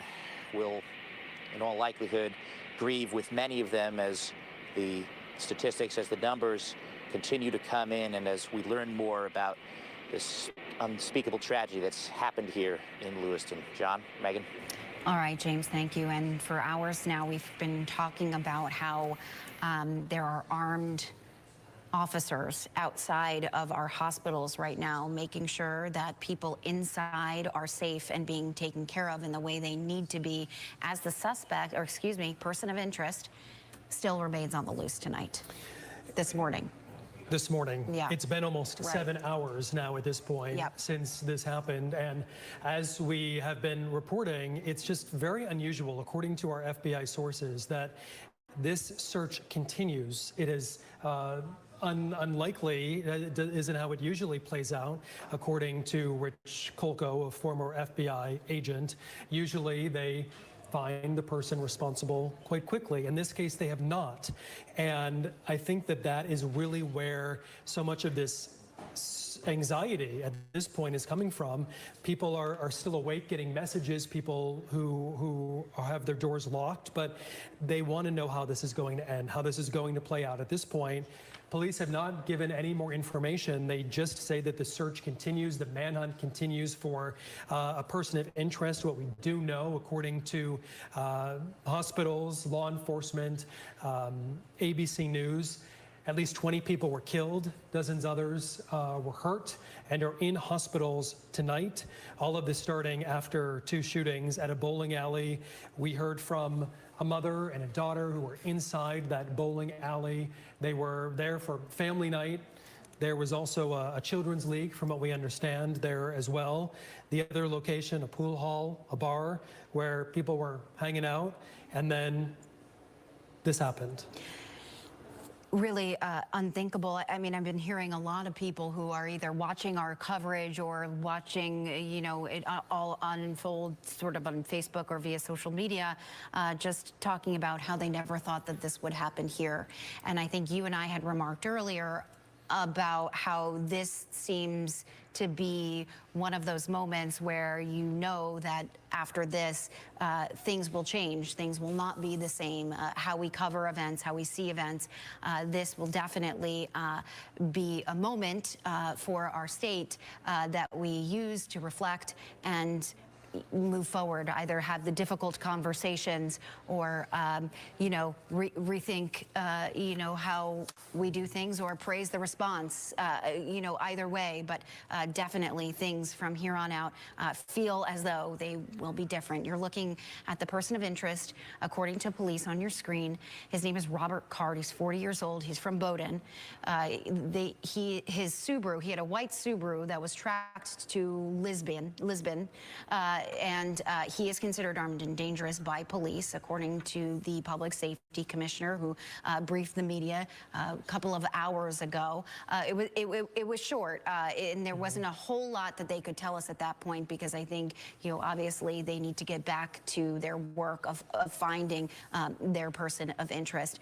But he does, Robert Card does have a military background, and I kind of have posed the question to myself, could this be the reason why he is evading law enforcement as well, or for as long as it seems as though he is? I mean, that remains to be seen. But he does have a working knowledge of firearms. He's a firearms instructor.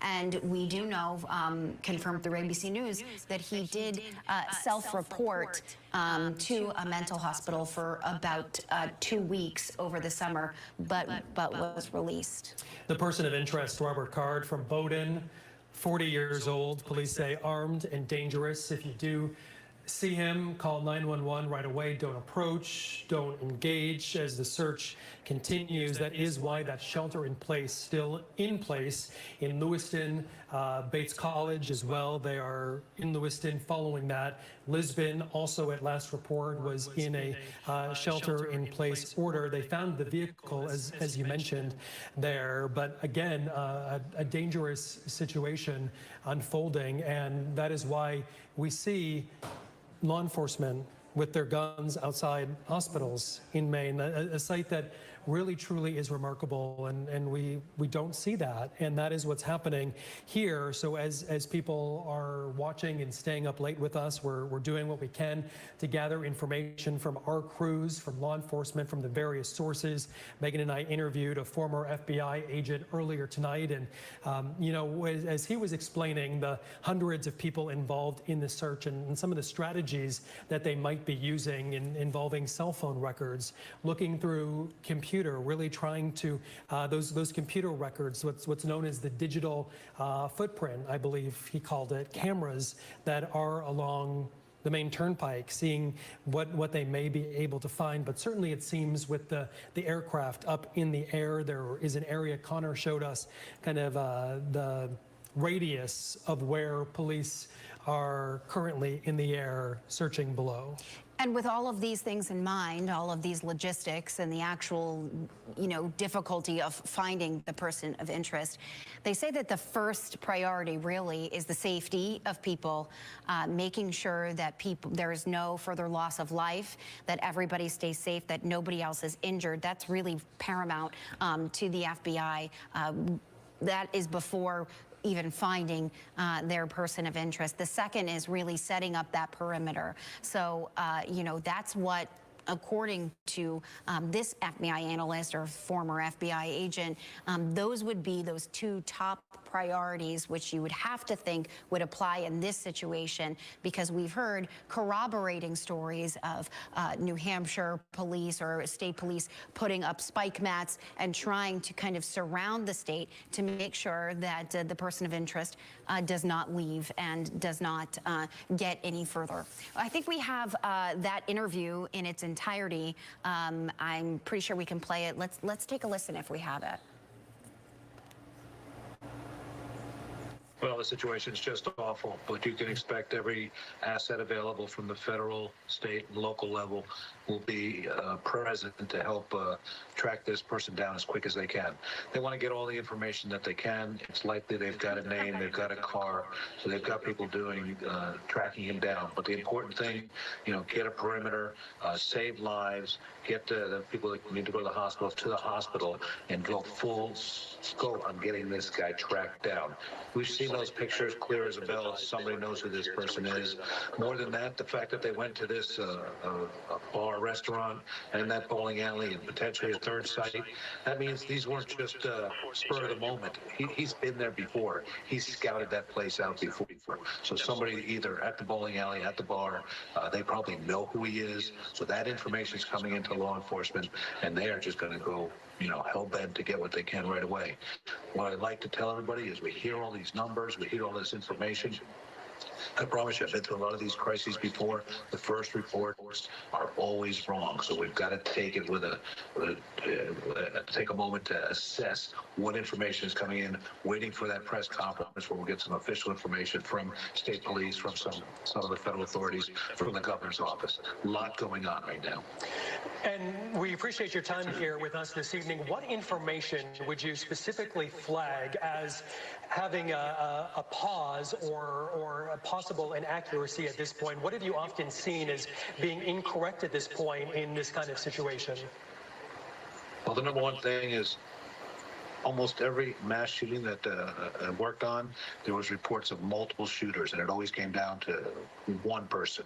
What you have is what they call circular reporting. Different people, you know, reporting the same thing, and law enforcement at the moment might think it's more than one person that's involved. Certainly it could be, but in most cases it turns out to be just one person that they end up looking for.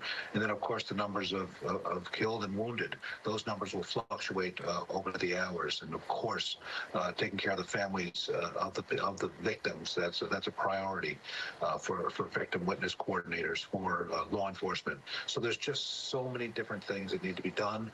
They have to set up a command post. They've got to start working together, harnessing all these different entities that are there, you know, different radio channels, different intelligence coming in, sharing information, setting up tactical teams, setting up surveillance, perimeters. They've got to work together, and they'll be in some room, whether it's a police station, a hospital, school. They'll set up this room, and they'll begin going through the information, assessing it as quick as possible. And every law enforcement agency practices on how to do that. Every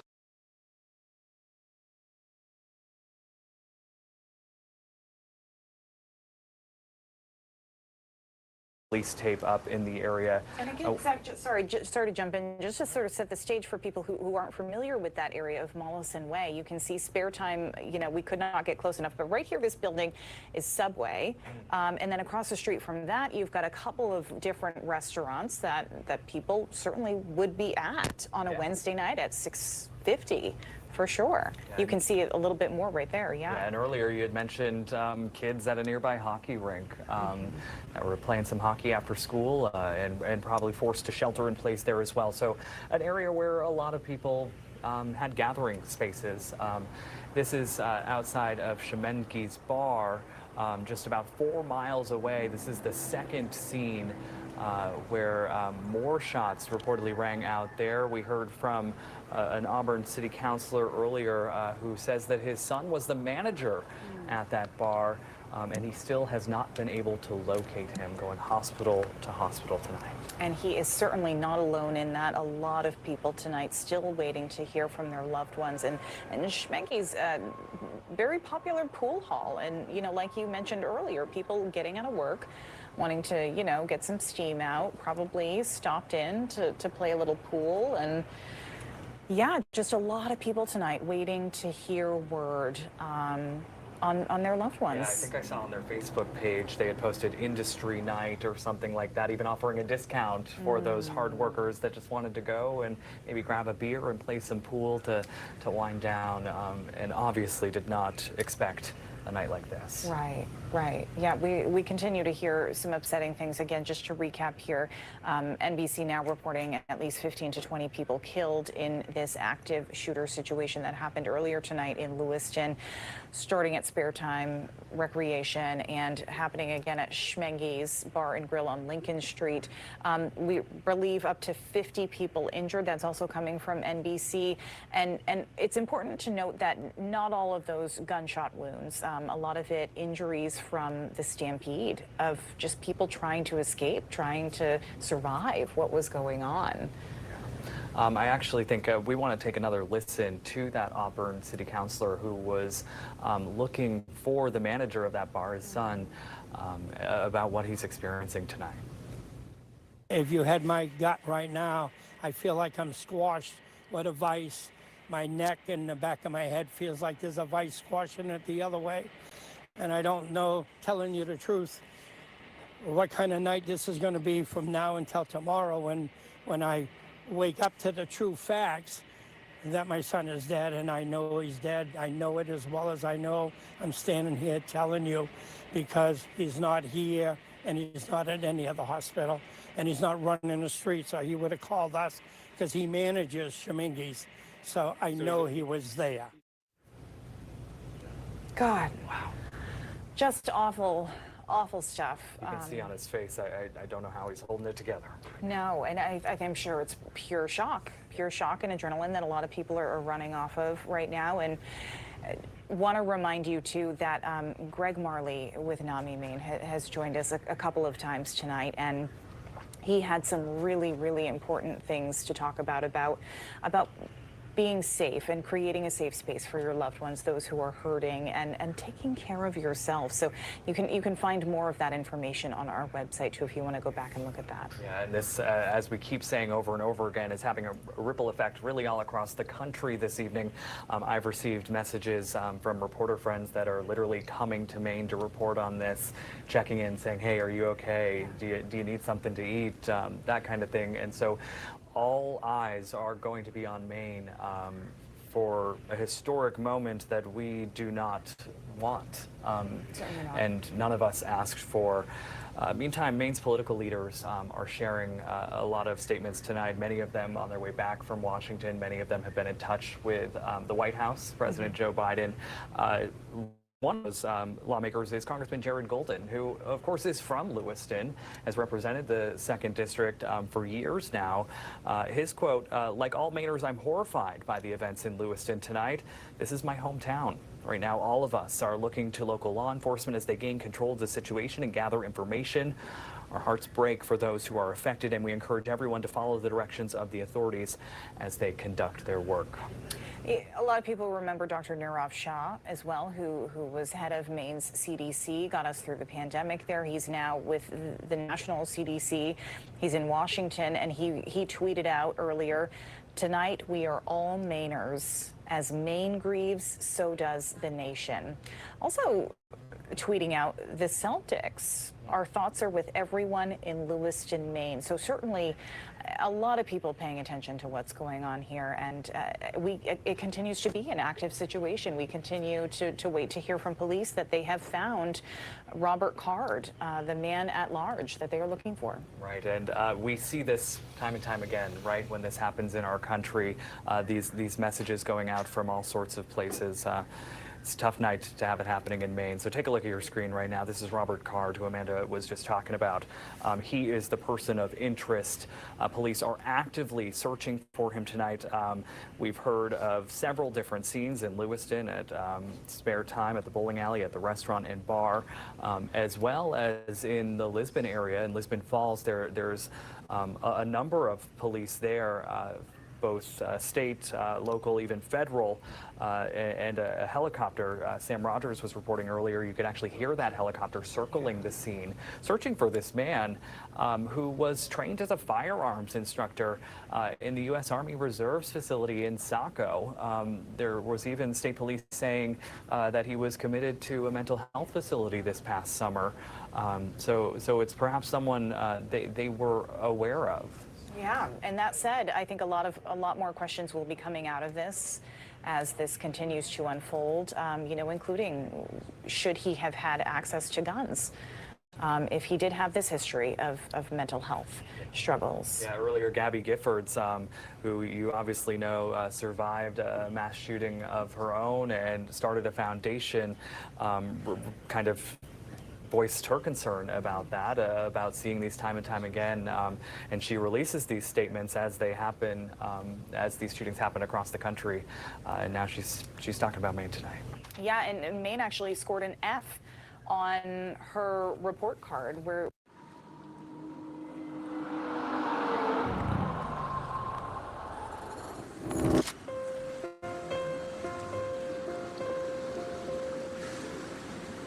there were many dreams and nightmares after the disaster.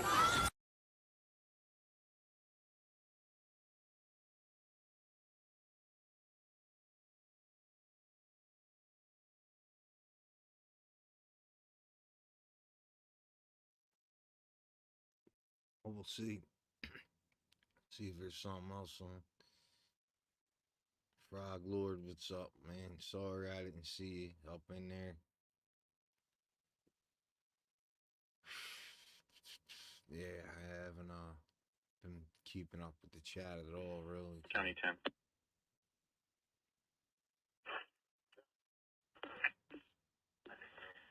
You're the closest I have in the area. I don't know if you could hang back for a minute. I have a white Ford F-150 with veteran plate 9915 Adam 3. Caller states he's been following it since Oxford. It's been acting weird, doubling back, driving all over the road.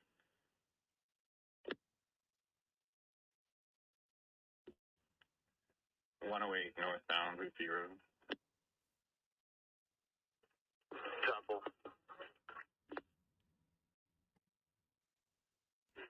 1710. I'm headed that way. If you find it, I can handle it. Well, I'm just north of Boothby. I'm going to zip around, turn around.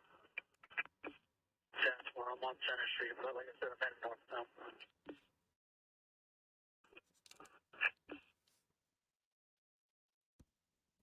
29 County, code 4. 729.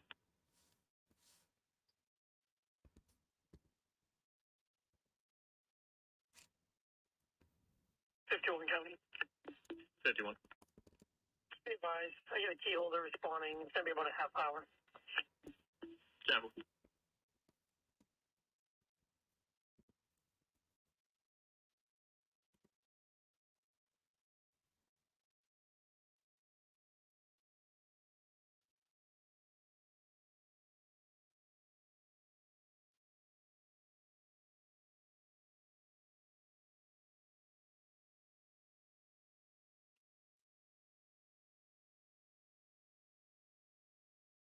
Fork County, my own unit.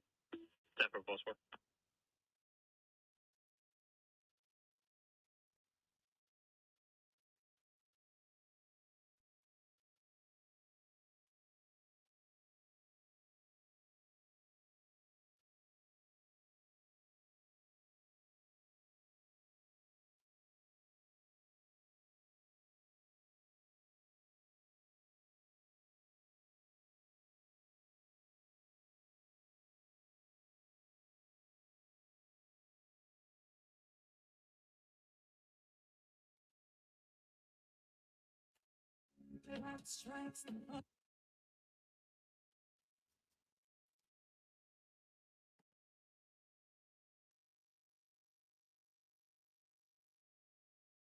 Have been killed, and how they're still trying to find at least the one person right now that is a person of interest. So Right, which is another point that we didn't get a lot of clarity on during the news briefing with the commissioner this afternoon of, is this the only person out there?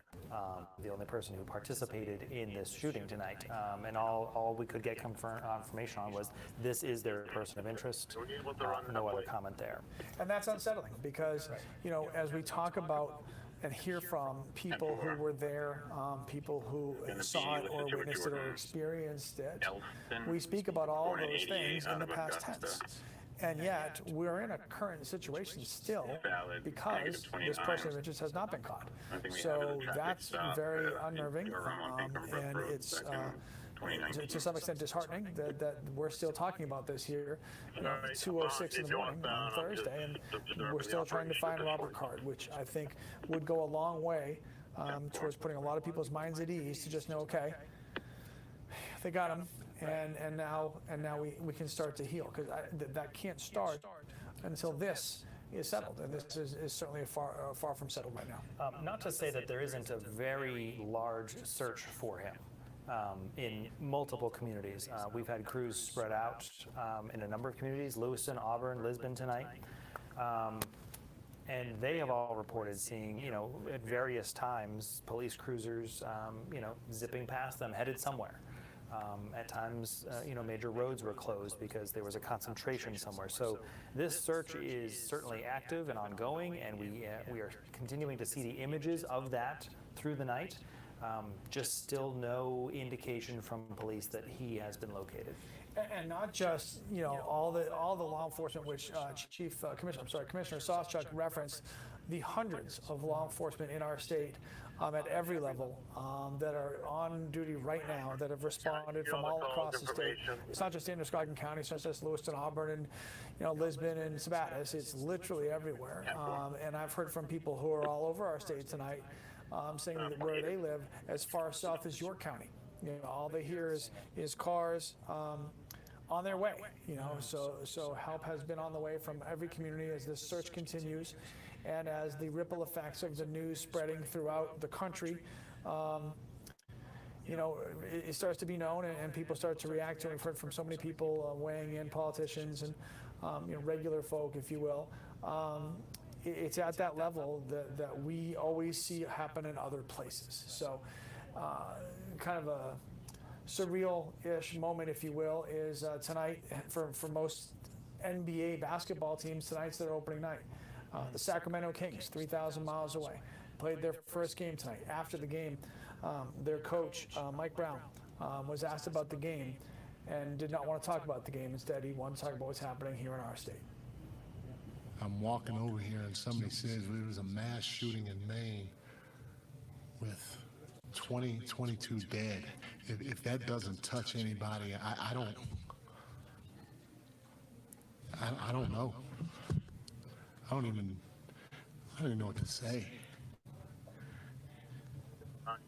That is absolutely disgusting. And it's sad. And it's sad that we sit here and watch this happen time after time after time after time, and nobody does anything about it. County 10, my caller's in a red Jeep. You might pull over. It's a sad day.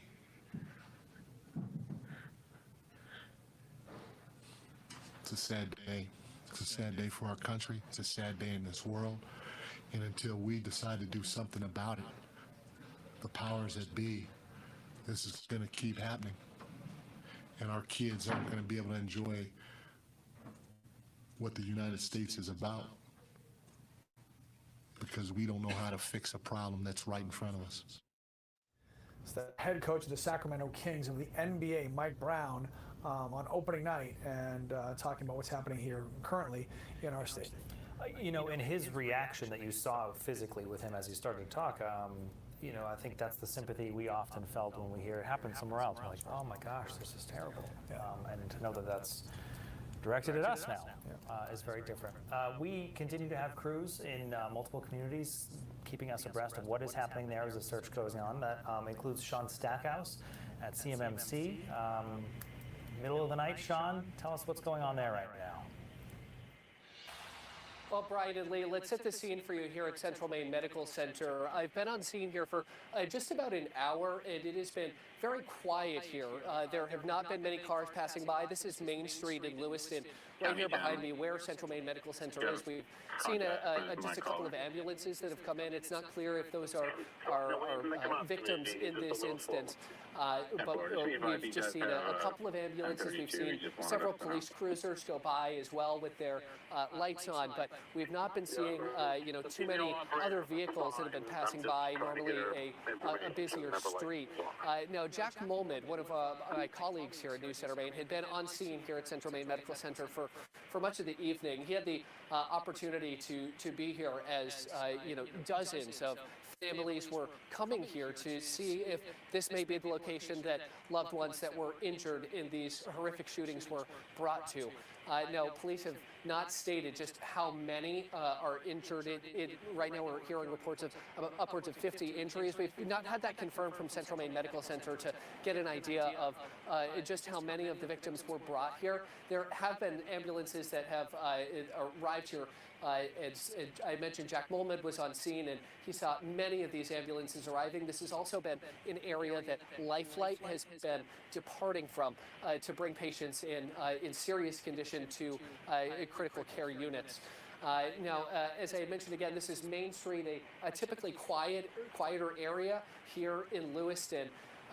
Or typically a busier area, but it has been fairly quiet, aside from some ambulances, some police cruisers that we've seen come by. Now, again, Lewiston is in a shelter-in-place order along with Androscoggin County, and our anchors have been bringing you the very latest as we continue to look for a person of interest. Police have not shared too many details about that individual, but we'll be sure to bring you the latest photos as well as the description of the vehicle that this person of interest may be in. Now, again, we're here at Central Maine Medical Center. This is the closest medical facility to where these two shootings took place. And we're going to be here throughout the evening continuing to monitor the situations here in Lewiston. But for now, Lee and Brian, I'll send things back to you. All right, Sean Stackhouse live in Lewiston this morning. We appreciate it. And, Sean mentioned that Jack Molman had been there for several hours through the night as well. And it speaks to kind of the evolution of the scenes we have seen. That, there was a large presence of people and police at Sparetime shortly after the shooting. We saw a decent crowd of people gathered outside Central Maine Medical Center, initially trying to find out what was going on with their loved ones. And then there was this reunification center created at Auburn Middle School, which is where a lot of those people then moved to, which is why the hospital scene is now quieter now. So there's been quite the change through the night of what each of these locations look like. Sure, and the scenes have changed, right, from hectic and chaos and uncertainty to a little less of all of those things at those specific locations. The uncertainty remains with the picture on your screen. The uncertainty remains with trying to find the person of interest, as named by the Maine State Police Commissioner Mike Soschuk, Robert Card. That's everybody's uncertainty right now, because we still just don't know where he is, and until he's caught, that's going to remain obviously the case. And while people are trying to reunite with their loved ones, and the situation seems to have calmed in that area of where everything happened earlier, where obviously 6 hours ago it was total chaos, and now it's not. Now it's quiet and it's calm.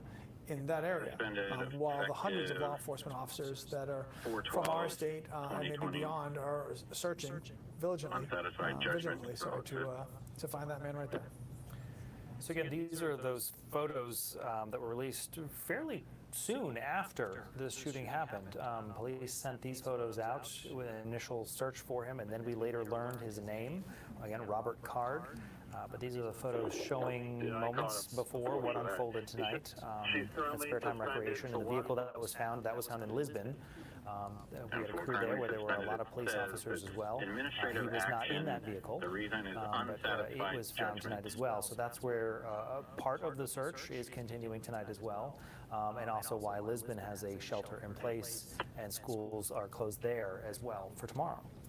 I mean, there is such a overwhelming feeling of sadness, Brian, that I know that we personally feel here, that we have heard from so many of our former colleagues, of friends who don't live here anymore, of a deep sadness and mourning for our state and what our state is going through, and what certainly the victims and their families are going through, and even the uncertainty of going to a place like the reunification center, not knowing what the answer is going to be. You know what your question is, you don't know what the answer is going to be until you get there. And that is just so unnerving that these people have to go through this. Our Alex Haskell is there at Auburn Middle School and has the latest on what's going on there. Hey, Alex. Hi, Lee. I'll just go off of that. This is a place full of emotion, but also hope, where families can come and hopefully get some answers that they're looking for. And that main answer being, where's my loved one? What has happened to them? And we've seen many different answers come out of this building. We chatted with the mayor of Auburn, Jason Levesque, and he tells us we have heard everything from folks coming here and just getting the most horrific news, hearing that they have lost a loved one in all of this, but also good news. We chatted with this woman, her name is Lind. She came here looking for her husband, and she walked in the building and she came out maybe 15 minutes later with her husband at her arm.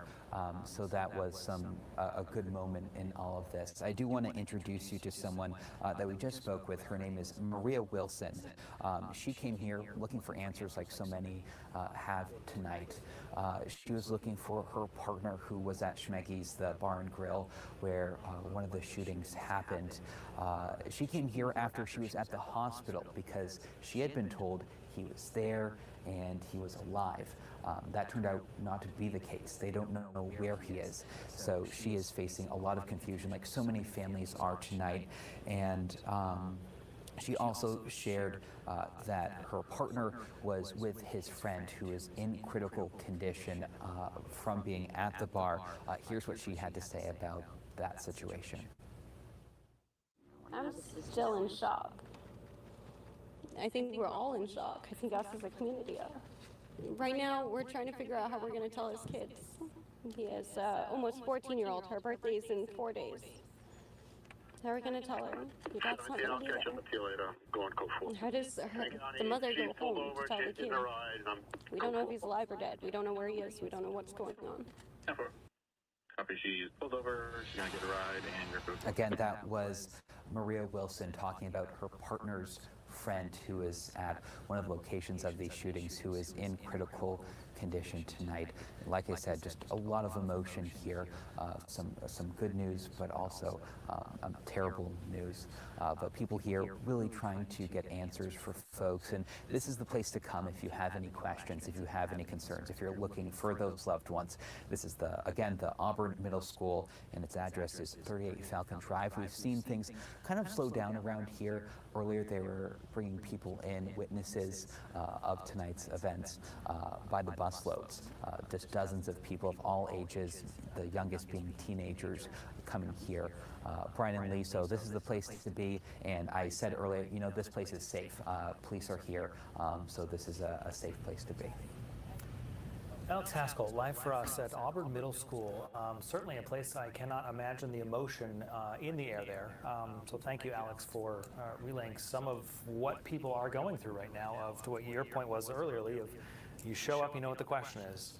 You just don't know what the answer is going to be. But you can feel it in watching Alex talk. Yes. Right? Watching Alex talk, my heart hurts, right? Alex is from Maine, right? He's like us. And, and our job is to talk to people like that poor woman who doesn't know what's going on. And it's literally heartbreaking to be talking about this, about our people in our state, with our people who are here. Lisbon was also a pretty active scene police-wise tonight. They were in the area of a boat launch in Lisbon on Frost Hill Road. Our Hannah Cumler was there when that happened and is still in Lisbon and joins us now. Hey, Hannah. Haley, yeah, still in Lisbon Falls. If you hear loud noises, it's just a 18-wheeler passing in the background, not related to any law enforcement, just actually a Hannaford truck passing through. So with that, know that some of these roads are open. However, Lisbon Street is still blocked off towards Lisbon Center.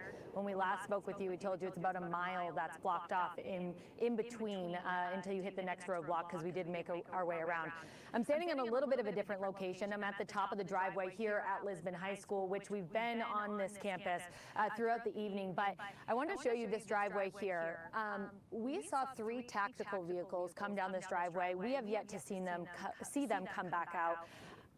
In ways, this area where we've been kind of posted up here at the junction on Route 196 is quieter but still active. And the only reason I say that is because also, Sam, if you don't mind swinging around the gas station over here, we had shown you earlier had several vehicles in it, unmarked police cars, and now there still are some, right? But this whole entire parking lot was full. And so there was a moment in time where all of a sudden all of them pulled out and were zooming, going very fast in the opposite direction. So we've had some leave, but then tactical vehicles come, and still no clear answer as the search continues. But I will say that the chopper is still present. It's not here right this second, but it has been the loudest we have heard it, and that's probably because it's been kind of hovering right over Lisbon High School. There have been reports that have been released on social media showing the track of that chopper, the flight path of that chopper, and it's done several loops all along the Androscoggin River, which is right behind Lisbon High School. And so where that chopper's flight track, it's been lots of loops around, but a heavy focus in this area. Once again, we do not know anything. We obviously know that the search is continuing here. We know that the empty car was found in Lisbon Falls, and that we attempted to go down to that boat launch earlier this evening on Frost Hill Avenue, but it was blocked off at that time. Now, there's still obviously a large police presence here, but all of those cars that left, they have not come back. So, a lot of questions still out there, kind of in this period, at least here at this scene, where things are uncertain and stuff is happening, but you don't really know the answers. So Sam and I are constantly looking over our shoulders and getting back into our vehicle and away from the fray when we can, because there is a shelter in place here in Lisbon Falls. We are supposed to be away from danger and safety, but law enforcement has done a really nice job making sure that we're informed of areas that we can and cannot be, and letting them do their jobs, letting us do our jobs, and just trying to keep everyone informed of what it's like here in Lisbon Falls. Hannah Cumler, live for us once again in Lisbon Falls. Very interesting perspective, especially to be there and know that tactical vehicles went down one direction and you haven't seen them come back. Yeah, and at the same time, you have to be real careful, which Hannah obviously does a great job doing. You don't want to overreact to seeing something either. Right. So you don't have to, this could be it. It also could literally be nothing. So when we know something, we certainly will tell you. In the meantime, we'll tell you what we see, which is exactly what Hannah was doing. Greg Marley from NAMI, Maine, has been with us for a few hours now and joins us again. We appreciate you being with us. Keep coming just back to how much there is to process.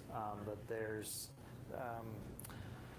the weight, I think, of the numbers we're hearing that are unofficial in itself, and kind of just the uncertainty feeling of this person's out there. All of Maine is going to sleep tonight uncertain about what's happening, whether this alleged perpetrator is going to be captured. And so they're going to bed feeling less safe, and they're going to wake up the same way. And parents need to face their children, to reassure them. Most of the state is going to have school tomorrow, but not in the immediate area around Androscoggin County. But how do you send your children out on that bus, reassure them that the world is a safe place, that there are people they can turn to, identify those people at school that they rely on, that they trust? because they're going to be uncertain. They're going to need hugs. They're going to need reassurance. Yeah, I'll tell you how I'm doing it. Full disclosure, I'm not sending my kids to school tomorrow. So that's just a choice I'm making. I just want to be with them. So they might want to go to school tomorrow, but after being here for by the time this is all over, I want to be with them tomorrow. And I just want to spend some time with them and just talk about what happened tonight, because I know they know. They knew that I left earlier than I usually do, and they certainly are watching and have seen what's going on, and I want to be able to have those conversations with them, and they'll get a lesson outside of school that has probably got as much value as what they learned in school. So. And I bet you're not the only parent who's going to do that. I suspect there's a lot of kids who don't go to school tomorrow because those parents are going to want to hold them close and reassure them and be reassured by that love from their children. Greg, obviously you don't have a crystal ball, so I'm not trying to put you in a position to imagine you do, but we can think of things through history that changed an environment. 9/11 would be one. Life changed after 9/11. Does this change us? Does this moment change Maine? I think life significantly changed in Maine shortly after 7 p.m. We have not experienced this type of gun violence in the state. We read about it across the country, but it visited us. And so it's going to make the state less safe. It's going to bring up a lot of questions about, is there anything we could have done? Early indications point that possibly this man is struggling with a significant mental illness and psychotic disorder. Does it bring in, how do we get people the help they need so that they don't decompensate and do something violent like this? Lots of questions. And how important to have that conversation versus avoid the conversation, because I think it's an uncomfortable conversation for a lot of parents, I think, to have with their kids, because it's uncomfortable for them to process it themselves. They're trying to figure out their own way to get through this, and at the same time convey that to somebody significantly younger. But I'm guessing, and you tell me, it's more important to have that hard conversation than to just not have it at all. And I think it's important to acknowledge what you know, the basic facts, not going into too much detail, but to tell the story, to be honest about it in the age that the stage that your child can take it in, because they need to know, and if they hear it from you as their parent, they're gonna trust that more. Because they're going to be watching the news just like we are. They're going to be listening to the radio. They're going to hear people talk about it, and there's a whole lot of rumors out there. Yeah, and equally important to take care of yourself. Yeah. You have to take care of yourself. You're not going to be any good to your kids if you don't take care of yourself. So you gotta take care of yourself as well. So, and not just pretend you can get through it, if you can't. Yeah. So. Put that oxygen mask on yourself. Breathe first, and then give it to your child. Yeah. I imagine one of the next challenging waves will be, one of the questions we have tonight is we don't know anything about people who were injured or died tonight. We don't know their ages. We don't know if they were their families. So, Alex has been telling us, he's been hearing there was a range of age at these locations. One was a bowling alley, likely younger people. So there's the possibility that there are essentially children who died tonight, which seems like it would be a whole other wave of challenging that conversation with children. Yeah, and it's going to be challenging for those kids at school if that child does not come back. Right. And how do you explain that? And how do you support the rest of the class? Okay. It's a lot. Yeah. It's a lot, because we're all processing it as it's happening, and as we're trying to talk to you about it, and we're all going through it together. So it's Greg, a lot. It's a lot. Appreciate you being here. Thank you. You're sure welcome. We, of course, will continue bringing you what we know. If you've been watching myself and Lee tonight, we've been very transparent with you that we know a little, and we continue working to learn more, but it's not coming quickly right now. No, it is. It's tedious, and it's late. It's 2:30 in the morning. I know a lot of people, if you're still awake, we're hoping this would be over by now, and you wouldn't have to worry about this. I'm sure that's what law enforcement would like as well. So there's a whole slew of people working in that direction, and again, we're just hoping that I'm hoping that to be sitting here any minute from now to be able to say, hey, I know, I keep waiting for that alert. Here's what they're telling us. Yeah. So. I'm very, very much looking forward to that. We've been talking about kind of the two key scenes tonight where shootings unfolded. There was the Sparetime, you see them on your map right now, and Schemengees, which was about 4 miles away. So these weren't like across the street from each other. There was some distance here. And we also have, if we're able to pull it up, some more recent video from both of those scenes. that show kind of the transition through the night that we were talking about. They're clearly still crime scenes, but a very different kind of presence to those. I mean, and these are people, Brian, that we talked about that, we're going to spend a Wednesday night going bowling. Right. I mean, how Maine is that? Let's go bowling on a Wednesday night, and you certainly don't think twice about anything going to possibly happen to you there, or going out to Schemengees and maybe watching the Celtics season opener, which is tonight, and maybe just gathering, and it's a joyous occasion. It's a celebratory night. It's a night to just live your life and be footloose and fancy free, and it just turned into tragedy. It's turned into something we've never seen. It's turned into the nightmare that we have mentally prepared for, that it may happen someday, but let's hope it doesn't, that our professionals have trained for, that our officials have prepped for, where there are plans in place and protocols, and everybody knew what they were supposed to do if God forbid something like this happened. And I think the hope and the plan was that this would never actually need to be enacted, and tonight it has been, and it was, and it is continuing. And it's just, it feels like we're talking about someone else, and then you realize this is us. These are our people. These are our friends. These are our neighbors and our neighbors' friends and our relatives. It's awful. It's absolutely awful. And the size of the police response here, we heard tonight hundreds of officers from across the state, across New England. Here, certainly in the initial parts, that were big questions about what's happening, an active shooter, a mass casualty event declared at a number of hospitals, to now a full-on search, as Hanny was saying, from the air with a helicopter circling multiple times where she is in Lisbon, to police cruisers passing Sean in Lewiston near the hospital. So kind of just the ongoing search. And the message continues to be, if you see something out of place, if you see who you think is this person, call police. The message has also been consistent that, stay inside. The stay inside message, the shelter in place message has not gone away. It's actually expanded.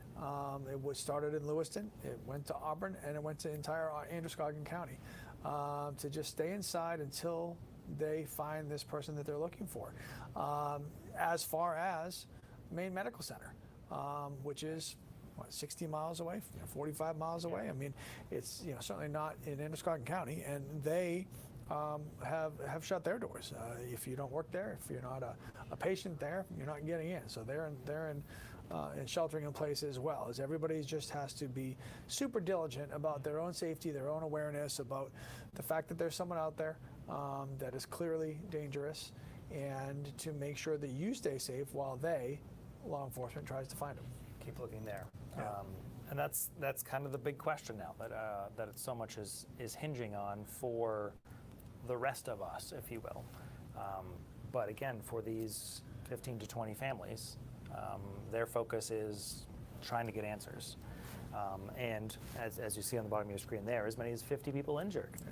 Yeah. And Lee pointed out earlier here, as we have reported when these shootings have happened in other locations, sometimes the injuries are jumped through a window to get out of a building and cut themselves up. I mean, it could be anything related to the scene. Well, and it's going to have a ripple effect on, forget the physical injuries. Then you've got the psychological, the stuff that people are going to be dealing with for so much time, who were there or saw something or whatever the situation is. There's going to be just so much extra that people are going to be dealing with for quite a long time because of this. And it's awful that it's happening here. We joke in Maine, that I was in Bar Harbor and saw a guy who played Little League baseball with you. Of course you did.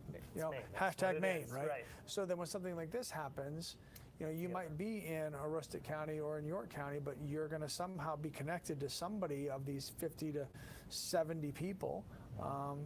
You're going to somehow be connected to them because we are such a large geographical and small populous state that we're bound to know someone who's directly affected by this, which will then directly affect us. And just the effect that it has on us in the first place, because this is our state. Right, and this is our home. The question about, does this change Maine?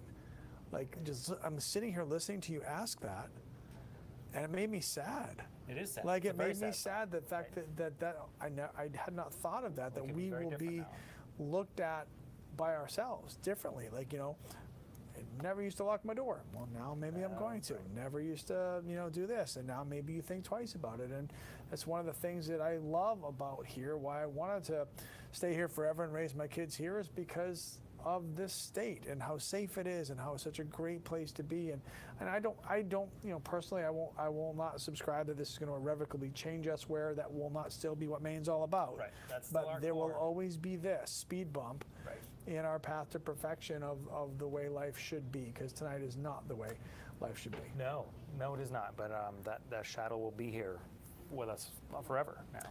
All right, Chris Costa spoke with a professor from Bates right down the street from where all this happened. I want to listen into some of that conversation. Sorry, I was wanting to ask as a human being. That's just Are you? So do you want to tell me?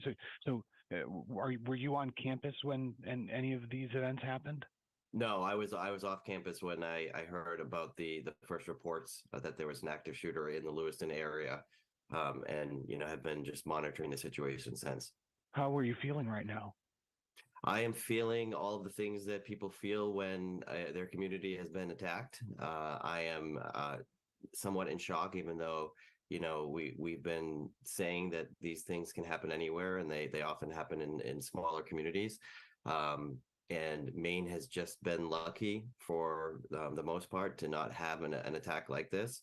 Of course, this is an attack on a scale that is shocking by any measure, but also concerned. I'm concerned about all of my students and my friends who work at Bates and in the community, and hoping that they are staying safe and that they are getting what they need. And again, this is unfolding right now. We don't know who the victims are, and so just kind of holding my breath at this point.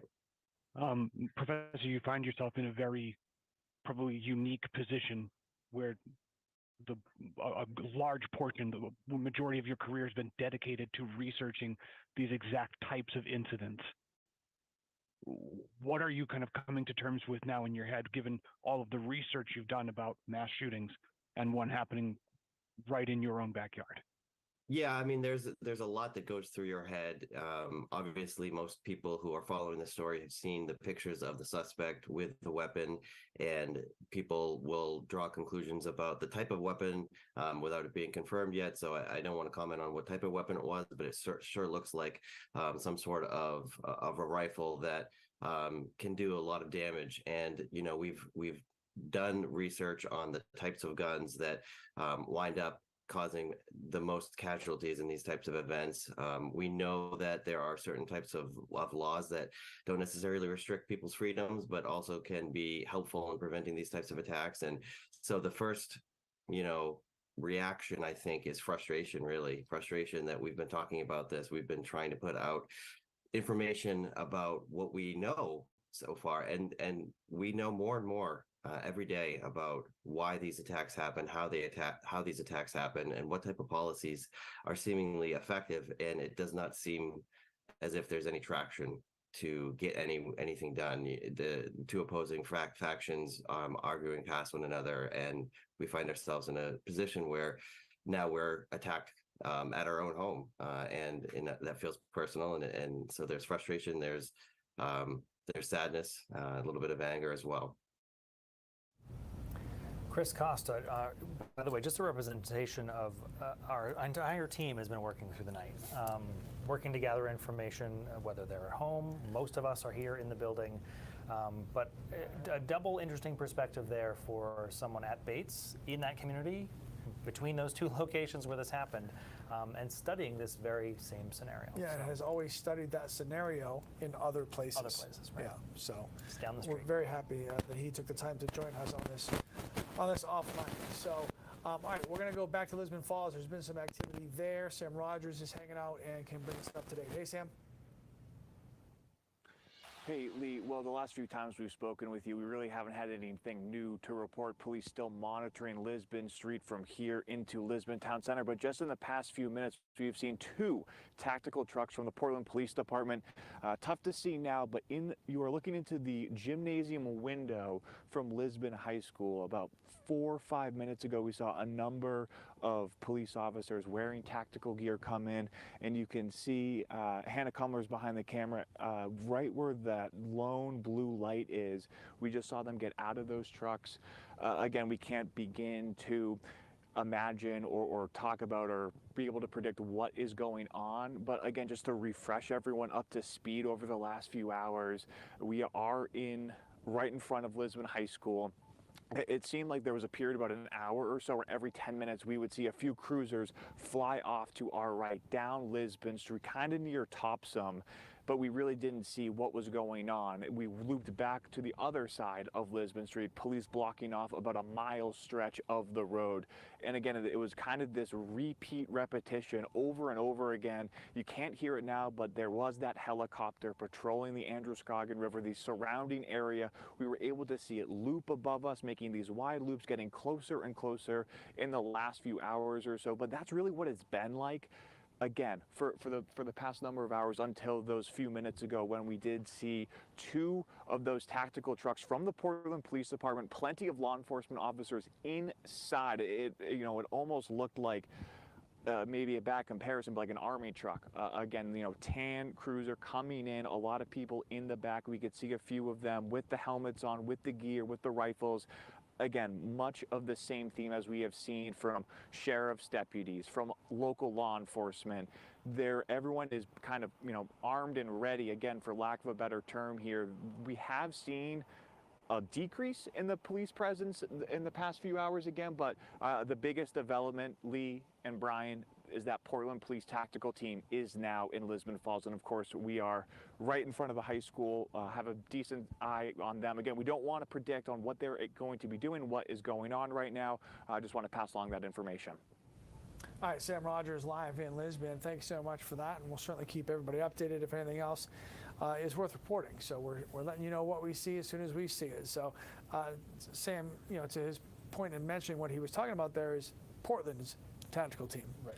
Right. So we talked about the hundreds of people in our state that are in law enforcement and first responders that are aiding in this search and in this entire case, and there you go, living proof. So.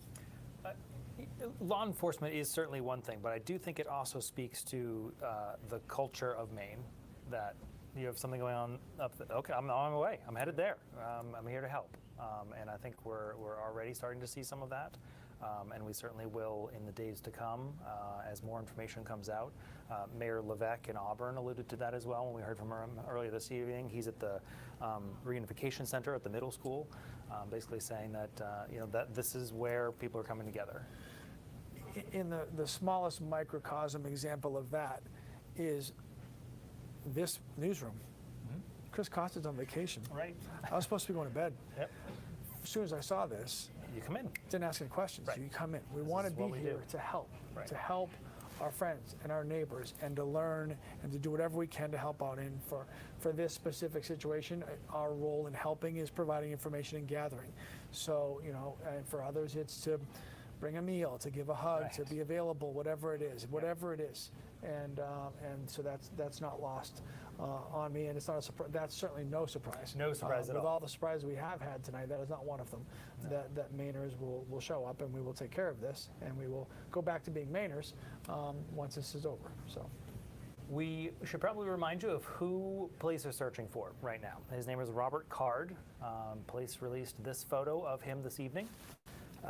He is not in custody. He is considered a person of interest to these shootings tonight, and it's we're being very specific with that language. That is what the Public Safety Commissioner used to describe him at a media briefing this afternoon.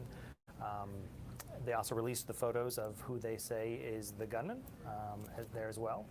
But this is the primary photo, again, of Robert Card, who police are looking for right now. All right, so we've got crews covering all of this from all kinds of different angles, and we've done kind of a crew switch where the some people have left, new people are coming in, but trying to get some more information. So Sean Stackhouse is now joining us now, and he's at CMCC. Hey. Lee, good morning. Yes, we are here at Central Maine Medical Center. This is the closest hospital to the locations of these horrific shootings. Now, it is fairly quiet here at this hour. We've seen a handful of ambulances, a couple cop cars, and there have also just been a handful of regular vehicles, as you just saw one pass by. Now, what we have been seeing, and this was a bit earlier on today, my colleague Jack Molman was on scene, and there were dozens of families, dozens of loved ones that were arriving to Central Maine Medical Center looking for information, unsure if their loved one had died, unsure if they were injured or brought to a different hospital. Even just about 15 minutes ago, there was 3 individuals that came out of the hospital. They did not wish to speak with us, but it shared an emotional moment where they were hugging each other, and it is clear the impact that this has had on the community here in Lewiston as well as Auburn. I had mentioned my colleague Jack Molman. He had the chance to speak with Leroy Walker. He's a counselor in Ward 5 in the city of Auburn. Now, Counselor Walker says that his son, Joseph Walker, goes by Joey, is a manager at Schemengees, one of the establishments that was attacked. He said that he can feel it in his heart. Take a listen. If you had my gut right now, I feel like I'm squashed with a vice.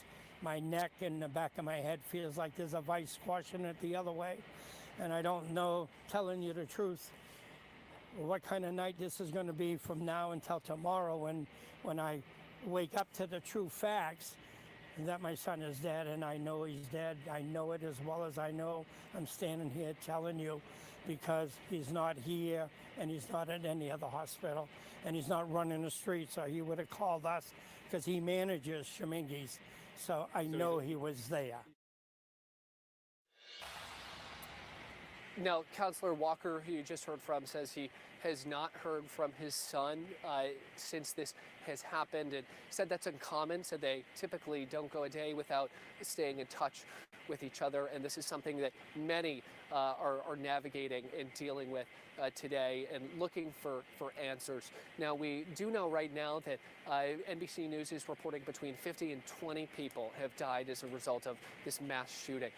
And NBC News also reporting around 50 others have been injured as a result. These are still numbers we're working to confirm with local law enforcement as well as hospitals. This is something we're going to be updating you throughout the evening as we learn more. But again, right now at Central Maine Medical Center, it is fairly quiet here. We've just seen a couple ambulances come by. There are law enforcement officers that are here. But we have not seen too many. There's just one car with its lights on. But again, we'll be continuing to update you as we learn more about the conditions of those impacted in this horrific shooting. Lee. Hi, Sean. Thank you very much. Appreciate that. You know, we felt the love, right? We've felt the love from our friends who have texted us. You guys, you know, hey, I'm so sorry for what you guys are going through, and for people who've been watching us from all across the country who have heard about this and have gone, you know, to our app, and you're watching us now to get the very latest on this. No. And it is nice to feel the love from people. I mean, nothing's going to make this pain go away. We love this state. It's nice to see other people love the state. And scrolling through social media, people have never been to this state. Some say, my heart is with Maine. I've never been there. Right. I want to go there. I wish I could hug everybody in Maine. A great way I saw it, Maine is one giant small town. Yes. I love that. Great description for us. And how many people are feeling for us and hurting for us. We were talking about this a little earlier. Tonight was basically opening night for the NBA, for basketball. Celebratory night for people, okay? 3,000 plus miles away in Sacramento, California, the Kings played their first game. The head coach, after the game was over, asked about the game. Didn't want to talk about the game. Want to talk about what's going on here in Maine. I'm walking over here and somebody says there was a mass shooting in Maine with 22 dead. If that doesn't touch anybody, I don't know. I don't even know what to say. That is absolutely disgusting, and it's sad. And it's sad that we sit here and watch this happen time after time after time after time, and nobody does anything about it. It's a sad day.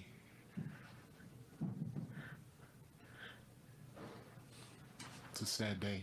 It's a sad day for our country. It's a sad day in this world. And until we decide to do something about it, the powers that be, this is going to keep happening. And our kids aren't going to be able to enjoy what the United States is about because we don't know how to fix a problem that's right in front of us. And there's someone, and I don't know if Mike Brown has any direct ties to our state, but clearly affected by what happened tonight on a night where he should have been celebrating right. his opening night. So. Yeah, I mean, how many times do we see those press conferences in a very different tone? You're right. I don't think it doesn't necessarily require a tie.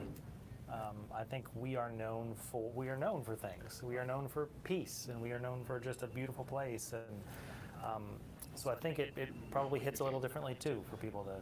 Oh, Maine, really? Yeah, Happened there? There's no place this should happen, right? No. I mean, we all can agree on that. There's no place this should happen. Yeah. But when you hear that something like this happens in a place like this, it's not supposed to happen in a place like this. And it does, and it's sad, and it breaks my heart that we're having these conversations and we're talking about this, and we're going to be talking about this for days and weeks to come in the aftermath when we get to the aftermath, because we're still not in an aftermath. We're still in an active situation. We're still looking for Robert Card, and that is the person who's been named by the Maine State Police as a person of interest in what has happened tonight. And there has just been a massive search for him that is continuing at this hour, and that a lot of people are currently still awake at this hour because that part has not been resolved yet. And I really believe this has a large part of why at 2:51 in the morning we probably have a lot of people that are still awake and watching, because they might not feel like they really want to go to bed until they know that this person's been taken care of. I mean, he's been labeled as armed and dangerous.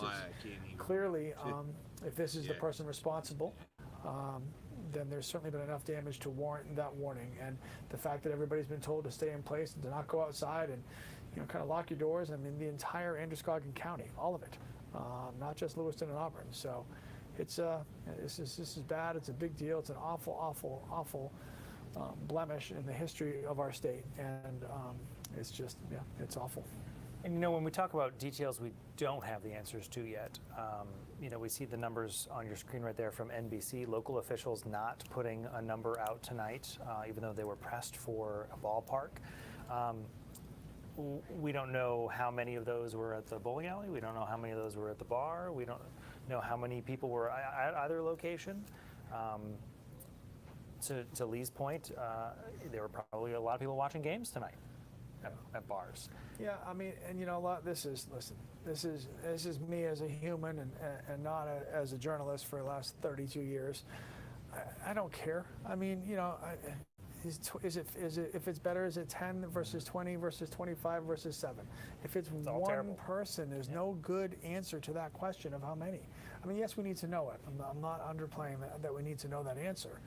It's just tragic no matter what. I mean, this is just, it's just an awful thing. I mean, I just can't. I feel like I keep saying the same words over and over again because I struggle to find other ones that do this night justice. It's just, it is. It's heartbreaking. And we've been seeing the emotion, I think, from our colleague Alex Haskell at that reunification center. That's, Hannah Cumler and Sam Rogers have a very kind of tactical, logistic conversation with us when we're live with them in Lisbon Falls.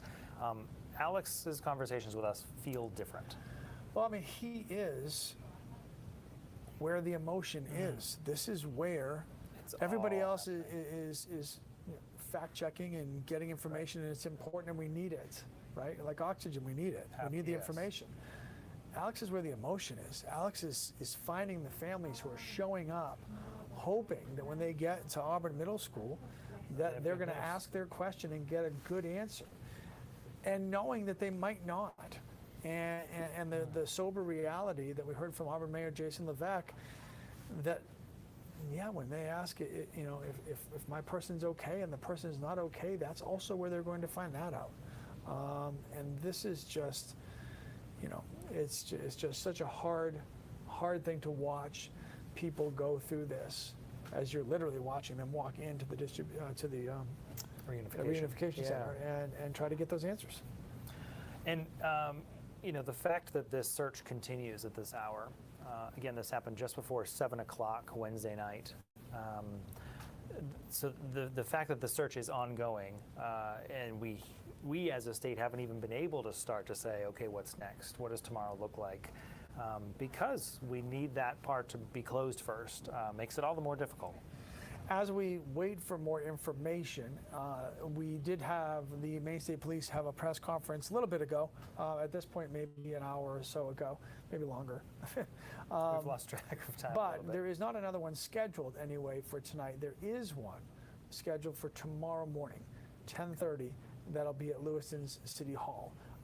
So that we do know that will happen. That's just such a long way away from right now. But that is the next scheduled time that we are should be hearing from the Maine State Police with an update on whatever has happened between now and 10:30 tomorrow morning. So, as we talked a few hours ago, at least we have a time to look forward to now. That helps, I think.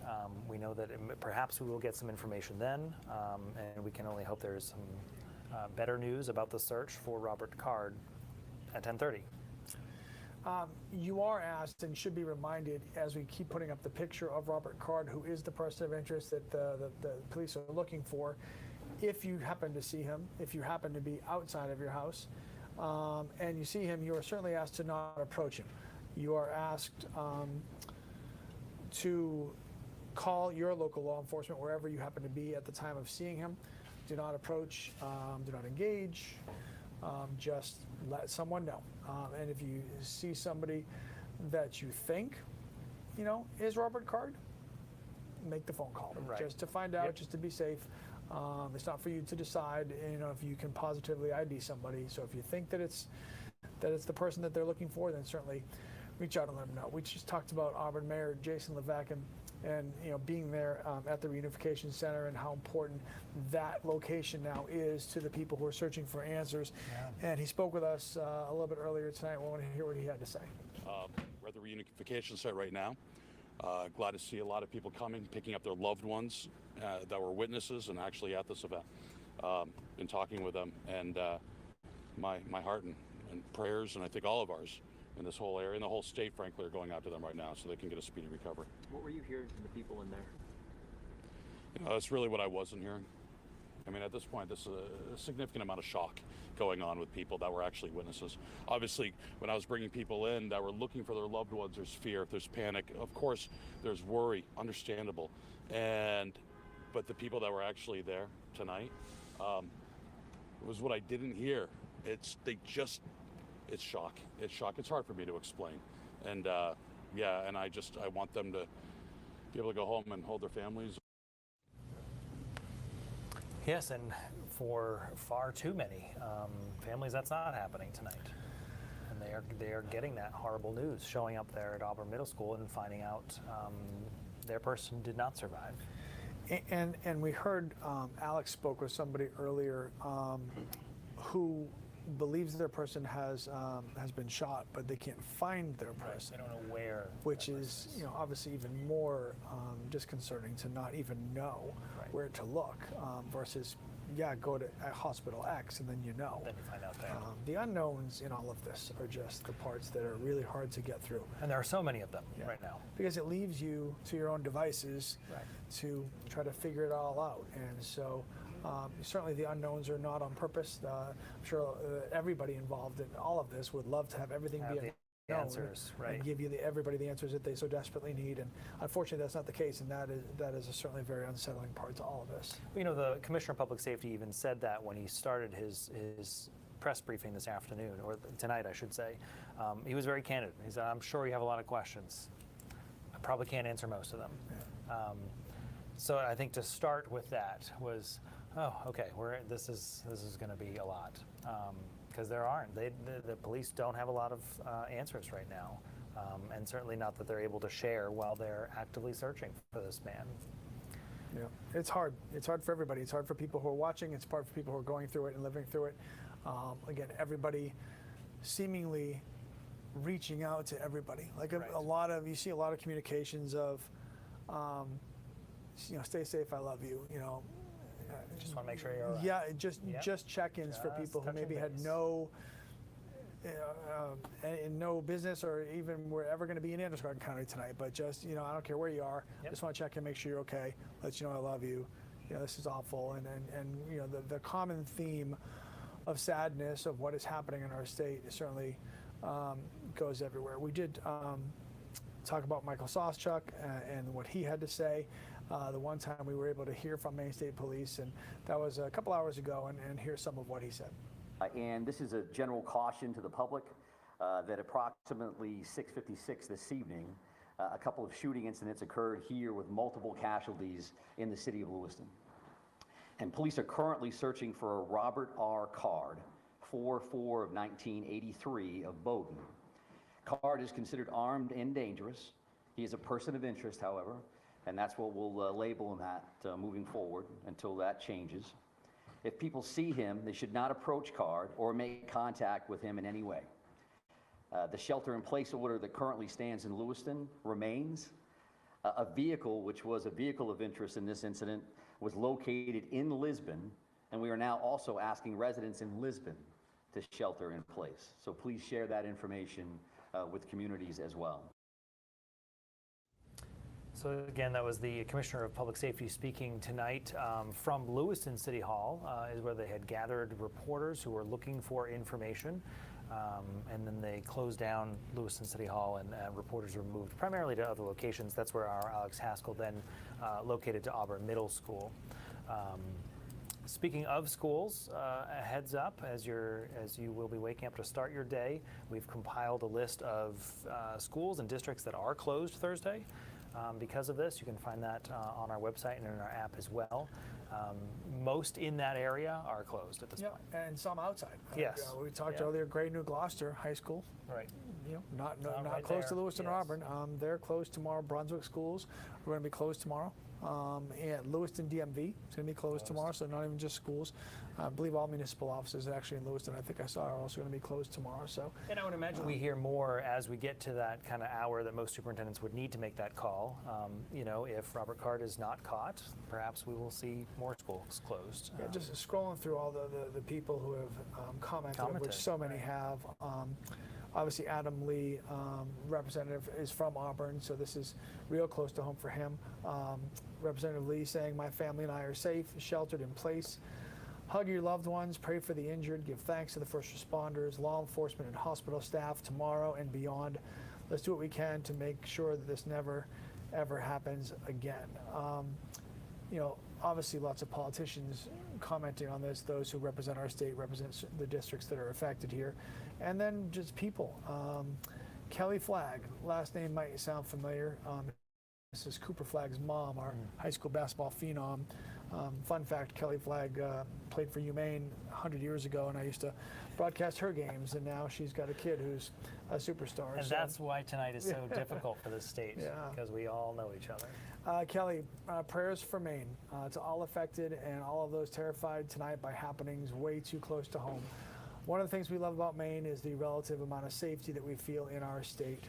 It seems that evil has infiltrated even our small corner of the world. That hurts it. That's how we feel. And I don't remember who said it. I think actually it was you. I'm sorry. We feel violated. It feels like a violation. It really does, and that's such a great way to put it. It just feels like that somebody, this person of interest or whoever they find responsible for this, took something from us. We had safety, right? That's why we're here. Had That's why we live the here. fact that this doesn't happen here. And that's not to be naive, never thinking that it couldn't happen. I mean, clearly, we've trained, and our kids have trained in school, and our first responders have trained, and they've all gone through the active shooter drills, right? We've documented all those. And you just hoped you're never going to have to use it. And now, that that blemish is there. It's and Greg Marley commented on that from Maine. He's been joining us a few times tonight that, for a fair number of people, it was probably always in the back of their mind of when will our time be up? Because we've been very fortunate. And tonight it was a reality. And as we mentioned, Alex Haskell is over at the reunification station in Auburn at the middle school there, and had a chance to speak with somebody who went in to check on their loved one. And here's how that went. I'm still in shock. I think we're all in shock. I think us as a community are. Right now, we're trying to figure out how we're going to tell his kids. He has almost 14-year-old. Her birthday's in 4 days. How are we going to tell her? Your dad's not going to be there. And how does the mother go home to tell the kid? We don't know if he's alive or dead. We don't know where he is. We don't know what's going on. And there is the crux of what we're all feeling is that woman's emotion of despair and sadness and worry, and we all feel that. And worry for a word we've used so much tonight, the unknown. There's so much unknown on a big scale and on a very personal, my person scale. Yeah, and you can't put the pieces together to answer a lot of those questions, because all of that is after something is over. You can go back and do that, and this isn't over. And that's my most unnerving thing for me, is that we're still talking about this at 3:05 in the morning, and this person is still out there, and so that is a concern. As we're reading through, one of the people, I haven't had a chance just to get to it yet. There's so many. We heard from Senator King earlier tonight. We heard from President Biden, what he had to say earlier tonight. Senator Collins also stating that as our state mourns this horrific mass shooting, we appreciate the support that we've received from all across the country, including the personal call I received from President Biden offering his assistance. That's from Senator Collins. So, the support is certainly there from everywhere, from everyone, as the rallying around our state. Again, it makes you feel good. I just never thought we were going to need it. No, I think we are used to sending the messages of care, and if you need anything, we'll support you, and we have your back, and we're on the receiving end now.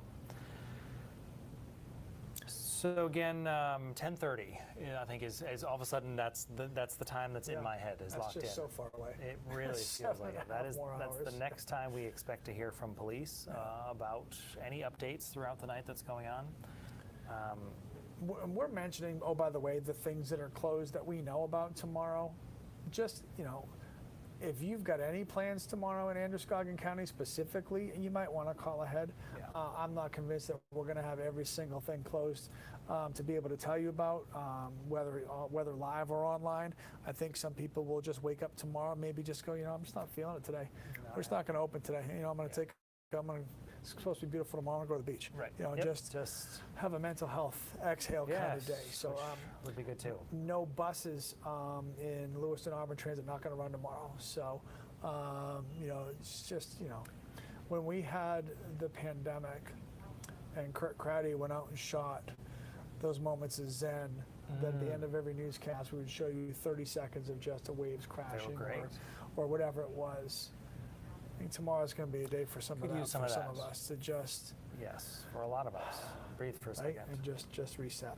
With hopefully some more news, more details. That would be great. So we've been talking about the shelter in place that is pretty broad right now because the search continues. We touched base with someone who was sheltering in place earlier this evening, and he was part of that conversation. I've seen a lot of police cars.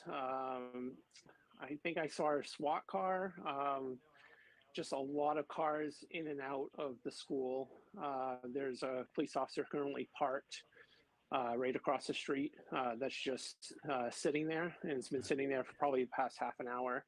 Okay. Which makes me feel a little bit more comfortable. I mean, but a lot of helicopters, I'm hearing helicopters all over the place with spotlights. It's pretty crazy. How is that making you feel right now, this environment? Well, it's a little unnerving. Luckily, my son is asleep right now and he can't hear anything. Me and my wife are up and just kind of pacing around, and there's not much we can do at this point. How old is your son? He'll be 7 in a couple weeks. Is this something that you feel like you're going to have to talk to him about tomorrow as a father? I hope not. Like, I really hope he doesn't wake up, and because he has some anxiety about certain things like this, and I just hate to bring it up right here and now, but maybe later on, once he fully understands the magnitude of the situation, it might be different. So that was part of Chris Costa's conversation with someone obviously sheltering in place, staying at home with his family, as so many of you are doing tonight, kind of going through this with us. It raises such an interesting point. I feel like we've talked so much about the mental health challenges of our students and the stresses of the fears of something like this, coming out of the pandemic, and to have those conversations now of, okay, it was here. Yeah, this is why we do it, right? This is why we practiced our just in cases, because we became the just in case. And it's, I'm sad for my kids. I'm sad that, this is not something I ever had to deal with. When I was a kid here, I never thought about it, never worried about it, it wasn't happening anywhere in the country, and it certainly wasn't happening here.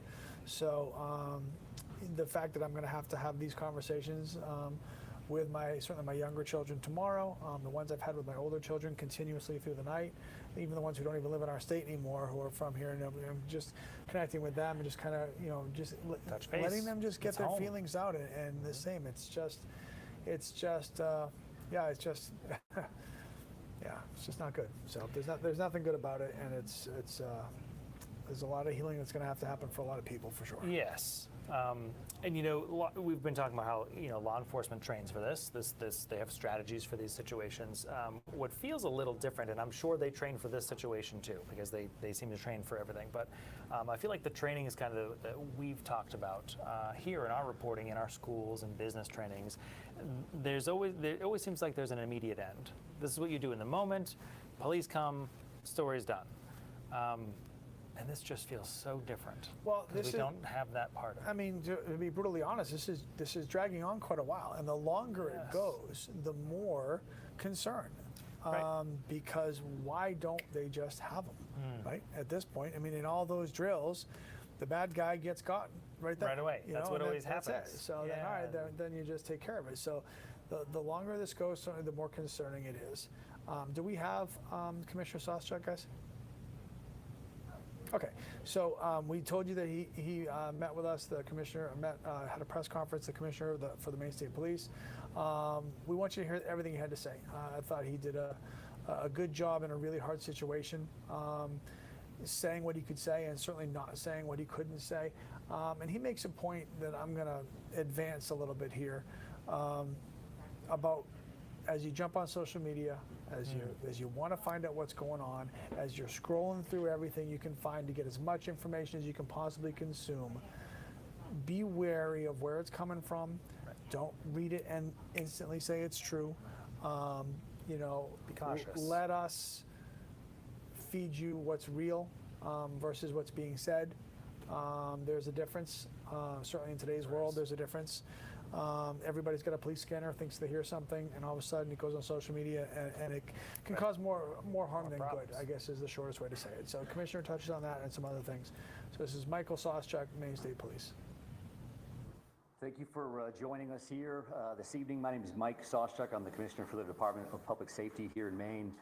We truly do appreciate your patience and your partnership as we work with all of our partners across the law enforcement spectrum at all levels, local, state, county, and federal, to address and investigate these violent crimes that occurred in the city of Lewiston this evening. As you know, this is an experienced group. We won't have a lot of Q&A here this evening. This still is very fresh. It's new. It's new for all of us. And our focus is on the investigation and getting this right the first time. And we're doing that with our partners. And we do appreciate you putting out information from time to time. Moving forward, we would appreciate it if you got that information from us so that we knew that it was accurate. And that is incredibly important for all of us from an investigative standpoint and from a public safety standpoint, that we have a unified front with this information as we release it. The delay in coming here with you now is simply because we will have to confirm information from our end. We want to make sure the information we're giving you and the information that goes out to the general public is accurate. So we do have some information here that we will release. It is here on the podium. And this is a general caution to the public that approximately 6:56 this evening, a couple of shooting incidents occurred here with multiple casualties in the city of Lewiston. And police are currently searching for a Robert R. Card, 4/4 of 1983 of Bowdoin. Card is considered armed and dangerous. He is a person of interest, however, and that's what we'll label him at moving forward until that changes. If people see him, they should not approach Card or make contact with him in any way. The shelter-in-place order that currently stands in Lewiston remains. A vehicle, which was a vehicle of interest in this incident, was located in Lisbon, and we are now also asking residents in Lisbon to shelter in place. So please share that information with communities as well. If anybody sees Mr. Card or has any additional information reference to these two shootings in the city of Lewiston, please contact 911. If they see anything suspicious, please feel free to call their local authorities.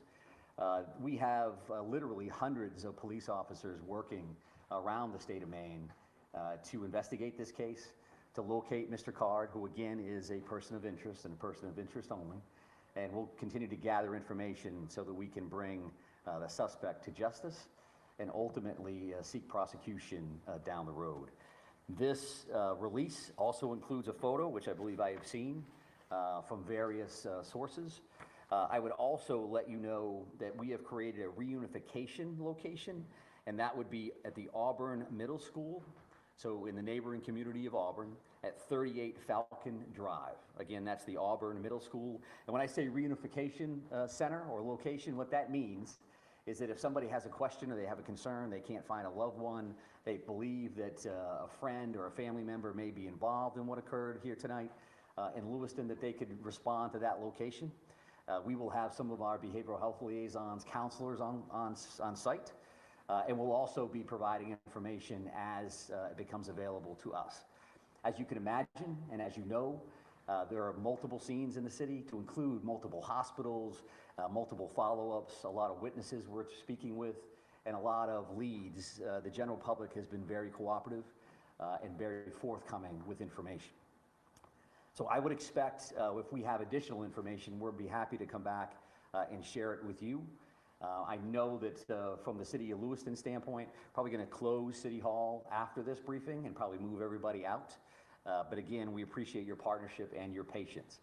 I would offer to take questions just so you know that I probably won't have answers. And as long as you know that going in, there's no disrespect intended in that. Feel free to ask a couple, and if I think we can get there, then I'm happy to answer those. If not, we do have work to do on behalf of our communities, and that's our primary focus this evening. There are many specific figures about casualties out there. Sheriff Sampson told me up as many as 20. I just wanted to give you those opportunities to set the record straight on that. Yeah, I do appreciate that, and I know that there's been a lot of numbers out there. This is a very fluid situation, so the last thing I want to come up is give you a number and then 3 hours from now change that in one direction or another. So I don't have firm numbers on that, and when I do, we'll be happy to share those with you, because it's an important piece of healing and it's an important piece of information for all of us to be aware of. But I don't have a firm number on that. But at least 15, right? I think I just answered that question to say that I'm not going to give you any specific numbers. And there's been a lot of numbers all over the map all evening, and I don't think that that's helpful because it doesn't help family members. It certainly doesn't help the community to see, well, they just said this and they said that. So if you want accurate information, I'm prepared to give that to you when I have it. I don't have that right now. Does the suspect have any known criminal history with law enforcement? Is he someone who's been on the radar of state police or local police to your knowledge? Well, Mr. Card, who we're speaking about right now, is a person of interest and a person of interest only, right? I'm not listing him as a suspect at this point, and we're not prepared to go into his background or anything else that we may be aware of. One more question? You're only looking for one shooter, correct? We're looking for this person of interest right now, and that's what we'll label enlist and speak about at this particular moment. When we have additional information, I'm happy to share that. So thank you very much. I appreciate that. Again, thank you for your time. And I know Assistant City Manager O'Malley will make arrangements, I think, to move everybody out of the building. So thank you very much. I appreciate it.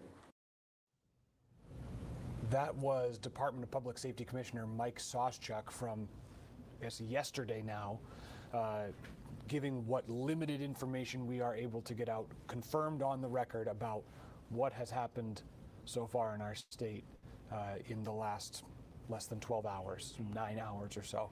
And Lee, one thing that strikes me about what could make this investigation very difficult for police is the fact that there are at least 2 locations that we know of confirmed. There could be more. And it actually reminds me of I can't believe I'm about to say that I've covered another mass shooting, but in 2019, there was a mass shooting in Odessa, Texas, where a person hijacked a car and was shooting indiscriminately down the road. Investigators told us at that time it was very difficult for them to be able to put together the timeline of where that person went and when, and what events happened when, because they were driving, 20 miles down, a highway. Obviously, a different case here, right? Those 2 locations, the bar and grill and the bowling alley, about 4 miles apart. Multiple ways to get between those, which could also complicate things for police. But they're talking about how that one area on Mollison Road still going to be closed for several hours while they investigate. And the next time that we expect to hear from police scheduled is 10:30 tomorrow morning at Lewiston City Hall. Now, it is possible, if they are able to make an arrest or there is some notable development, that we may hear from them before that time. But until that happens, we have the 10:30 press conference at Lewiston City Hall. And to your point about putting the pieces together and, how did this all happen, and what led to all of that is after the fact, right? That's all past tense. Yeah. Because it's over, so now we can now go do this. Yes, this is a good point. This isn't over, right? We're still trying to find Robert Card. And that is, first and foremost, that has to happen before all of the other things have to happen. Right. So that'll be stuff that we get to. And and it'll take what it takes, but we have a clear and present danger. Right. I think Commissioner Soschuk spoke to that. This is someone to watch out for. And we have in several cities and towns, Lewiston, Auburn, and Lisbon, currently urging residents to shelter in place. Well, all of Androscoggin County, the entire Androscoggin County has been told, according to their communications department, the whole county, to shelter in place. It's been that way for a while.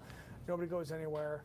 And, out of an abundance of caution, absolutely, because it's happening not just in Androscoggin County either. Other communities are doing the same thing. And keep in mind that if you need to go somewhere on Thursday, there are going to be many locations across Androscoggin County and outside of it that will be closed. Yeah, definitely call ahead and make sure wherever you think you're going is actually a place you can go. But to your point, it is strange to think about the fact that we're talking about tomorrow and what you might do tomorrow with what police have said is a armed and dangerous person of interest still at large. And one of those shelters in place is outside of Androscoggin County's Maine Medical Center. They decided they were going to shut down as well, and nobody's going in there unless you're a doctor, a nurse, an employee, or a patient.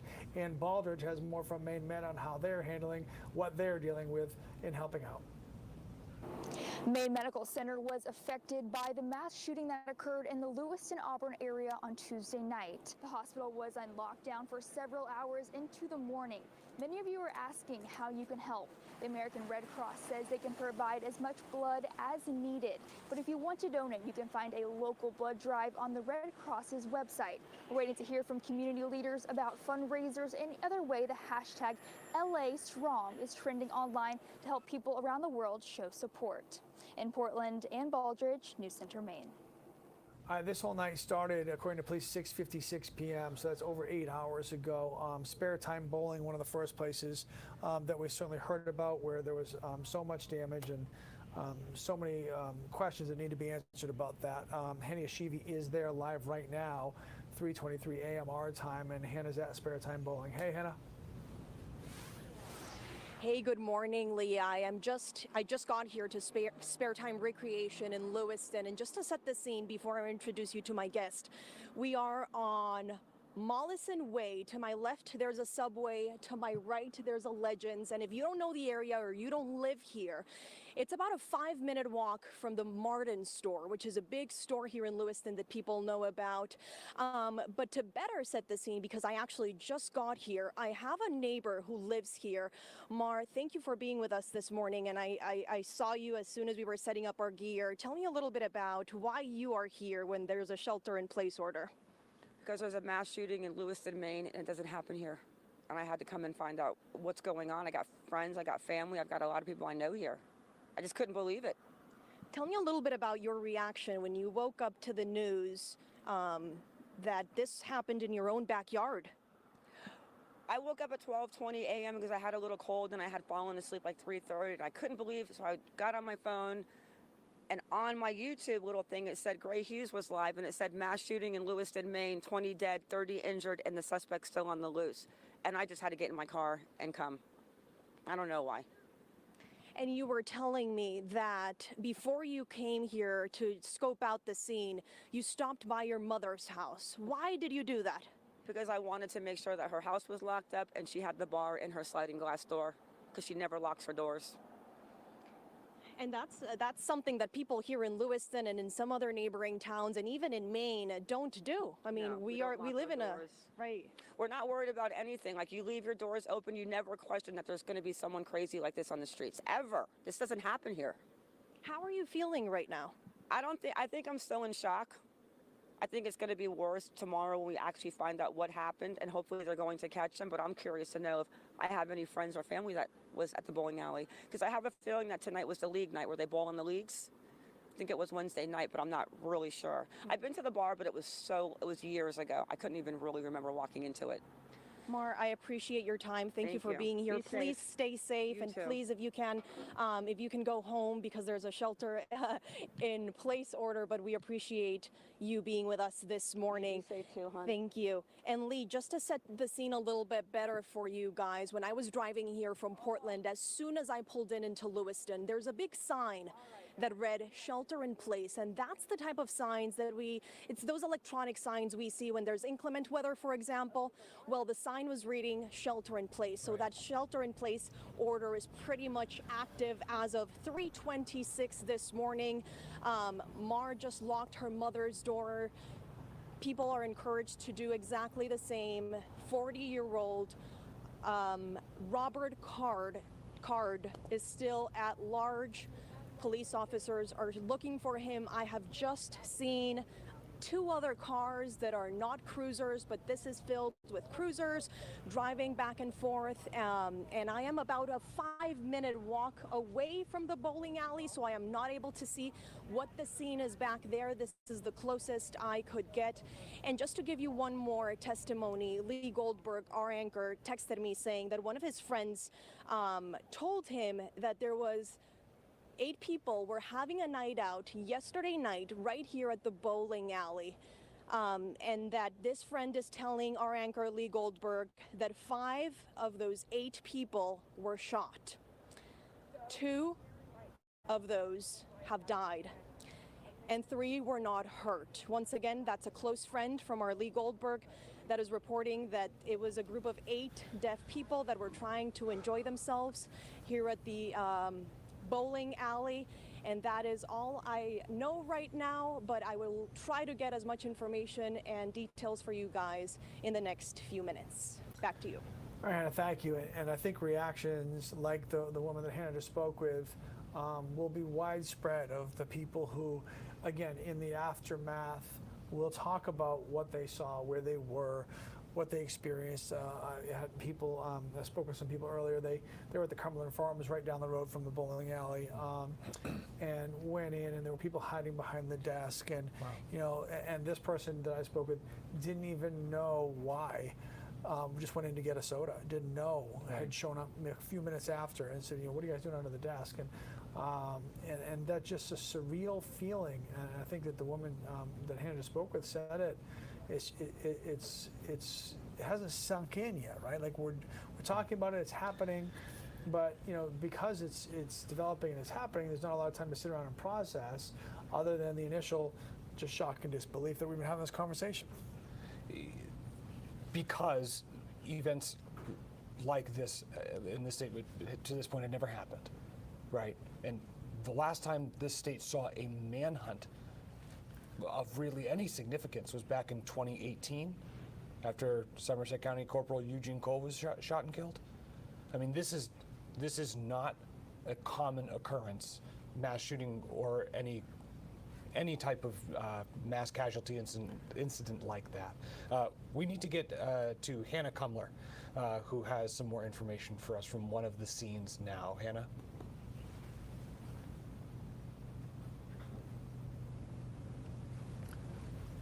Okay. IFP, so. Okay. All right, we'll have to not come ready. back to her. Yeah, we're trying to we are figure going that out. to hear, though, you spoke with the Bates professor a little earlier tonight. I did. Who literally studies this kind of incident and is, a stone's throw from where all this happened tonight. I mean, a different, very interesting perspective here. It's a kind of strange perspective to have to analyze the event that happened in your own backyard. His entire career has been built around doing the research of understanding why these events happen, what could be done to reduce them in the future, and now it's happening right in his own backyard. And if you look at the map where the two locations are, Bates College is in between the bar and the bowling alley.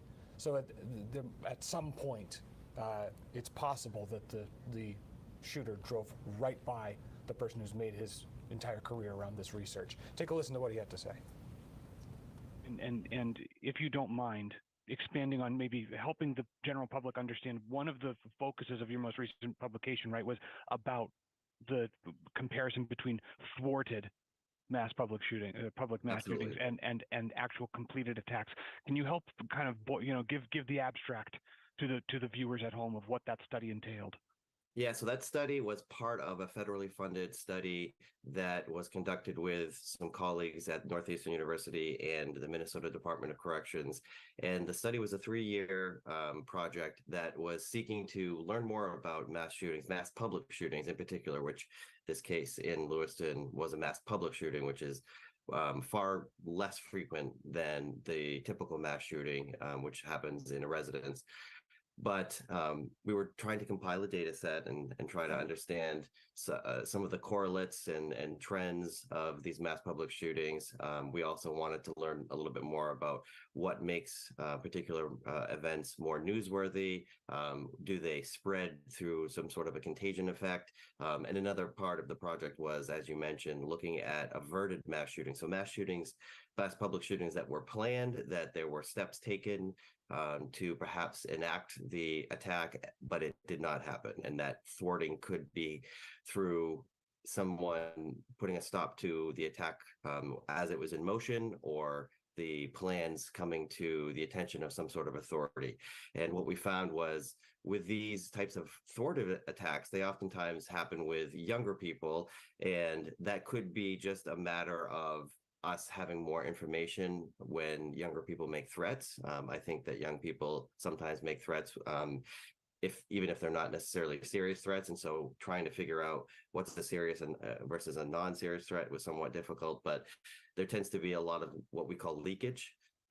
People tend to make their plans known, particularly the younger people. And so people who are with peers or surrounded by groups of individuals where they're talking and they're complaining about things, and maybe they let slip a plan that they might have, or even trying to actively recruit people to be engaged in their plan. These are some of the things that we found. But cutting across the mass shooting literature in general, we know that oftentimes these perpetrators make their intentions known somehow. They have some sort of behavior that could be disturbing, that is a warning that lets us know that something is happening and we need to take it seriously. And to that point, Professor, there's some information that is circulating that we have not yet been able to verify about what knowledge our Maine Information and Analysis Center may or may not have known about this person. I don't know how how would you recommend corroborating that information for the public? Yeah, I mean, I think that I have seen the reports that you're mentioning as well, detailing the background of the suspect. And, without that being confirmed, it's difficult to speculate too much on it. But I would say that until the suspect is apprehended, we probably will still be speculating. And then once that, hopefully that happens soon, then we'll certainly know more. But what has been shared in the media is certainly not uncommon in terms of people who have engaged in these attacks before. I'm hesitant to say that there's a profile. I don't believe that there is a profile of a mass shooter, but there's certainly some characteristics that we see that are that weave their way through a lot of these cases. And so the information that has been shared, if it turns out to be true, is not necessarily surprising, but is again more evidence that these types of events are preventable, and we need to take them, I think, a little bit more seriously. And it's a challenging situation. You don't want to strip somebody of their rights when they have not actually engaged in an attack. But until we figure out a way to take guns out of the hands of people who are intending to do harm, I think that we need to do our best to focus on people who have made concerning comments or behaviors are concerning, and figure out what we can do to ensure that they do not harm others. That is the chair of the sociology department at Bates College, Professor Michael Brock. He had said earlier in the evening that this is the worst mass shooting in Maine history, which would make sense, given the amount of information that we have. This has never happened before. He also said that gun laws cannot get more lax than they are in the state of Maine, which we didn't have a chance to talk about in much detail, but is something that will definitely be a point of conversation, if not in reporting, definitely by policymakers in the days ahead. Yeah, and these, as we have always observed in other places where this happens, when it happens in your community, you react, you adjust, you try to make sure it doesn't happen again. So Maine will have no choice but to be reactionary in some regard to the things that have happened tonight once we discover all the things that happened that led to this, to try to make sure that we don't have a night like this ever again as we try to come to terms with the fact that we are even having one of these in the first place. We did try to go to Hannah Kumler earlier, who's in Lisbon Falls. We have now made some contact with her, so we'll check in with Hannah, see how things are going there. Hey. Hey guys, yeah, kind of more the same here in Lisbon Falls for the time being. I'm still at the at the driveway of Lisbon High School right now, and was telling you guys earlier that this driveway that kind of loops down and around, you can see an ambulance. Back there is where Portland PD rescue vehicle as well as a tactical truck drove down there. They're still down there as we speak. And then the gymnasium, there's a small window at the bottom right-hand side of the high school here, and you can see into the gymnasium. We saw several law enforcement officers and people go inside in their tactical gear and helmets and with their weapons in there, and so there was kind of quiet, but then there was a little bit of a commotion because it looked like they were maybe putting their tactical gear back on. We never saw them come out since then, so we've been posted here just monitoring what's happening. But right before you came to me, 2 unmarked police vehicles came through this checkpoint here. The road is still blocked here on Lisbon Street, and just took off as soon as they got through the checkpoint. And so there are cars headed towards like downtown Lisbon. If you are familiar with the area, that downtown street where a lot of shops and businesses are, they're headed just in that direction. Not sure, cannot say where exactly they are going, but tactical vehicles are here. We've seen a few of those tonight. The chopper has been around and been present, but I will say for the last maybe like 30-40 minutes, I have not seen or heard it.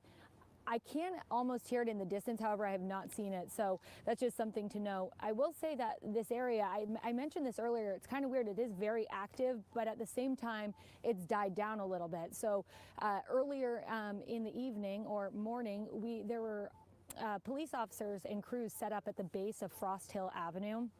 That's a road, if you remember, that the boat launches down. It's a road that we tried to go down and were turned away, and it was eventually blocked off. Now those vehicles are gone, and at one time there was, about 10 cars or so there. And so there's definitely movement happening. Some of the roadblocks have been removed. For instance, the one on Ridge Road, which is directly behind where I'm standing here, it's across from the high school, that roadblock has been removed. The one on Lisbon Street still stands. But we are here at Lisbon High School, and it seems like there's a lot going on here. The chopper had a flight pattern that was circling around, I wouldn't say specifically the high school, but in this area, as well as land and on the Androscoggin River. If you aren't familiar with this kind of downtown, it is kind of a main throughway, which is Lisbon Street, which we're standing on right now, we're next to. You have Lisbon High School, and then there's wooded area, of course, but then the Androscoggin River is behind that, running adjacent to this entire street. So that is where it seems like there is a lot of activity. However, we cannot confirm that at this time.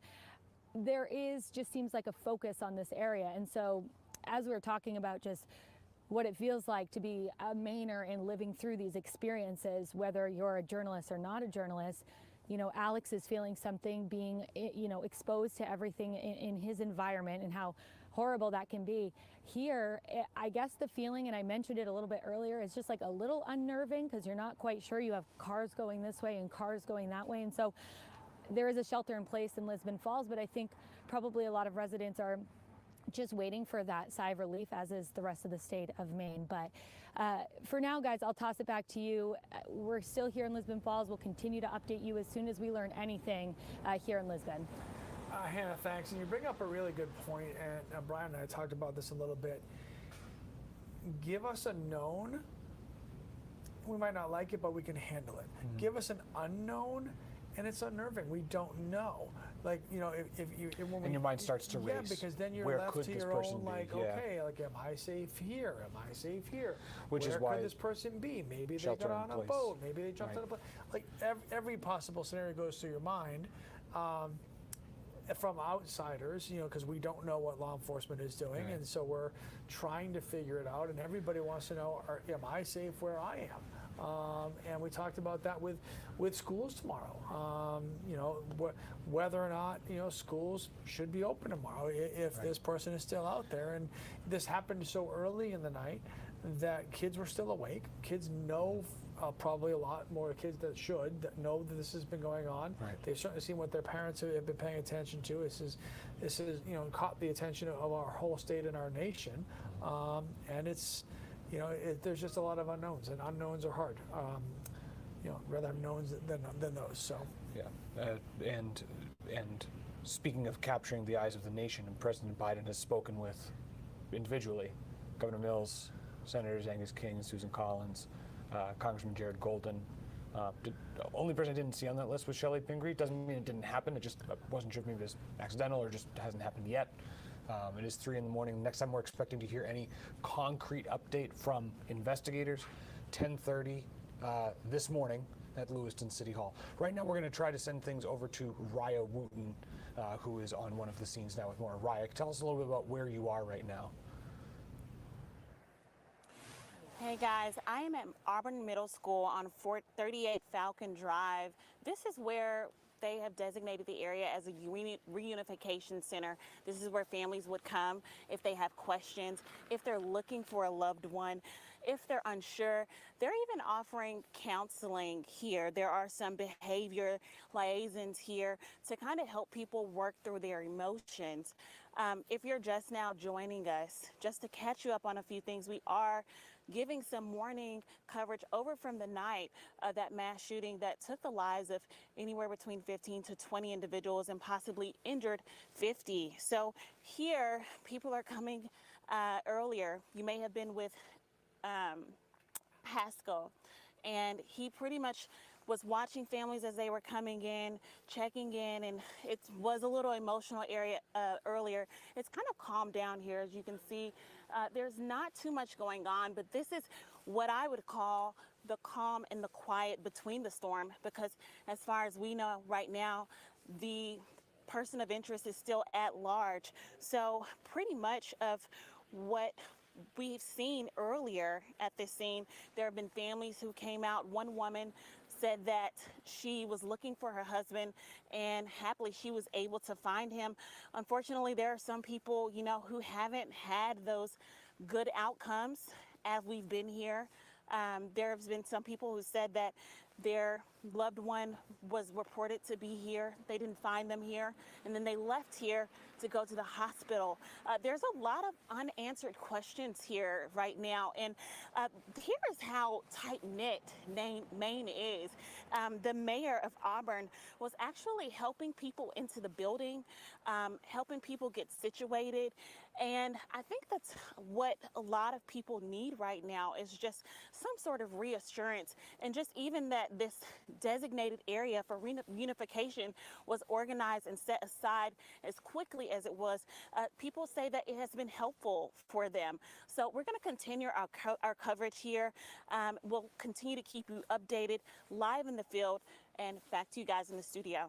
Raya Wooten live in Auburn, and Lee, I cannot imagine for those families showing up to the reunification center, which just so happens to be a middle school, and not knowing if your loved one is there or not, and then having to decide, should I go to the hospital to try to find my loved one, only to probably not be let in, if I understand correctly, right? Yeah, well, at least at Maine Medical Center. Okay, I don't know what they're doing at Central Maine or at St. Mary's. But yeah, you're going there looking for answers, and you're hoping to get an answer that you'd like to get. And the Auburn mayor told us Mayor earlier Levesque tonight. said no. I mean, it's not always going to be that way. I mean, whatever it is, it's going to be. And so it's very possible that people have gone there tonight and they've asked their questions. Hey, have you seen my person? And the answer is, you know, we're sorry to tell you. Yeah, he said that has happened. And that's, you know, it's all heartbreaking. It's all heartbreaking. So I'm glad there is a place like that, though, so to at least streamline that process, because for the first few hours it wasn't like that. It hadn't been set up yet, and people were all over the place trying to find answers. And now that at least we can direct people to a specific place to go to try to get your questions answered, and certainly we'll pray that you get the answer you're looking for. So there's that. There is not an arrest yet or a capture of Robert Card. They're still looking for him. Hundreds of law enforcement, according to Commissioner Soschuk, from all around the state. We heard Hannah Kumler reference earlier tactical trucks that were from Portland, that were up in Lisbon, helping with this search. And that's a picture released by the Lewiston Police Department. You have been strongly advised, you at home, if you happen to see Robert Card, to not try to approach him, don't try to arrest him, don't try to detain him, just let somebody know. And even if the commissioner went as far as to say, if you think that you've seen him, let somebody in your community know. Even if you get it wrong, we'd rather, you know, take a shot at it than not even look into it. So if you happen to see anything and you happen to be in a place where you can be out of your house and you run into somebody that looks like this, you see some from afar, please pass it along to your nearest law enforcement agency. We do know that there are, as you mentioned, several agencies involved. Ones you would expect: Maine State Police, Lewiston Police, many of the local town municipal police departments, county sheriff's offices, including Androscoggin, Cumberland, York, but also on a more federal level, the FBI, the ATF, as well as the U.S. Marshals Maine Violent Offender Task Force. We also have been told by New Hampshire Governor Chris Sununu that he is providing both safety and medical resources for people in Maine dealing with this situation right now. So, and I think in some cases one of the helicopters we've heard came from New Hampshire. So this has now turned into not just a state effort and a statewide effort, right, but now a regional and federal effort as well to capture this person, a person of interest. The commissioner has not yet called this person a suspect, not called Robert Card a suspect. We need to understand a little bit more about what the difference is and why that's an important distinction to make. But the bottom line is that person is still at large, considered armed and dangerous. And, you know, I mean, listen, nobody wants to find Robert Card more than law enforcement right now. And Maine has a lot of woods, right? We've got a lot of good hiding places in the state of Maine. And it's particularly in that part of the state. Yeah, and it's dark, and all of those things. But the longer this goes, and all the agencies you just referenced that are here helping, it makes it concerning that he hasn't been found yet. If there are hundreds of people looking, and you've got federal agencies and all the state agencies, then why hasn't he been found? That's a simplistic look at it, Right. understanding it's way more complex than that, but that is the uneasiness that we all feel at 3:48 in the morning, waiting to get news. He's been caught. Exhale, start to pick up the pieces. So, speaking of picking up the pieces, Schemengees Bar and Grille, one of the places where some shooting happened tonight. The manager of that establishment spoke with our Jack Moment earlier tonight. Here's what he said. I also been talking with the city manager on the phone, trying to make the connection with the police that may be down there at Schemengees, asking them to identify my son, but they had the state police take over things like this. So until the state police have done their final whatever they do to identify everybody and do their thing within the building, nothing can be let outside the building from them. But this CMMC, their workers have just told us after being here for how long we've been here? 4 hours, 5 hours, whatever. We've been here and we've been asking if Joey Walker, is he here? Joey Walker, have you brought him in? Do you know where he is and whatever? And the answers were, we'll check on it. We'll do our best to get back to you. We'll check on it. Finally, some other gentleman that we hadn't seen all night came in and said, I have the names of most people that are here and whatever. So if your son's name doesn't come up, then he's not here. And we've already checked out the hospital, so we knew he wasn't in any of the other hospitals. All right, just to be clear on that, I think I misspoke when I was introducing who that was. So that man is a city councilor in Auburn, and his son is the manager of Schemengees, and he, at the time that we spoke with him there, had not been located yet. So, Interestingly, about an hour ago, the Bar and Grill posted on its Facebook page, with not an attribution to who was writing it other than just coming from the bar's account, but it says, "My heart is crushed. I'm at a loss for words. In a split second, your world gets turned upside down for no good reason. We lost great people in this community. How can we make any sense of this?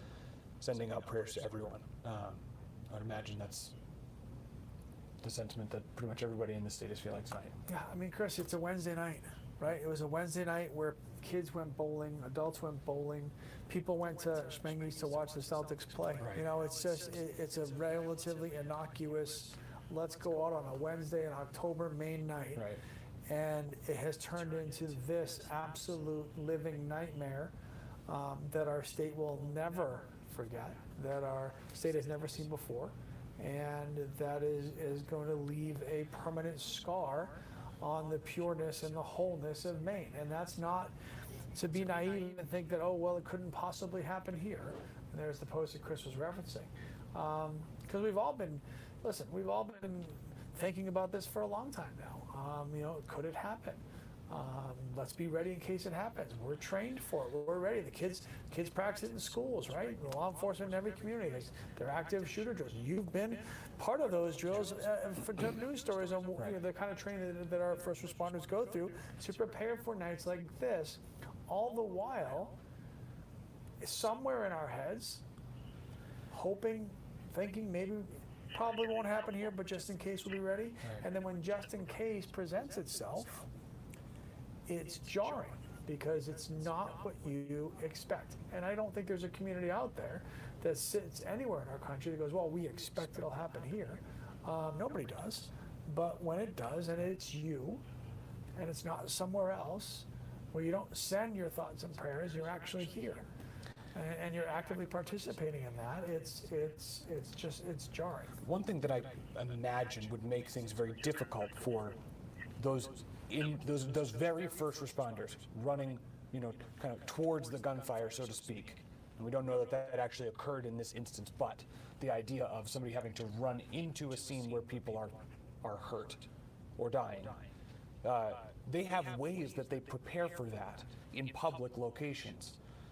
Schools, movie theaters, shopping centers. When I've spoken with these law enforcement teams that do this type of work, they have strategies of how they prepare for this. I would imagine it gets more difficult going to a private business, especially something small, locally owned. You may not have the same level of detail as, for example, a big box store may have a protocol that gets handed over to investigators. Hey, here's a map of our building, so on and so forth. It may take a little bit longer with a smaller entity that, as you have just mentioned, was never expecting to have to go through something like this. Helen and Emery, if we can get Greg Marley sound, I want to talk about him. He's a licensed clinical social worker who was kind enough to come in and join us earlier tonight. And this is a conversation that's going to need to happen. It's going to need to happen with your kids. It's going to have to happen with yourself, with your spouse, with your siblings, with anybody that you care about that is going to be directly or indirectly affected by all the things that happen tonight. And once we find out more, once we get to that part of this process of understanding who the 50 injured and the 15 to 20 killed were, so we're talking upwards of 70 people, in a state like this, we're all bound to be touched somewhere in our 6 degrees of separation type thing. Somewhere, we're all going to know someone or connected to someone that either knew someone or however it works, right? So it's conversations that are important. And it's a delicate process because we are also obviously processing ourselves. If we have children, they're going to want to have a million questions that you're going to want to be able to talk about, responsibly, to not, instill any panic or fear, but be real as you can possibly be, age specific wise. That is the most difficult part for parents. I mean, obviously you never want to go through something like this, but that you may have kids. If you have more than one kid, you may be having two completely different conversations with a 7-year-old versus a 12-year-old or a 14-year-old or a high schooler. Sure. And the questions that one of them may have and the detail that one may want to get into versus what maybe a younger child is capable of comprehending about this situation. Can't imagine having to have that conversation with a kid. I'm sorry, Helen, did you say from who? Yeah, all right, we're going to hear from the Auburn Mayor, Jason Levesque, who spoke earlier. He was speaking as they were getting ready to announce the reunification station happening at the Auburn Middle School, what that process would look like. Obviously, Auburn, the neighbor to Lewiston, and super supportive in all of the needs that have been happening in all of Androscoggin County today. So here's what Mayor Levesque had to say. Reunification site right now. Glad to see a lot of people coming, picking up their loved ones that were witnesses and actually at this event, and talking with them. And my heart and prayers, and I think all of ours in this whole area, in the whole state, frankly, are going out to them right now so they can get a speedy recovery. What were you hearing from the people in there? That's really what I wasn't hearing. I mean, at this point, there's a significant amount of shock going on with people that were actually witnesses. Obviously, when I was bringing people in that were looking for their loved ones, there's fear, there's panic. Of course, there's worry, understandable. But the people that were actually there tonight was what I didn't hear. It's shock. It's shock. It's hard for me to explain. And I want them to be able to go home and hold their families.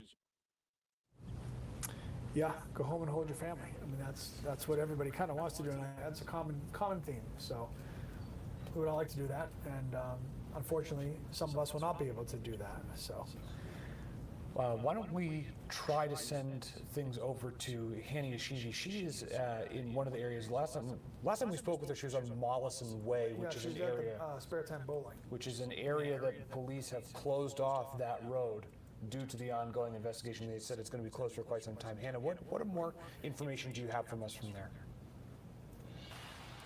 Good morning, Lee and Kristen. We just got here about an hour away, an hour ago, I mean, and we're as close as we could get to the Sparetime Recreation bowling alley right here in Lewiston. And just to set the scene a little bit clearer for those of you guys who don't live in Lewiston or don't know the area very well, there's a big Martin's store that's just a 5-minute drive away from here and like a 10-minute walk from where I'm standing. We are about 4 minutes walking out of the bowling alley. To my right, this is where cruisers, as you can see behind me, have stopped us. So I don't have a clear picture of the scene, which is behind me. That is the very first stop where 40-year-old Robert Card, at around 7 p.m., started his shooting. According to NBC News, there are more than 15 people dead that we know as of right now, and they are sourcing Lewiston PD on that number. But right now, to give you a little more a picture of what I've seen, lots of cruisers back and forth, some of them speeding, some of them taking it a little slower. People are not out and about. I just spoke to a neighbor. She was actually the only person I saw here. She was, I think, with her significant other. And she lives a few blocks away, and she was telling me she woke up around midnight to the news. She lives right here, and she decided to just quickly run to the scene because she just wanted to know. She lives here, she works here. She wanted to know if there was anything she could do. Obviously, she was anxious, and the first thing she told me she did was go to her mother's house, which is actually very nearby to her house, to lock her door. She was telling me that a lot of people in this neighborhood and in other neighboring towns don't lock their doors here in Maine.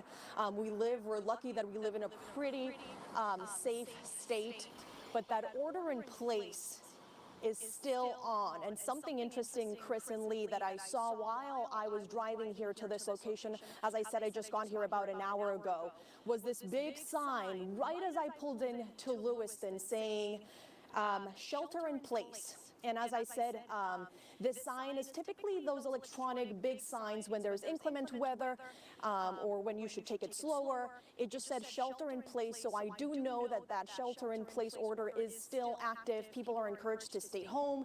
School in this area, in Auburn and in other neighboring towns, is canceled for the day. 40-year-old Robert Card, person of interest, is still at large as of what we know right now. And there is something that I do want to share with us that Lee Goldberg, our anchor, told me about that happened right here at the bowling alley behind me. Yesterday night on Wednesday, 8 people were trying to enjoy themselves and maybe try to avoid the big crowds that are here. Maybe on a Saturday and Sunday they were here. It's 8 people, and then we know that 5 of them were shot. 2 of those 5 have died, and 3 of them were not hurt. And this is according to a close friend of Lee Goldberg, who they were inside. These 8 people were they were trying, as I said, to just enjoy themselves on a Wednesday night. There were a lot of other activities happening on an October night here in Maine, and it's just quiet right now. One cruiser to my left, another one to my right. A lot of reporters around me trying to deliver and bring you all the news that we get minute to minute, and I'm going to be here for the next few hours and bring you more details as I learn more. Back to you, Chris and Lee. All right, Henny Ashivi, thank you so much. Again, police looking for 40-year-old Robert Card, who they say is armed and dangerous. The Commissioner of Public Safety has called Card a person of interest in this active shooter investigation. They've not named him as a suspect. They deliberately pointed that out during a news conference late Wednesday night. We are expecting to hear from police again at 10:30 this morning, so that's coming up in about 6.5 hours from Lewiston City Hall. And unless there is some major development, police have told, such as an arrest, police have told us that we should not expect to hear any updates until that time. There are, as we've talked about a lot, there are so many unknown factors in this. And Lee, I've heard you throughout the past couple of hours talk about how it is so critical that we are not basically copying and pasting, sharing without thinking about some of the information that we see on social media. Already in our newsroom, one thing that we're trying to combat is videos that are circulating online that we are trying to figure out their authenticity. It is a very, very difficult landscape right now in social media, and that is why the Department of Public Safety has asked us to relay information as it comes from them, as opposed to us trying to seek out other sources of it.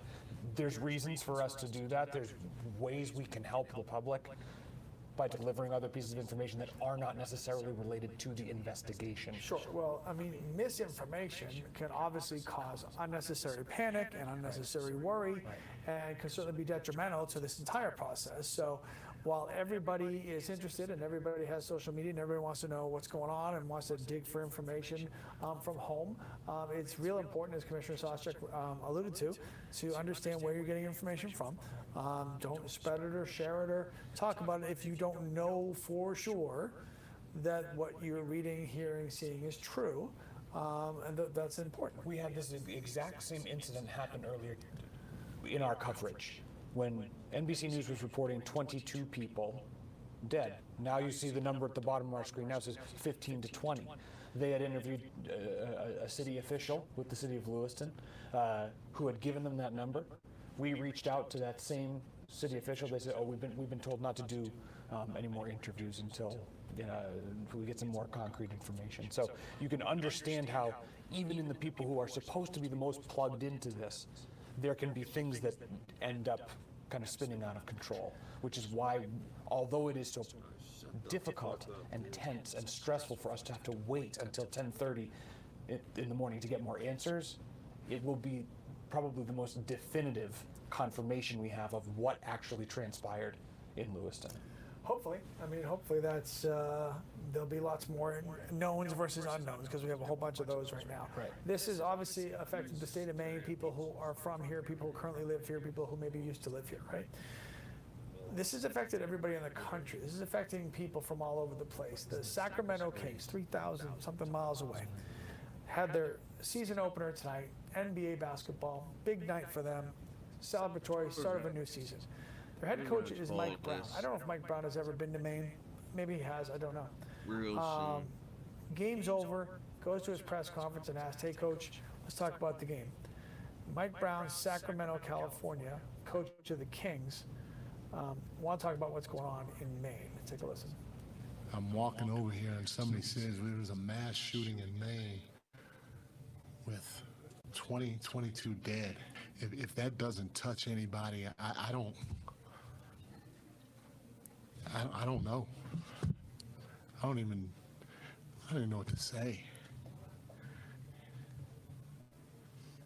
That is absolutely disgusting, and it's sad.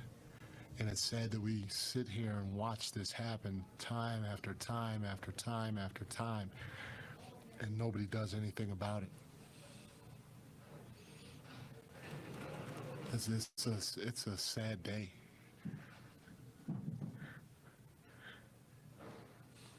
It's a sad day.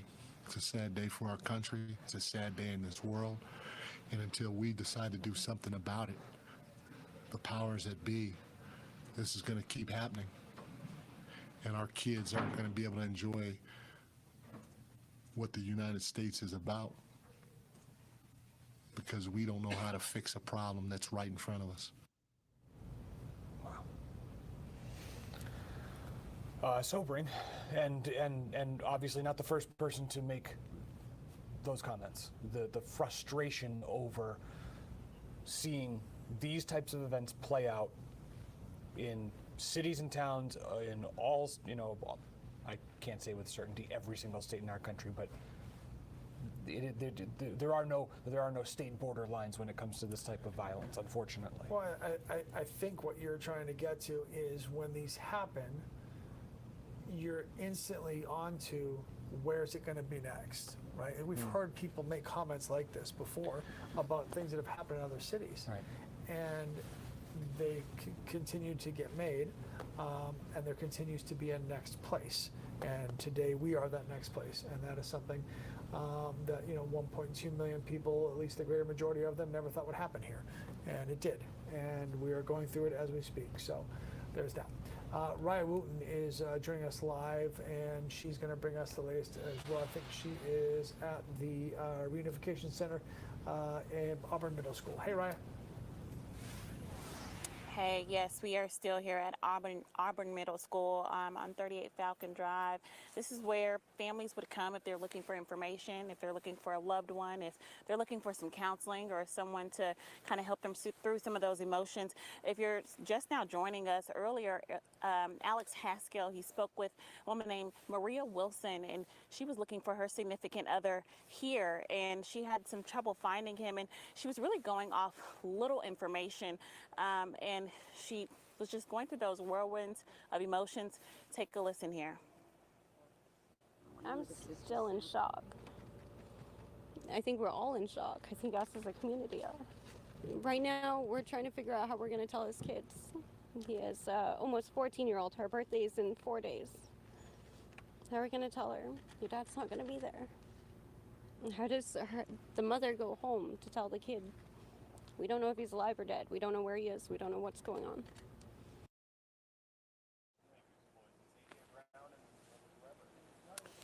Yeah, so very, very emotional. And that's the reality for a lot of people tonight.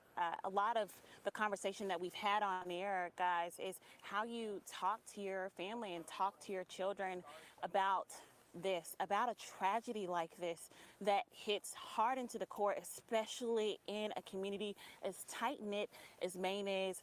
Even I myself, as I was leaving out to come here and to cover the story, I kissed my kids goodnight, and unfortunately some people didn't get the opportunity to kiss their loved one or their child or their husband or their wife or their cousin.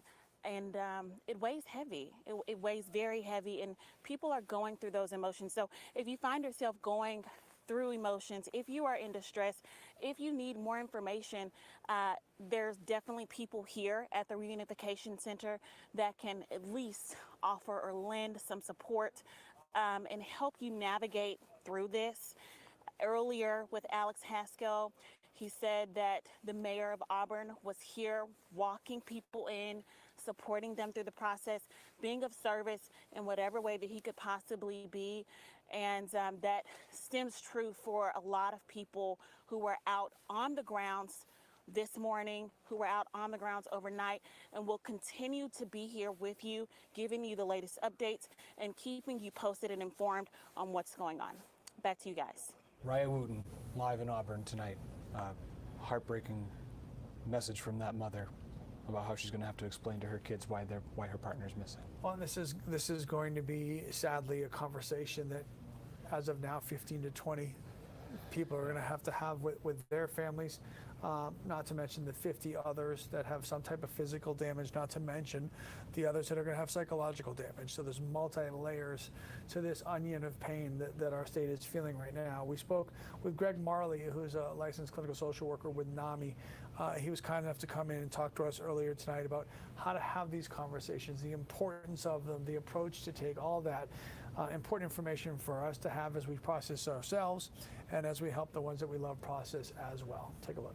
We want to bring back in Greg Marley with NAMI Maine. That's the National Alliance for Mental Illness Maine chapter. That conversation is a real one. How do parents navigate it? Kids are going to need reassurance. They're going to need a whole lot more physical hugs and cuddles. They're going to need simple messaging and the first step is for that parent to calm themselves so that they're delivering it in an even way, giving them just the facts based on their age and stage, Zach, not over their head. And expect them to have lots of questions and to react in their own style and their own age. We've mentioned a lot of schools, even not near Lewiston or Lisbon, closing tomorrow, recognizing the scope of this. But you yourself, you spoke with the Department of Education earlier tonight. How are they planning to move forward with something like this, to talk with their kids? What the department was doing was trying to get out information to the administrators and the clinicians and the teachers on how to support kids when they're back in school, to how to hold the conversations, what resources are available in the state and nationally to help inform that, around, it's called psychological first aid, that engagement to help ground and settle someone who's just jangly after this kind of traumatic event.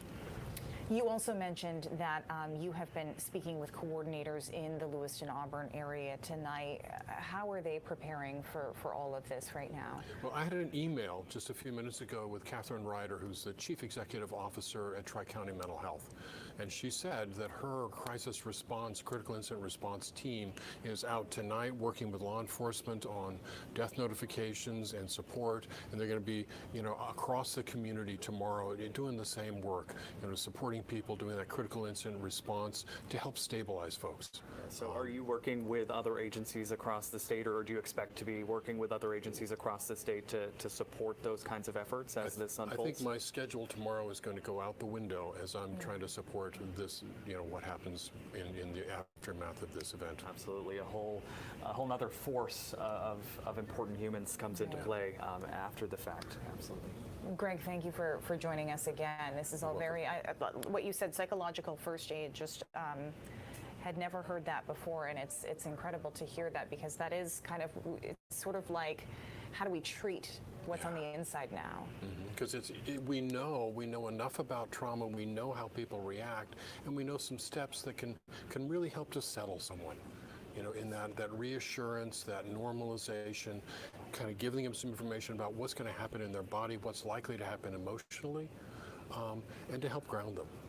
And we're all going to need that in the days ahead. Yes. We are. Greg Marley, thanks so much. You're welcome.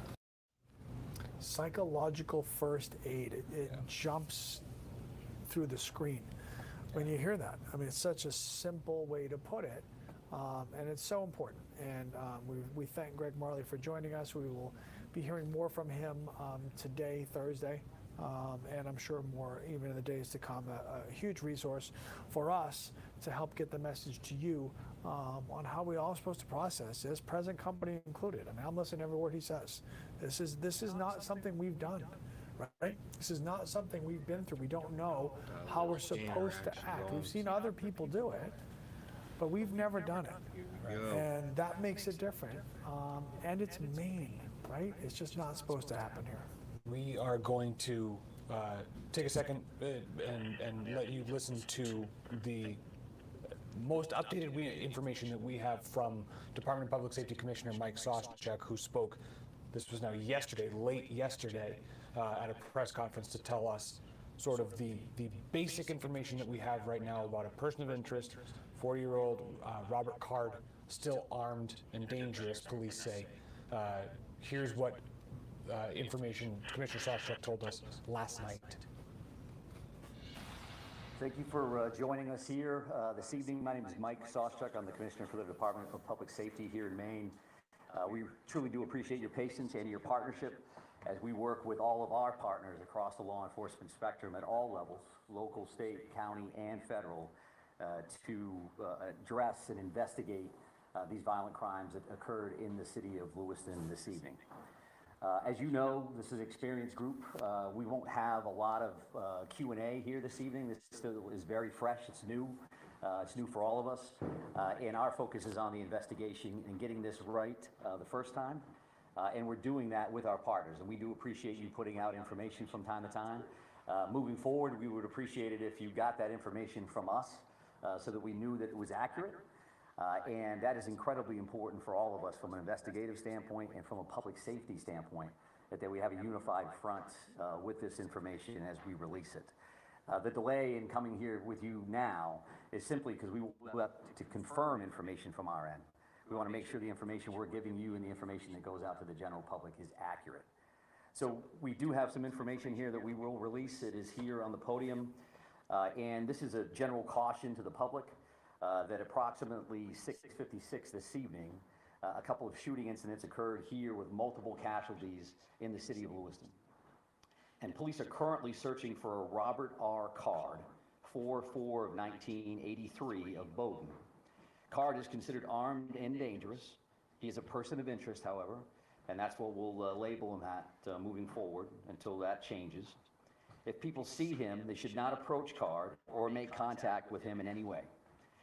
The shelter-in-place order that currently stands in Lewiston remains.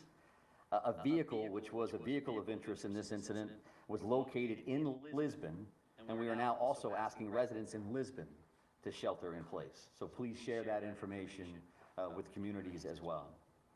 If anybody sees Mr. Card or has any additional information reference to these two shootings in the city of Lewiston, please contact 911.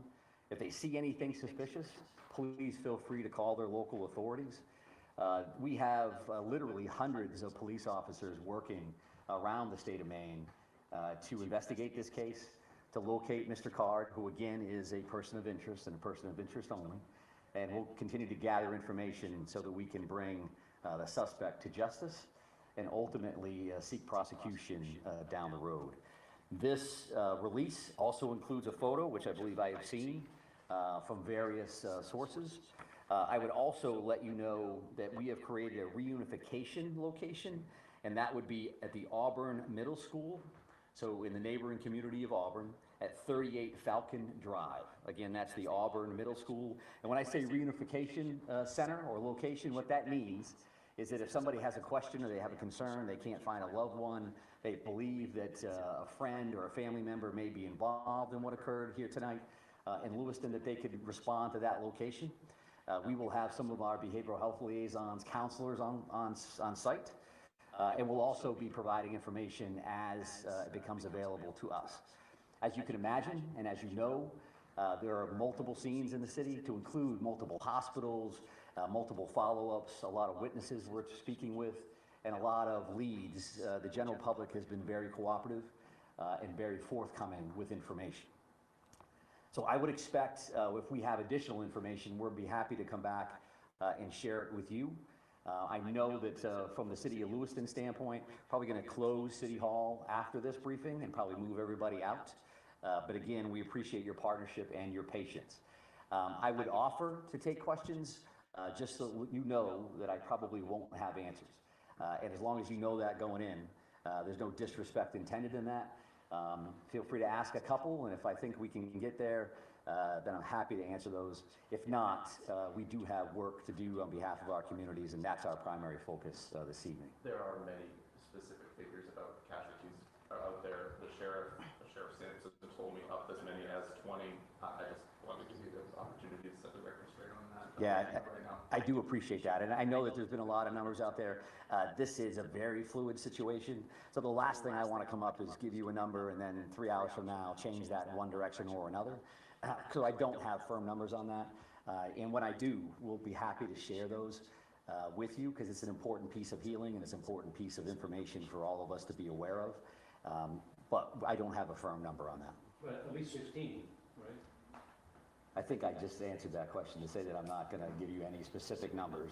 And there's been a lot of numbers all over the map all evening, and I don't think that that's helpful because it doesn't help family members. It certainly doesn't help the community to see, well, they just said this and they said that.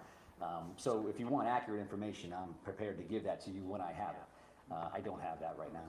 Does the suspect have any known criminal history with law enforcement? Is he someone who's been on the radar of state police or local police to your knowledge? Well, Mr. Card, who we're speaking about right now, is a person of interest and a person of interest only, right? I'm not listing him as a suspect at this point, and we're not prepared to go into his background or anything else that we may be aware of. One more question? You're looking for one shooter, correct? We're looking for this person of interest right now, and that's what we'll label and list and speak about at this particular moment. When we have additional information, I'm happy to share that. So thank you very much. I appreciate that. Again, thank you for your time. And I know Assistant City Manager O'Malley will make arrangements, I think, to move everybody out of the building. So thank you very much. I appreciate it. Commissioner Mike Sostrzak of Maine State Police, a couple hours ago, in the first and only appearance we've heard from law enforcement yet, another one scheduled for 10:30 this morning, so about 6 hours from now. That is an scheduled time we're supposed to hear from law enforcement. Obviously, if something happens, an arrest, a development, something, I would imagine we might hear before that, but that's the next time that something is scheduled. 6 hours from now, which just seems like an eternity as we wait for police to capture Robert Card. Hi. Hi. As we continue to do wall-to-wall coverage here, obviously, you know, we're here at New Center, Maine, doing tag team coverage. Just stepped in for Chris Costa, Lee Goldberg here, been on all night long. And as we try to move our coverage forward and bring you all the latest details and anything new that we're hearing, we realize that some of you may be just waking up and just joining us and may not have some of the basic, of exactly what happened when. Stay with us because we're going to be bringing you all those, basic details over the next few minutes to get you brought up to date on what exactly we do know. And then as far as the feeling that is out there, you guys have been talking about this all night. There are a lot of feelings that go along with what's happening right now. There is confusion, there's fear because the person who committed these crimes still has not been caught. There is outrage, but I think it's all shrouded in a feeling of it's just surreal. I think that the word that it goes as an umbrella over it all is just surreal. And again, it's not the idea that, it couldn't happen here. I think we were all well aware that it could happen anywhere, but when it actually happens and you're actually moving through the details of what happened and trying to figure out how it happened and who's involved, it kind of feels like you're moving around underwater. Yeah, Brian Iacono, I think, put it great earlier tonight. He said it feels like Maine was violated. And again, not that we live in some utopian bubble that nothing bad can happen, but we kind of live in a utopian bubble where not a lot of bad things happen. So when something like this does, it's jarring. I don't think, to your point, we're not naive to think it's not going to happen here because we've been preparing for it, right? The kids have been ready. They practice in school. Law enforcement's been doing their drills for years now to prepare for if it happens, and our if it happens happened to be today. There's going to be a lot of things closed tomorrow, not just in Androscoggin County. So whatever you think you're going to be doing tomorrow, just make sure you call ahead. Certainly schools outside of Androscoggin County have already said they're closing, and we've got a whole bunch of them on our website. We're going to bring you as many as we have. I think the best common practice will be just to make sure you call ahead. It's not just schools.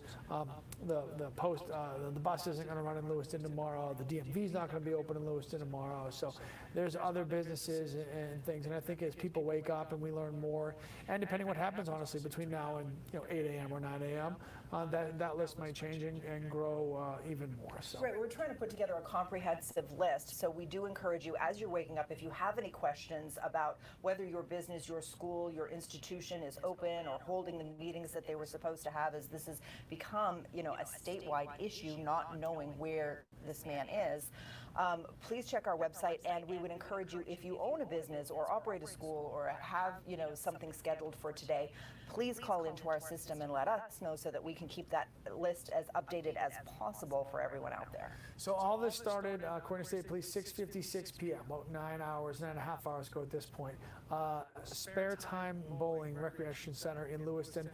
That's where our Hannah Yeshivi is. She's not at the site. She's a little bit moved away because it's an active crime scene right now. But Hannah has the latest of what's going on there. Hey, Hannah. Hey, good morning, Lee and Sharon. I'm here, as you said, where it all started, around 7 p.m. last night. 40-year-old Robert Card, suspect who is still at large, right behind me, went into this bowling alley as people were trying to have a fun time with family and friends.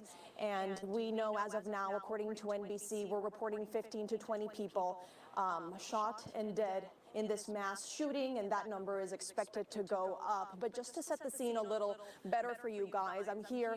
This is Main Street. To my right, I have the Legend Sports Bar and Grill, and to my left, I have a Subway, and this is the entrance of Mollison Way. Yep, Mollison Way. Main Street behind me, and it's 4:26 a.m. I have seen throughout the last few hours a little more traffic than usual, and maybe that's because people are starting to wake up. Some people are trying to figure out if they should go to work or not. And something that I've been saying, which caught my attention as soon as I pulled into Lewiston, was that big sign saying shelter in place. So that shelter in place order in Lewiston and neighboring towns is pretty much active. We have not heard otherwise. We are still reporting that 40-year-old Robert Card is at large. Hundreds of police officers, statewide, local, are looking for him. And we've seen a lot of cruisers. Two are behind me blocking the area, so I don't have a clear sight of the bowling alley where this mass casualty happened. I am 5 minutes out of it, but lots of cruisers behind me. It's a quiet scene here. I've only spoken with one neighbor who's been the only person who showed up. She told me the first thing she did at midnight when she woke up to the news was run to her mother's house to lock the door right there. And she says people here, just like her and her mother, don't lock their doors. It's a pretty safe town and state. And she did that, and she decided to come here just to see. She lives here, she works here, she breathes here. And it's a very traumatic day for a lot of people and neighbors here. Some of them go to bed early and they're waking up to this news, and it's almost 4:30 a.m. This is the information that I have from the scene. As I said, 40-year-old Robert Card, person of interest who is still at large, and we will bring you all the latest details as we learn more. Lee and Sharon. All right, Hannah, thank you. It's important to note, as we showed you the picture of Robert Card, and Hannah was talking about him in the details, Commissioner Sawchuk was very clear to let people know they want information if you happen to see him. They don't want you to approach him. They don't want you to engage. And if you see somebody who resembles him, they want you to call your local authorities and try to get some type of a pinpoint idea of where he might be. So, but they classified him as armed and dangerous. Don't approach him, but please let somebody know if you happen to see somebody who looks like him. So, yeah, absolutely.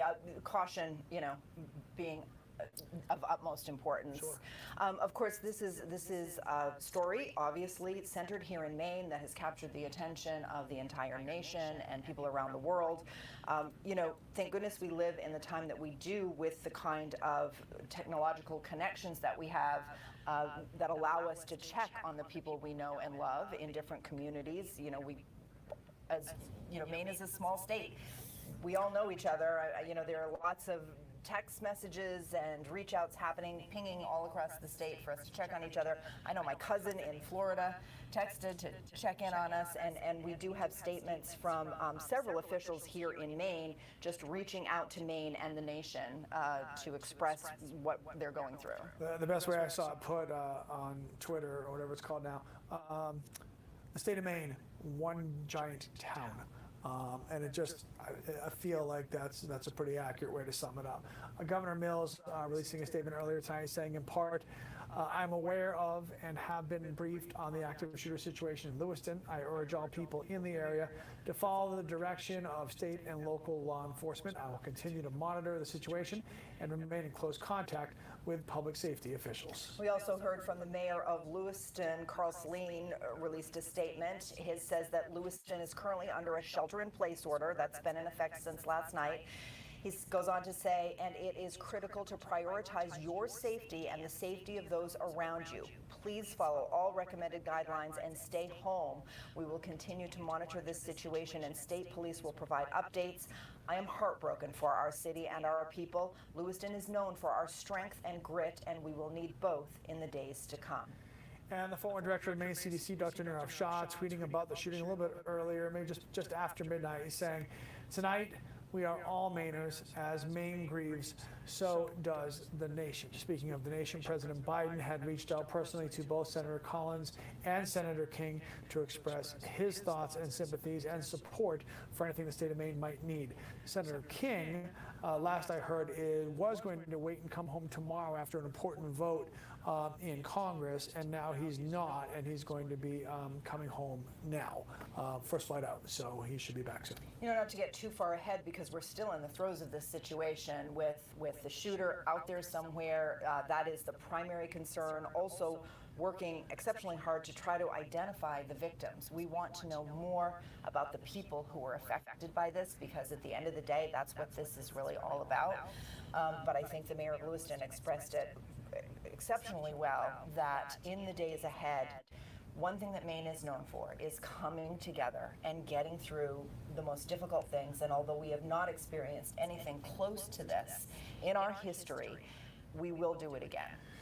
There are just right now so many unknowns, and it's kind of been a recurring theme as we've spoken through the night about when you know something, you can find a way to deal with it and get through. It's the unknowns that are unnerving.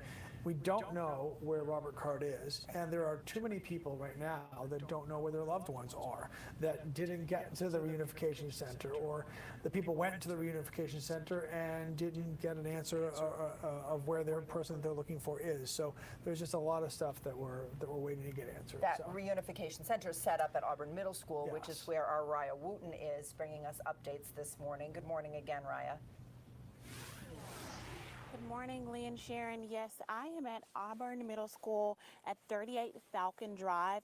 This area is designated as a reunification center for families who are looking for their loved ones who may have gotten caught up in the mix of this mass shooting that happened last night. It's also for families who may be seeking some type of counseling, people who may be looking for answers that they haven't been able to find. Our teams have been here all throughout the night, and previous teams, they saw people coming in by dozens, people of all ages here, really just looking for answers. And unfortunately, some people didn't get the answers that they were hoping to have. We previously spoke with a woman named Maria Wilson, and she was looking for her significant other, and she came here to seek for answers, and she was directed to go to the hospital nearby. And unfortunately, she did not find him there. And one of the things that she said when she spoke to one of our previous team members, she said that how does she go home and talk to her 14-year-old daughter and tell her that dad is not coming home? And that is the reality that a lot of families are facing right now. A lot of families are trying to figure out how they bring this conversation up to their kids, how they talk about this with their kids. It's very easy to prep for things when it's not actually happening and when it's not actually in the moment. I know earlier in the broadcast, you all have mentioned that it's not something that Maine has not been preparing for in the case that something does happen. But when you're in the mix, when you're foot to ground, and when everything is unraveling and there's so many unanswered questions, it's hard to figure out how to navigate that. So that's what this Unification Center is really for. We've seen some families come in. This area is guarded. There are police officers that are around, and they're pretty much checking people as they arrive and asking questions just to maintain safe. But people, we've seen come in. We just recently saw someone walk up to the building. It's very unclear about whether they were coming in to check for family or whether they were coming in to seek some help and assistance to work through those emotions, because there are some behavior liaisons here, and there's also some counselors here that are here on the ground to help people through their emotions and kind of walk them through this process of just really taking in and picking apart what we've all seen just progress over the night and over into the morning. So being that this is still an active situation, being that the person of interest is still at large, it's something that people are still sitting in. And it's something that people are, still reveling in and trying to really grasp and understand what the next steps are. So I'm pretty sure into the morning, later today, maybe even tomorrow, will look very different from people's normal routine. And we're going to continue to keep you as updated and informed as we possibly can. We are live in the field and we'll continue our coverage on into the morning. Back to you guys in the studio. All right, thank you very much, Raya. If you are just joining us, because presumably there are many people in our state who heard the news about this last night, what little was known last night, got some sleep, and are now maybe just joining us, let's recap what we know so far that has happened. A mass shooting at 2 locations in Lewiston last night, Schemengees Bar and Grille, and also the Sparetime Recreation. Police have named a person of interest in the case. We do have surveillance video of an armed man. We also have a mugshot of a man who police have identified as 40-year-old Robert Card from Bowdoin. We don't know a lot about him. He is still at large. However, according to the Associated Press, Card was trained as a firearms instructor at a U.S. Army Reserve training facility here in Maine. Card also reportedly was committed to a mental health facility for 2 weeks this past summer and reported hearing voices and had threatened to carry out a shooting at the military training base in Saco. These shootings did not happen in Saco. They happened in Lewiston last night. The latest information we have is somewhat vague: 15 to 20 dead and as many as 50 wounded, taken to 3 hospitals in Maine: Central Maine Medical Center, St. Mary's, and Maine Medical Center. And just to be clear on those wounded, as we understand it, it's not necessarily 50 people wounded from gunfire, some of them wounded in trying to escape from the situations they were in. So we're waiting for more details on that. When the police had first identified Robert Card, they also identified the car he was in, which was a 2013 white Subaru Outback. Police were able to trace that car to Lisbon on Frost Hill Road by the boat launch there in Lisbon. And in Lisbon is where we're going to go now. Samantha Olson is standing by live and has some updates for us. Hey, Sam. Hi, Lee and Sharon. I'm in Lisbon Falls right now, standing right outside of the high school. Police say this area is still active as they are still searching for suspect Robert Card. Police found Card's car at a nearby boat launch not too far away from here last night. But right now, this area is pretty quiet. Portland Police tactical vehicles actually pulled into the high school parking lot with crews full of tactical gear. We haven't seen those crews come out of the school yet, and a chopper was in the air searching over this area for about 2 or 3 hours at some point during this morning. But as I said, it is pretty quiet right now. A few cars are going by, but just to recap, Robert Card's car was found not too far away from here, and while this scene is pretty quiet this morning, police are still looking in this area for the suspect. Lee, Sharon? All right, thank you, Sam. And, you know, as soon as we hear any updates on whether police have located him or apprehended him, of course we will bring it to you. But in the meantime, we're just waiting for the next general update from authorities. That one is not scheduled until 10:30 this morning, so about 6 hours from now. We did hear from the Commissioner of the Maine State Police, Public Safety Commissioner Michael Sawchuk last night, and here's some of what he had to say. And this is a general caution to the public that approximately 6:56 this evening, a couple of shooting incidents occurred here with multiple casualties in the city of Lewiston. And police are currently searching for a Robert R. Card, 4/4 of 1983 of Bowdoin. Card is considered armed and dangerous. He is a person of interest, however, and that's what we'll label him at moving forward until that changes. If people see him, they should not approach Card or make contact with him in any way. The shelter-in-place order that currently stands in Lewiston remains. A vehicle, which was a vehicle of interest in this incident, was located in Lisbon, and we are now also asking residents in Lisbon to shelter in place. So please share that information with communities as well. Commissioner Sawchuk talking about the shelter in place. Androscoggin County Public Safety actually releasing earlier last night that the entire county was in a shelter in place. And in fact, that shelter in place made all the way to Maine Medical Center in Portland, where they decided they were going to shelter in place out of an abundance of caution. They did acknowledge that they were taking in at least one that they acknowledged patient from the incident in Lewiston. They took in one. They decided to shelter in place and shut down the hospital, basically. So just the doctors, the nurses, employees, and patients, only people that were allowed there. So really everybody, again, the abundance of caution to be safe, to shelter in place, stay where you are.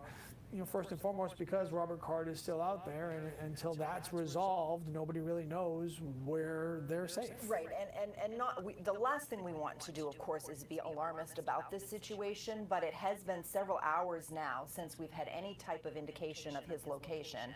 Obviously, being very aware of your surroundings throughout the day until we get more information is of utmost importance, no matter where you live in the state. So that has been the common theme of just staying safe. And if you do happen to see something, certainly contact your local authorities, give them a little tip or a heads up, and then that might be helpful. Absolutely. All right, we're going to continue this coverage for as long as it takes to bring you the most updated information, but we do also want to bring you up to date on what is also important to you this day, which is our weather forecast. So Todd is standing by with that. Sharon Lee, thank you very much. Good morning, everybody. We're starting out with a look at the satellite, the radar. We do have a lot of clouds that are overhead, acted as a blanket last night, so it's a very mild morning. There's also a little action being detected on radar to our south right now. As I close in on southern Maine, there could be a few very light showers that kind of stray through Cumberland, York County, maybe southern Oxford County.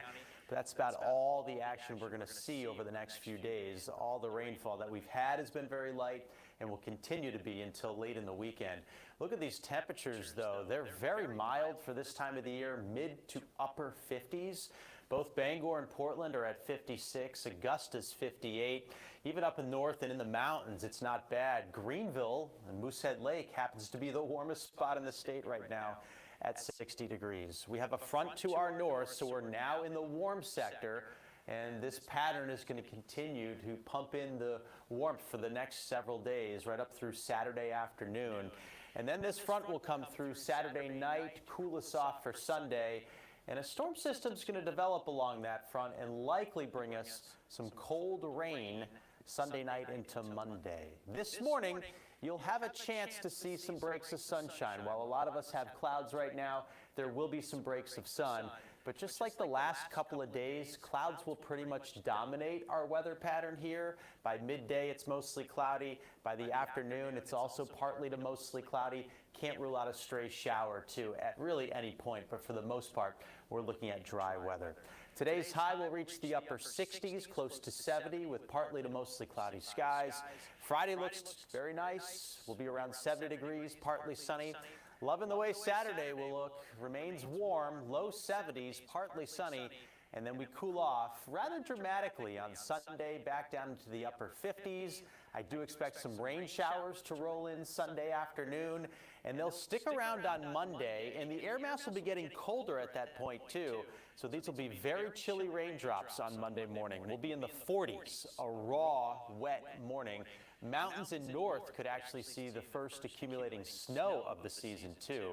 By Tuesday, that's Halloween, drying out, be cold in the 40s, but at least there won't be any rain or snow, and we're watching the middle of next week for our next chance for any storm system.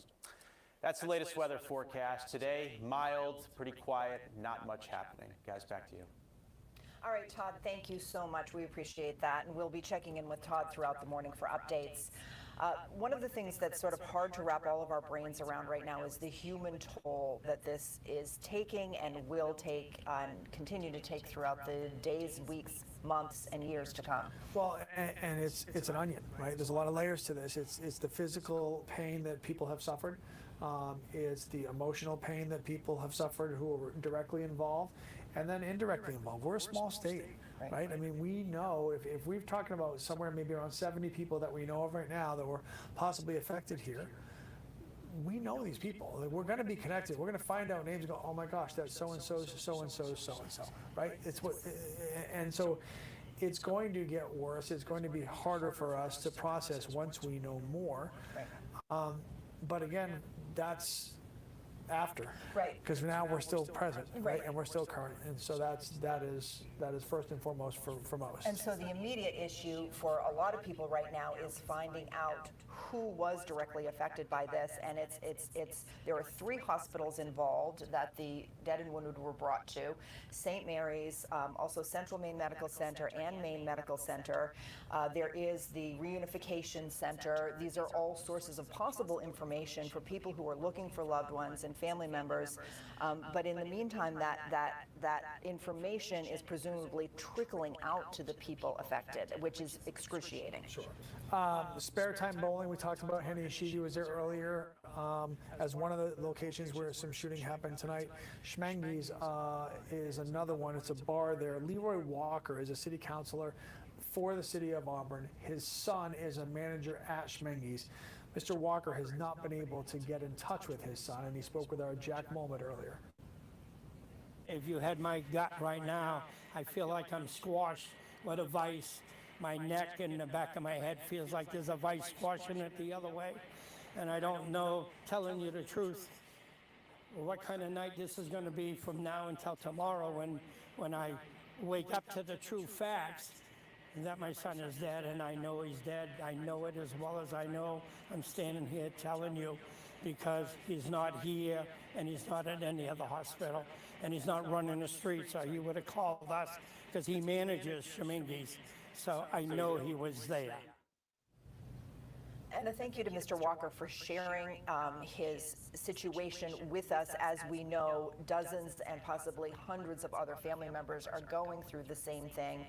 And you know, this is the important part of this story, is coming together in the aftermath of this for the people who will be suffering and grieving. And it's been happening, and we heard from Commissioner Soschuk about the hundreds of members of law enforcement and public safety that are involved. That's just within the state and the FBI. I mean, it's, you know, everybody has come to help and to help our state get through this from within and from outside the state. And that is, you know, not lost on us. It is, you take some solace in knowing that you've got people who will come help you at the same time you try to reconcile the fact that you even need the help in the first place. Right. And then, of course, on the other level is the number of police and investigative agencies that are now involved in this active search for the shooter. And to further the investigation, to identify the dead and wounded, to get the information out to the public. We're talking about local, state, and federal agencies all involved in this process. That bar Schemengees, where we just heard from the city councilor, put a statement out on social media tonight. Can't really see that, so it basically speaks of the heartbreak that they're feeling. It's a tragic night for them, for the community, and they're sharing their thoughts and their pain with their community as one of the places where this carnage happened last night. So, you know, meantime, the entire state on edge this morning as we wait to hear more information, as we wait to kind of put together more details on what happened. We're all, and we're right there with you, spinning our wheels, just kind of trying to process what we know so far, trying to get a handle on what the current situation is, trying to look forward to how we're going to get through this. And unfortunately, you know, time is moving in slow motion right now in many ways as we wait for more information. Especially for those who have been up since 8 o'clock last night when the news first started to kind of spread, because at that point you're like, okay, you know, if you were able to, everybody plays the amateur detective, right? If you were able to figure out this, then why has it been so long since the next step has happened? Listen, nobody wants to find Robert Card more than the people who are looking for him. And there are people who are still awake in large part because he has not been found yet, and therefore there's that uncertainty, and they just can't sleep. And that's a problem for us until it's settled. And while Maine is a small town in feel and in camaraderie, it is it's an expansive state geographically. So this search is going to be very difficult. Woods and rivers and streams and nighttime. So yeah, I mean, listen, everybody's on it and they're looking, and hopefully they'll find him soon. Hannah Yeshivi is going to join us live. She is in Lewiston. Hey, Hannah. Hey, good morning, Lee and Sharon. I'm here on Main Street in Lewiston, and this behind me is Mollison Way. And Mollison Way leads up, it's a 3-minute walk to the Sparetime Recreation bowling alley. As of right now, I just noticed police officers blocking this road behind me with the yellow tape, with an additional yellow tape, just to make sure as more people get here to try to figure things out and more reporters show up from out of state to make sure that they're not heading that way. It's a very active scene. Lots of cruisers, police officers here trying to to determine what happened here. 40-year-old Robert Card is still at large as of what we know. And it's 4:51. People are starting to wake up. They're trying to make that decision if they should go to work or not. The shelter-in-place order is still up and running, especially here in Lewiston and in the Auburn areas and neighboring towns. Schools have been closed for the day.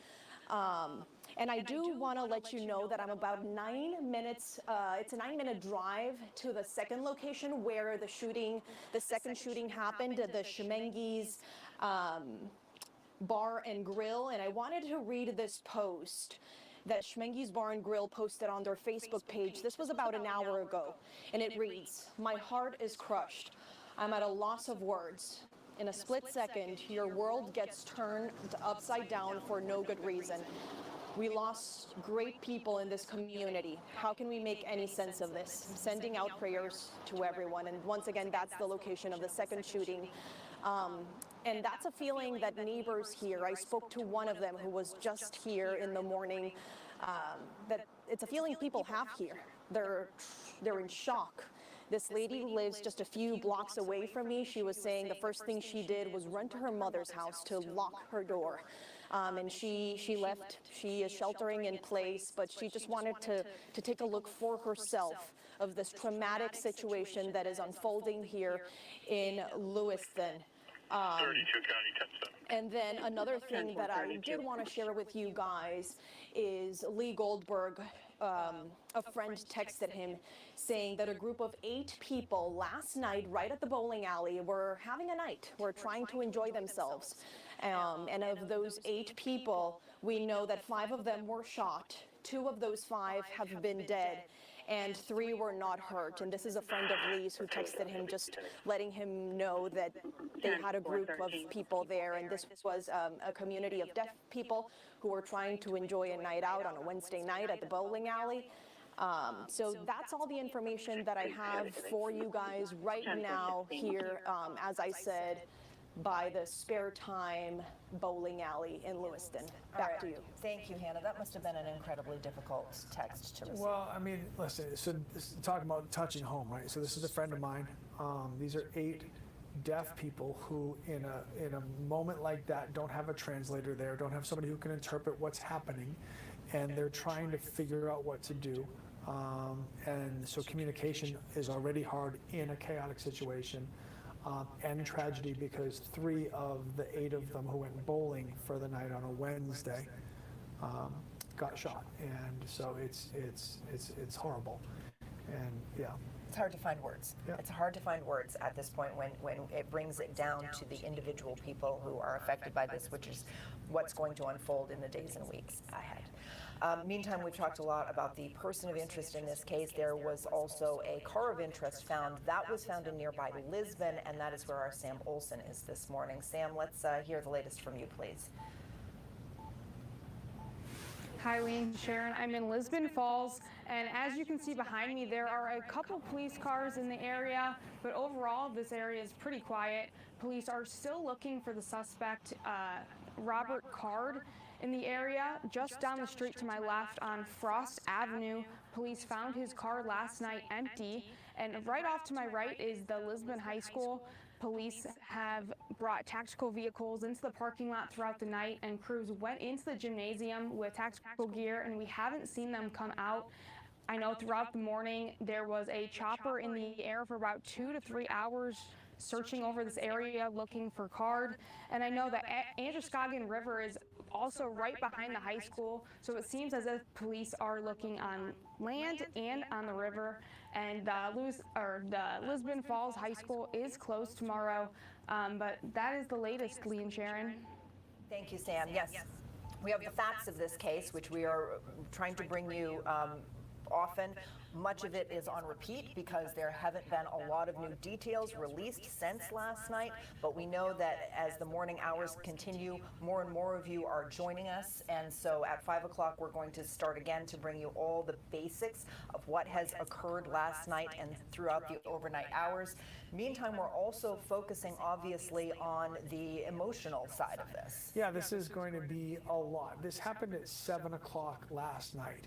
right? Kids are still awake, they're not in bed yet, and every adult's phone is going off, or they're getting the notifications, or they're finding out what's happening somehow.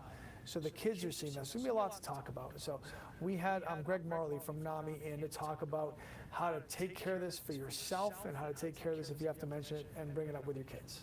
We want to bring back in Greg Marley with NAMI Maine. That's the National Alliance for Mental Illness Maine chapter. That conversation is a real one. How do parents navigate it? Kids are going to need reassurance. They're going to need a whole lot more physical hugs and cuddles. They're going to need simple messaging and the first step is for that parent to calm themselves so that they're delivering it in an even way, giving them just the facts based on their age and stage, Zach, not over their head. And expect them to have lots of questions and to react in their own style and their own age. We've mentioned a lot of schools, even not near Lewiston or Lisbon, closing tomorrow, recognizing the scope of this. But you yourself, you spoke with the Department of Education earlier tonight. How are they planning to move forward with something like this, to talk with their kids? What the department was doing was trying to get out information to the administrators and the clinicians and the teachers on how to support kids when they're back in school, to how to hold the conversations, what resources are available in the state and nationally to help inform that. Around, it's called psychological first aid, that engagement to help ground and settle someone who's just jangly after this kind of traumatic event. You also mentioned that you have been speaking with coordinators in the Lewiston-Auburn area tonight. How are they preparing for all of this right now? Well, I had an email just a few minutes ago with Catherine Ryder, who's the Chief Executive Officer at Tri-County Mental Health.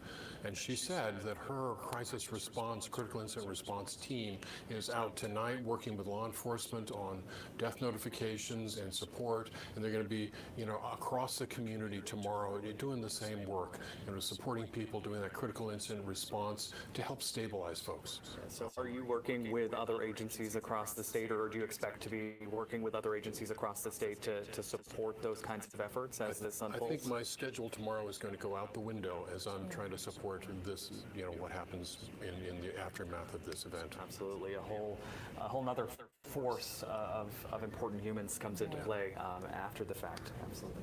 Greg, thank you for joining us again. This is all very, what you said, psychological first aid, just had never heard that before, and it's incredible to hear that, because that is it's sort of like, how do we treat what's on the inside now? Because we know enough about trauma, we know how people react, and we know some steps that can really help to settle someone. In that reassurance, that normalization, kind of giving them some information about what's going to happen in their body, what's likely to happen emotionally, and to help ground them. And we're all going to need that in the days ahead. Yes. We are. Greg Marley, thanks so much. You're welcome. All right, for those of you just joining us this morning, good morning. I'm Sharon Rose. Lee Goldberg is here. Yeah, we want to get you caught up at the top of the hour with the latest of what we know that's going on. So there is a massive manhunt happening right now in Androscoggin County as police try to find the person responsible for a mass shooting in Lewiston. Now, NBC News confirmed somewhere between 15 to 20 people were killed. Obviously not an exact number, that's the information they have. Up to 50 others were hurt when a gunman opened fire at Schemengees Bar and Grille and at Sparetime Recreation in Lewiston last night.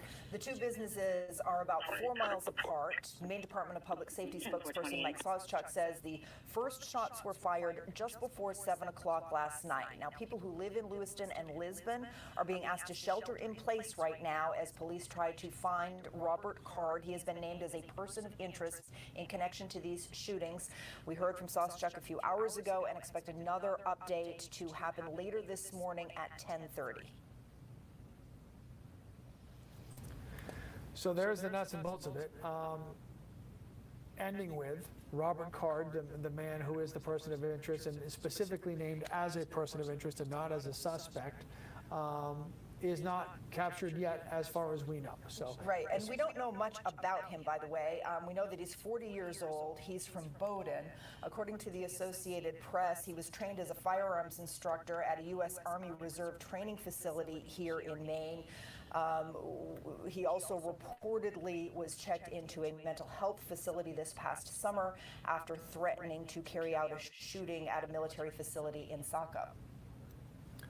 So you were also warned by Commissioner Sawchuk that if you happen to see Robert Card, to not try to approach him yourself.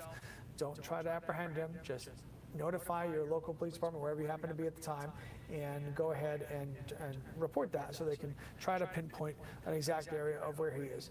Hundreds of law enforcement officials in our state. The FBI is here, so plenty of people out there looking for him right now, with the ultimate goal of catching him and at least getting that part of this puzzle figured out. Right, and there is that shelter-in-place order that covers all of Androscoggin County, but obviously statewide, you know, be alert, be aware of your surroundings. If you see anything suspicious, police want to hear from you, but also put your safety and the safety of your loved ones as an utmost priority until this is sorted out. The victims from this incident have been taken to 3 different hospitals to kind of handle all this. Obviously, Central Maine Medical Center in Lewiston is the closest one. St. Mary's is right there as well. And at least one that has been confirmed has come to Maine Medical Center in Portland. Life flight helicopters were flying all over the last time when Jack Mulmud was at Central Maine Medical Center late last night. Before that died down a little bit as far as that much activity in the hospital goes, but 3 different hospitals servicing all the people in need of medical care. All right, we've got much more to bring you on this story, wall-to-wall coverage as we search for more information. But in the meantime, let's take a quick break to hear from Todd on the weather, and then we'll be back with more. Yeah, definitely, Sharon Lee. Good morning. Good morning, folks. Quick weather update here. We do have a lot of clouds still overhead in the state of Maine. And as we look south, where there's a little bit of a front, there's some shower activity. I don't expect much wet weather, but just like the last couple of days, there could be a drop or 2 here or there. Radar returns are on the light side.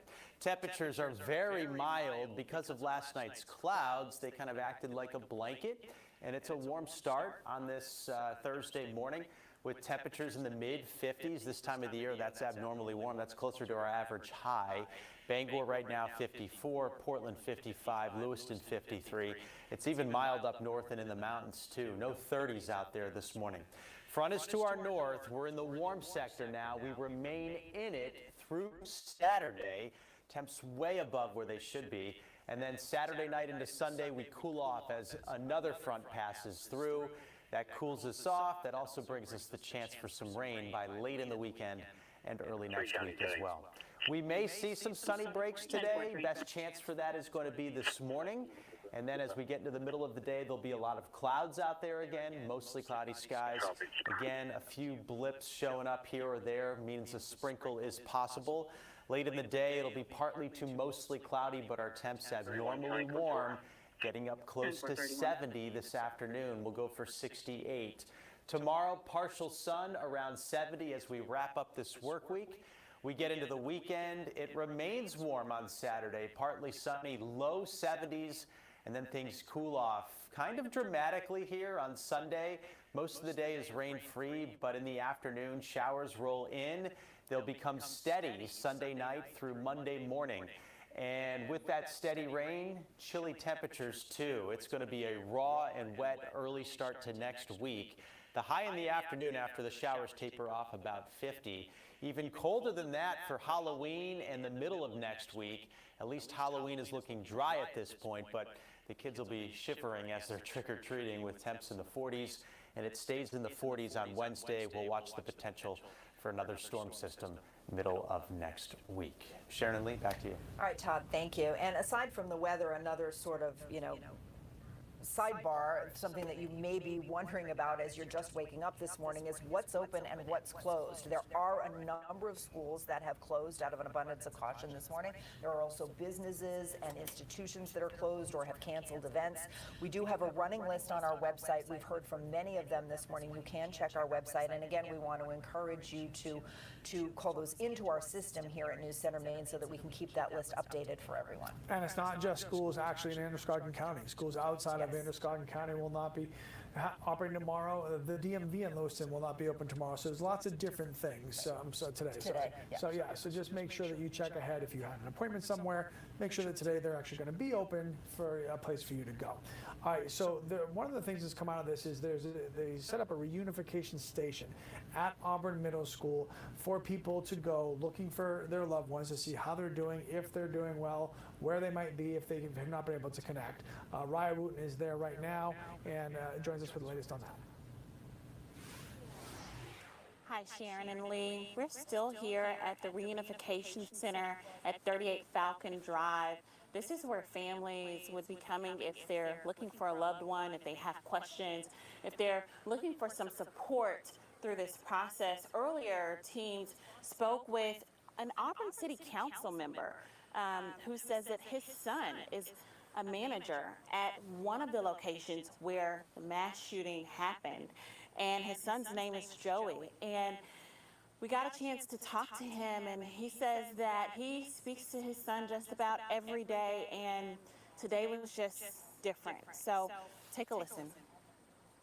If you had my gut right now, I feel like I'm squashed with a vice. My neck and the back of my head feels like there's a vice squashing it the other way.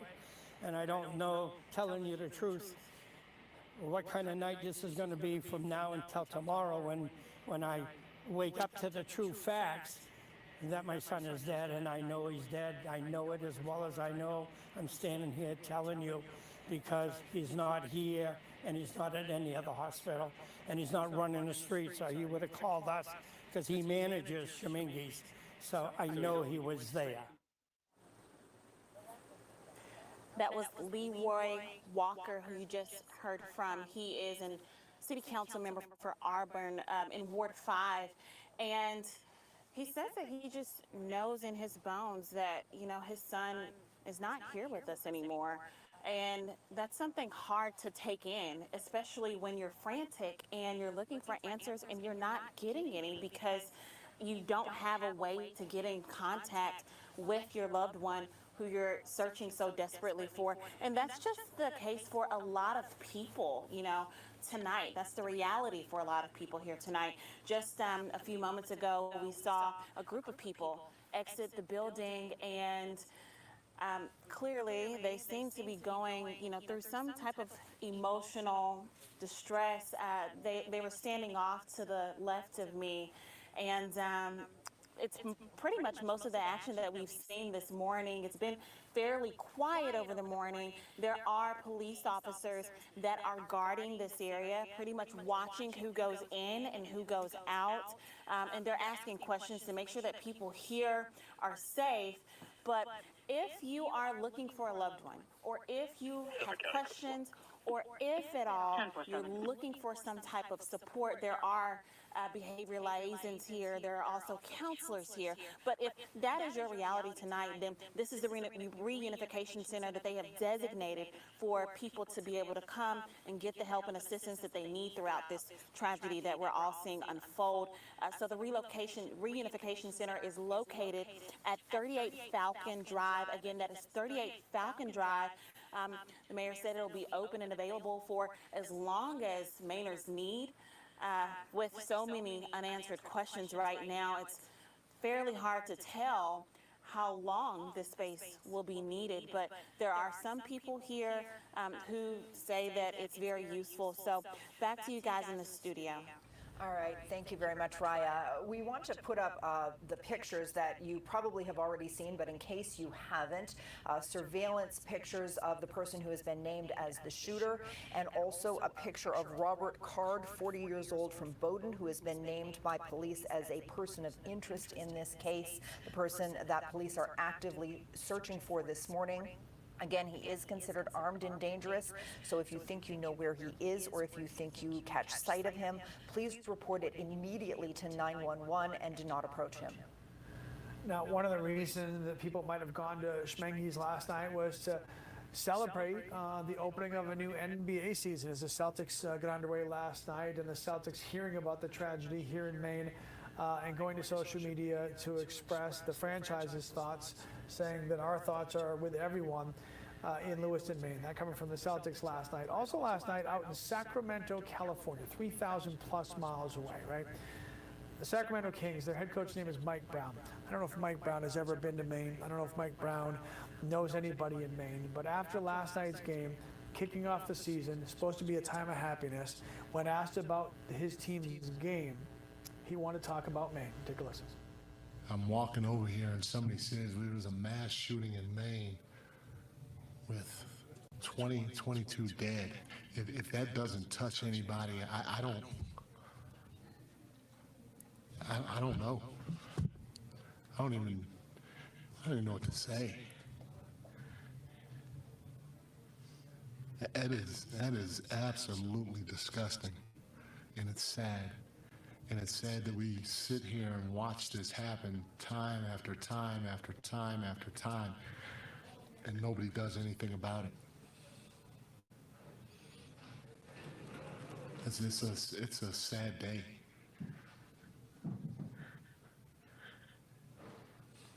It's a sad day. It's a sad day for our country. It's a sad day in this world.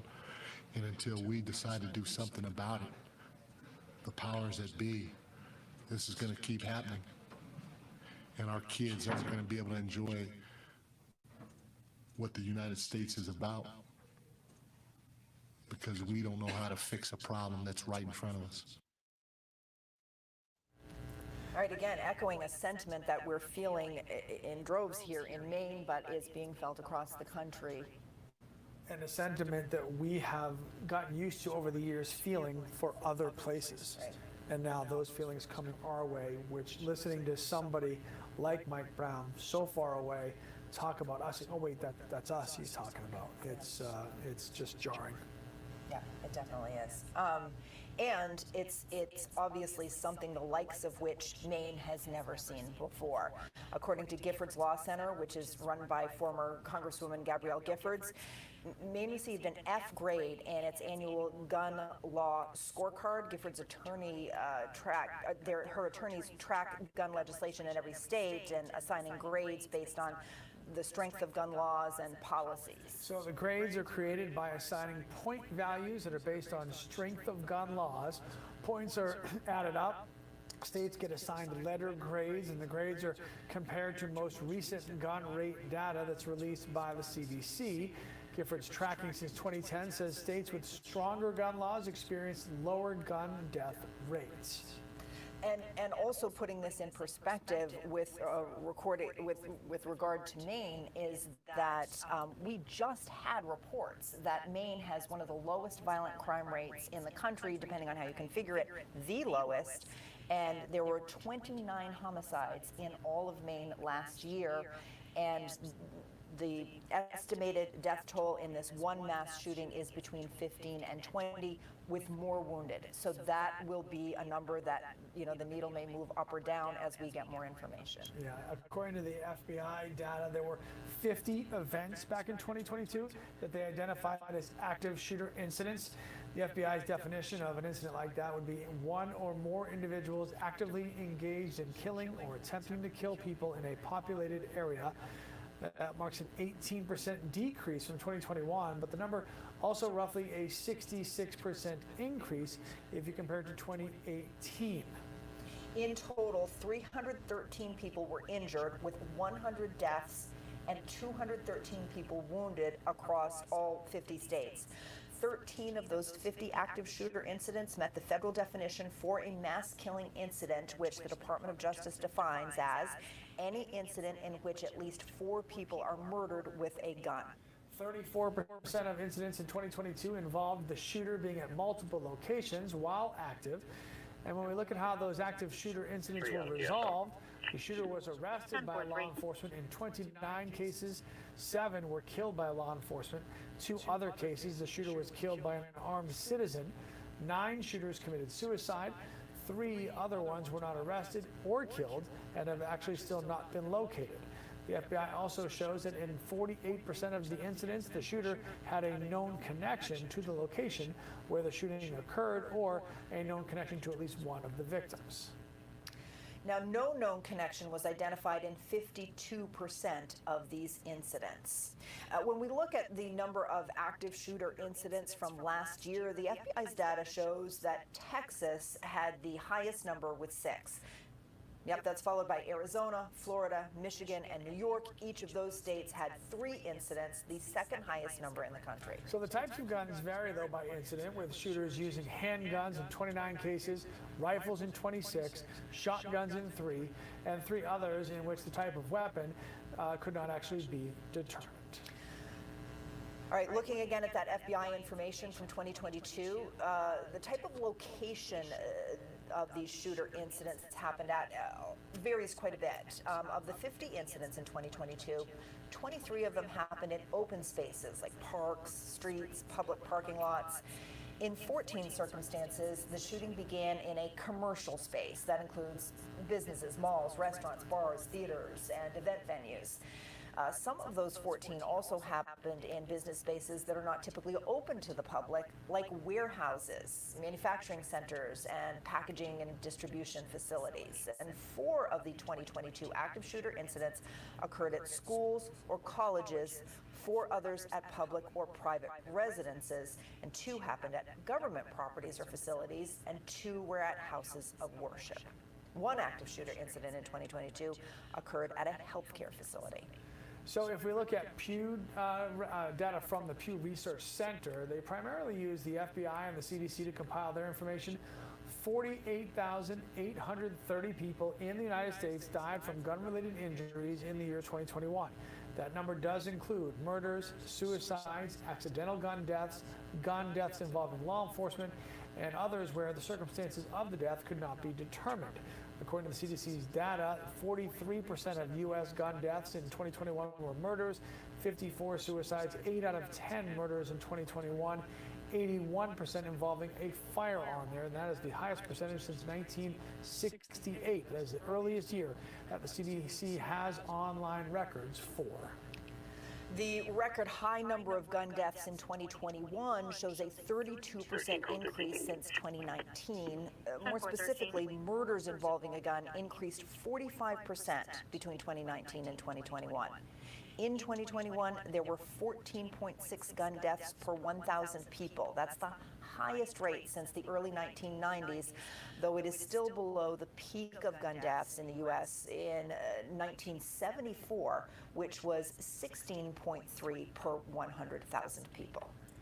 According to information from the Gun Violence Archive, which is a nonprofit that maintains an online database of gun violence incidents in the U.S., 706 people died in mass shootings in 2021. When you look at the FBI data going back to 2000, there were only 3 cases the agency identified as active shooter incidents. By 2021, that number had gone up to 61. Pew Research Center's data also showing that the gun death rate in the United States is significantly higher than most other countries.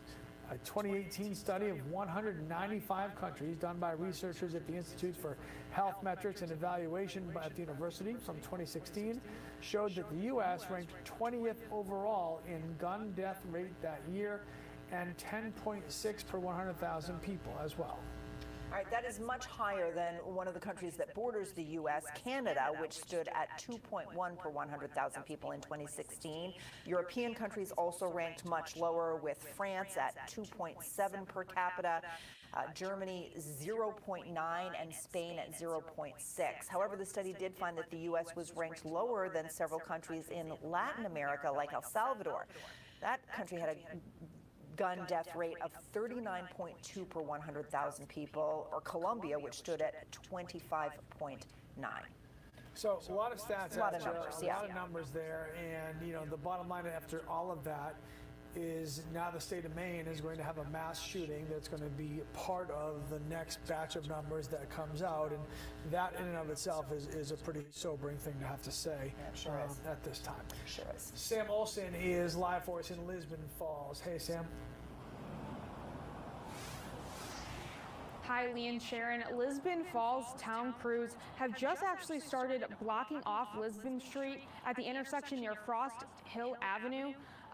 Behind me are several police cars, and this morning the Lisbon Police Department actually posted to Facebook urging folks, all people who live in Lisbon to stay sheltered throughout this morning, and especially if you live between Mill Street and Lisbon Center along the Route 196 corridor east to Main Street and Lisbon Falls. So if you live in that area specifically, police are urging you to stay put where you are as they continue looking for the suspect. I'll repeat that one more time, especially if you live between Mill Street and Lisbon Center along the Route 196 corridor east to Main Street in Lisbon Falls. Police are especially urging you to stay put.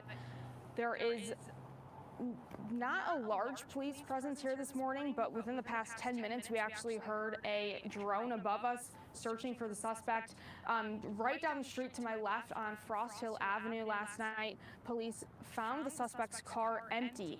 And right off to my right is Lisbon High School. We saw police from Portland in tactical gear go into the gymnasium, and we haven't seen them come out. We know that Androscoggin River is right behind the high school, so it seems as if police are searching in this area on land and along the river.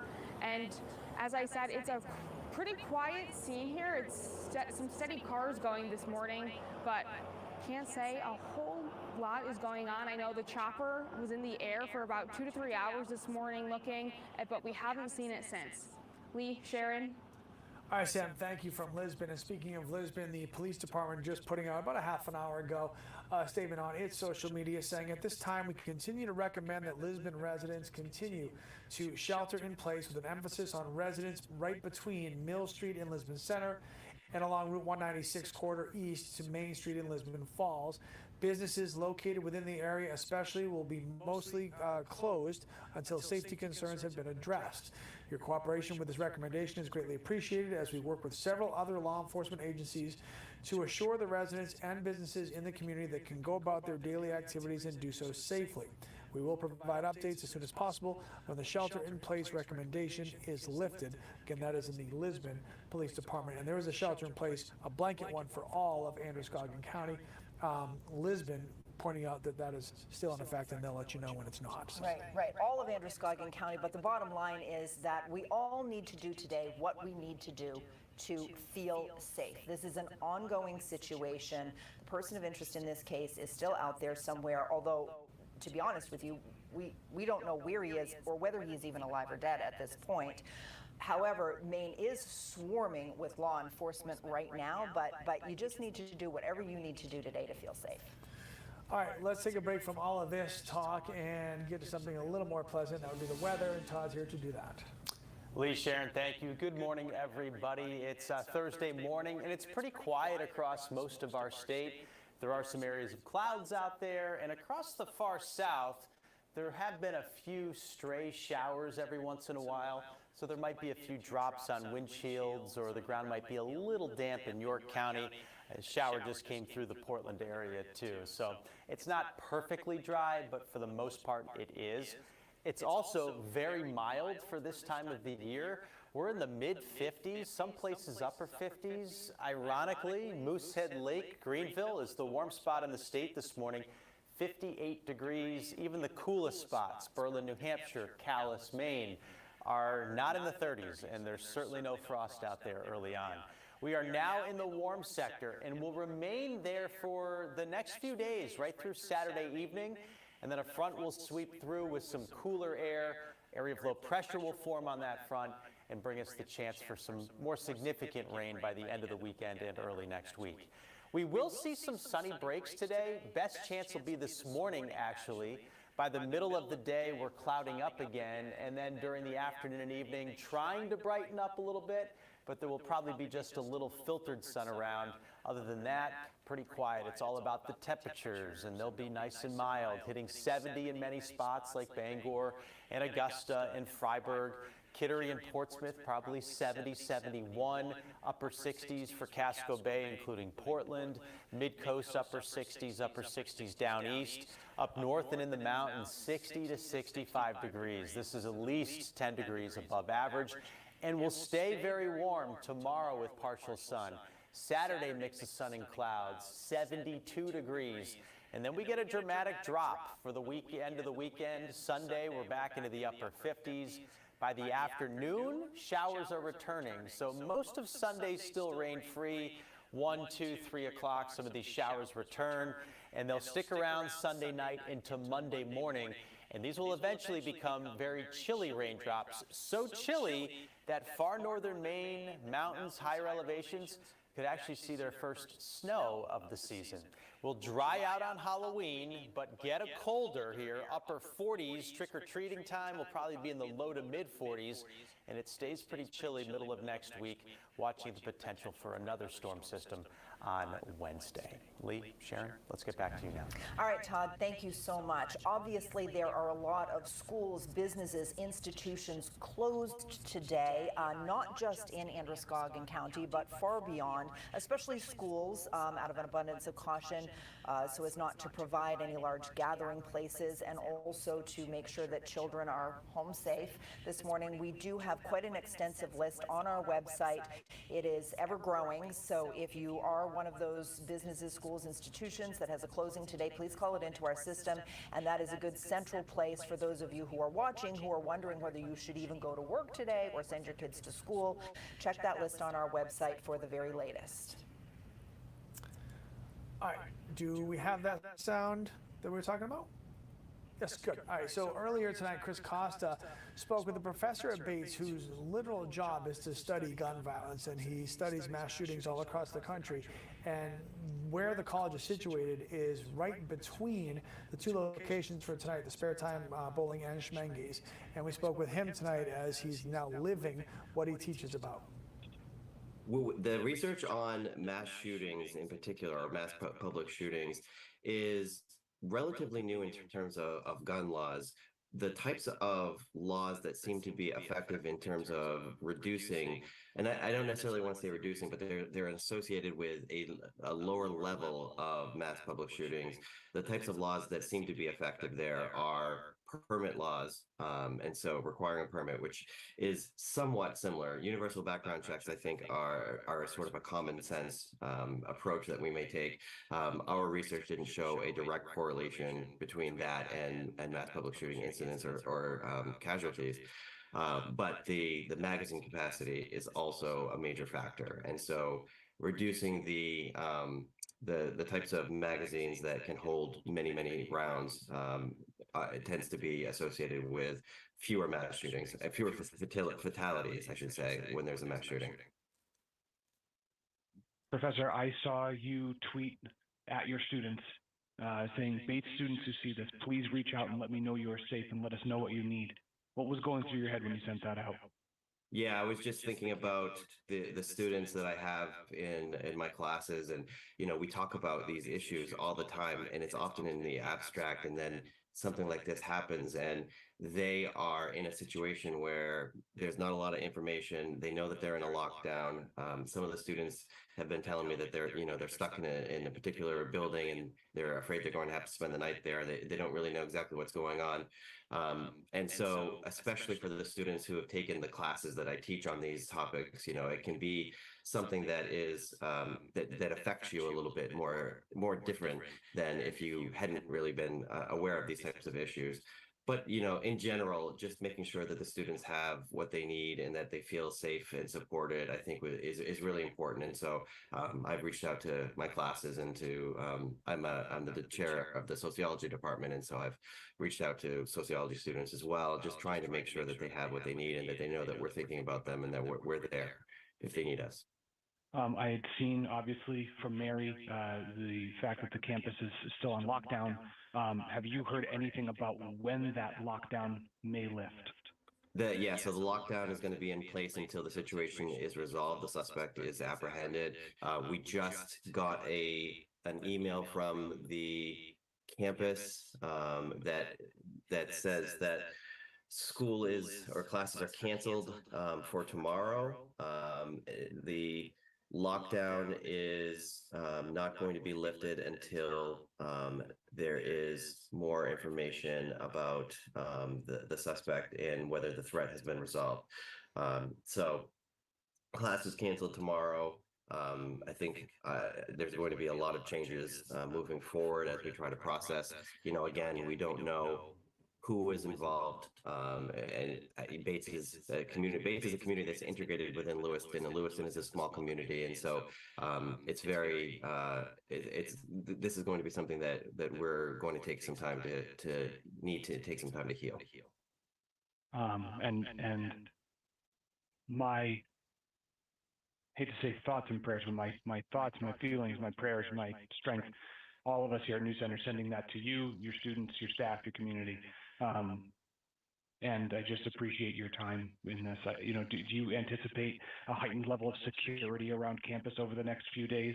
Does that typically happen after something like this? Yeah, so I would imagine that there's going to be a lot of things that happen. We have planned the inauguration of our new president happening on Friday, and we have students who are now going to be needing a lot of support. We have classes and assignments and things that we have to figure out. I'm assuming that in order to ensure that students feel safe, there will be more security measures in place. One thing that we actually have in place because of COVID is buildings are locked, and you need a card to access them. There was talk about that being removed as we move forward in the semester, but I would be surprised if now we move away from that as an added security measure. Professor, I don't want to keep you longer than is necessary, but I want to give you an opportunity. If there's something we've not covered that you think the public needs to know about events like this and the work that you've done to explore and understand them, is there something we haven't covered that you want to make sure the public understands? Yeah. So I would say that I don't want the public to think that because of this event, Maine is a dangerous state or Lewiston is a dangerous city. These are events that every one of them is horrible. Every one of them is tragic. They have been increasing in recent years. That is not something that is just made up by the media, but they remain incredibly rare. And the people are safe, generally speaking, in places like Maine and in places like schools. That does not discount the fact that there is a risk and that people have been killed and injured. But I want people to to feel safe as they walk about their community, but also be safe as well. Professor Michael Rock, Department Chair of Sociology at Bates College, we appreciate your time. Thank you. Thank you Be so safe. much. Thank you. I appreciate what the professor had to say there, but you just can't help but feel right now, he was this morning violated and hurt, and that our state has been hit with something that we never thought would happen here, or certainly hoped that would never happen here. So if you're just getting up, it's 5:34. A lot has happened since you went to bed last night, and we want to get you caught up on that. Right, so here are the basics of what we know so far about the situation that we're covering wall to wall here. There is a massive manhunt happening right now, centered in Androscoggin County here in Maine, as police try to find the person responsible for a mass shooting in Lewiston last night. So NBC News is confirming somewhere between 15 to 20 people have been killed. Up to 50 other people have been hurt. This is after a gunman opened fire at Schemengees Bar and Grille, as well as Sparetime Recreation last night. Those two businesses are about 4 miles apart from each other. Maine Department of Public Safety spokesperson Mike Sawchuk says that the first shots were fired just before 7 o'clock last night. People who live in Lewiston and Lisbon are asked to shelter in place right now as police are trying to find Robert Card. He has been named as a person of interest in connection to the shootings.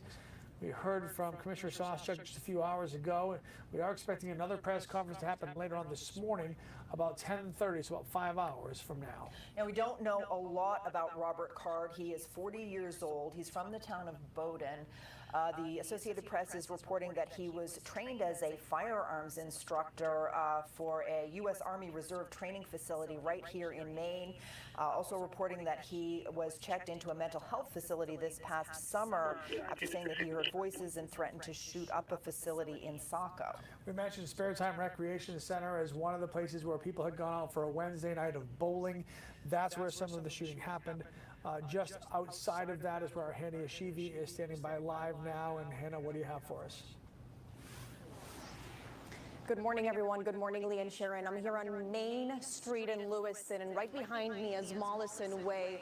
And just to give you more context, for those of you who live in the area or know the area, this is just between Legends Sports Bar and Grill. To my right and to my left, I have the Subway. And for those of you who don't know the area too well, there's a big Martin store. And there's a Salvation Army store around here, just to give you guys a little bit of more context to where this bowling alley is located. It's just about a 3-4 minute walk from where I'm standing. This area has been completely blocked off by police officers since we got here and hours prior to that. And now I just noticed that police officers added another layer, that yellow tape that you see, and it's probably just to make sure that nobody is crossing into that active scene. There's a lot of tension here and anxiety. You can feel it even from the people that are waking up and driving by, the reporters that are showing up from other states, and even the police officers who are just driving past Main Street nonstop. Many of them have gone up and down Mullisan Way. And this is just a 9-minute drive from the second location where this mass shooting also happened, the Schemengees Bar and Grille. We know that the owner or maybe a staff member recently posted on Facebook just to express the trauma of this mass casualty. NBC News is reporting 15 to 20 people have died. And it's important to mention that 40-year-old Robert Card is still at large, and he's considered armed and he's considered dangerous.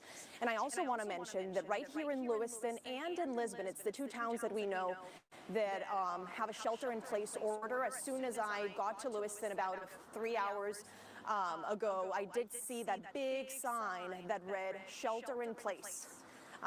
Those orders are still active for both of those towns, so if you live in this area, lock your doors. School has been canceled for the day here, but that's the latest information that I have for you guys. Lee and Sharon, back to you. All right, Hannah, thank you very much. Obviously, with this number of wounded, up to 50 people wounded that we know of, some by gunfire, others in the trampling that happened as mass panic set in at these two locations and people were trying to get out of harm's way, the Red Cross is going to need our help in the coming days. Yeah, they say that they're working with hospitals all across the state to provide more than 120 blood products in response to last night's shooting. They're standing by to provide additional blood products if necessary from the organization's national inventory as well.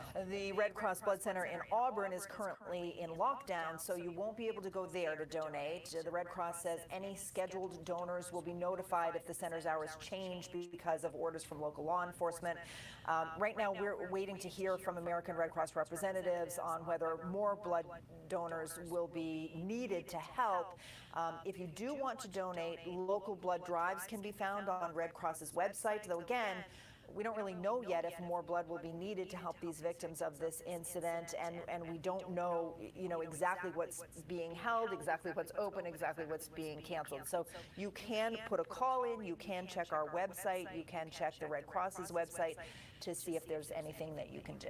Yeah, and to a little bit bigger point, people reaching out to ask what they can do has been a common theme since this started, last night. So whether it's people in state, out of state, law enforcement coming from other places, it's kind of what we're known for, and it's unfortunate that it's this kind of a situation that we're helping each other in, but we are, and we will continue to do so. Yeah, and we'll be seeing that, I'm sure, throughout the days and weeks and months ahead. In the meantime, there's really not much any of us can do.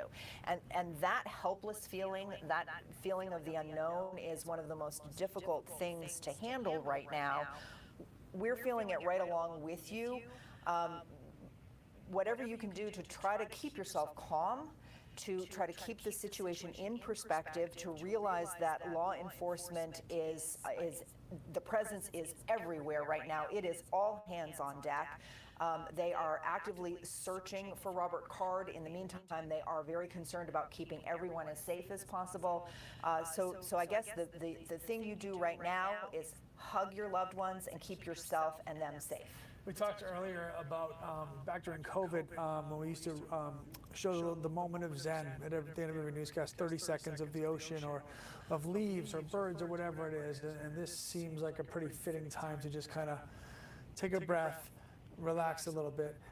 Also an important time, as Commissioner Sawchuk alluded to in his press conference last night, is just to be very careful of where you're getting your information and what you do with it, because social media can be very valuable. We need it in a lot of ways to help get information to people, but at the same time, not everything that you see and you read and you hear is true, and any kind of misspreading of that misinformation could be a big detriment and certainly not healthy for you or helpful to anybody. So just be careful where you get your information. Make sure you know it's real before you decide to pass it along.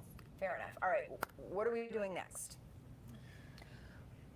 All right, we do have some information. We spoke to a witness in Lisbon where a vehicle of interest was found last night, very close to Lewiston. Let's hear what this person has to say. I've seen a lot of police cars. I think I saw a SWAT car. Just a lot of cars in and out of the school.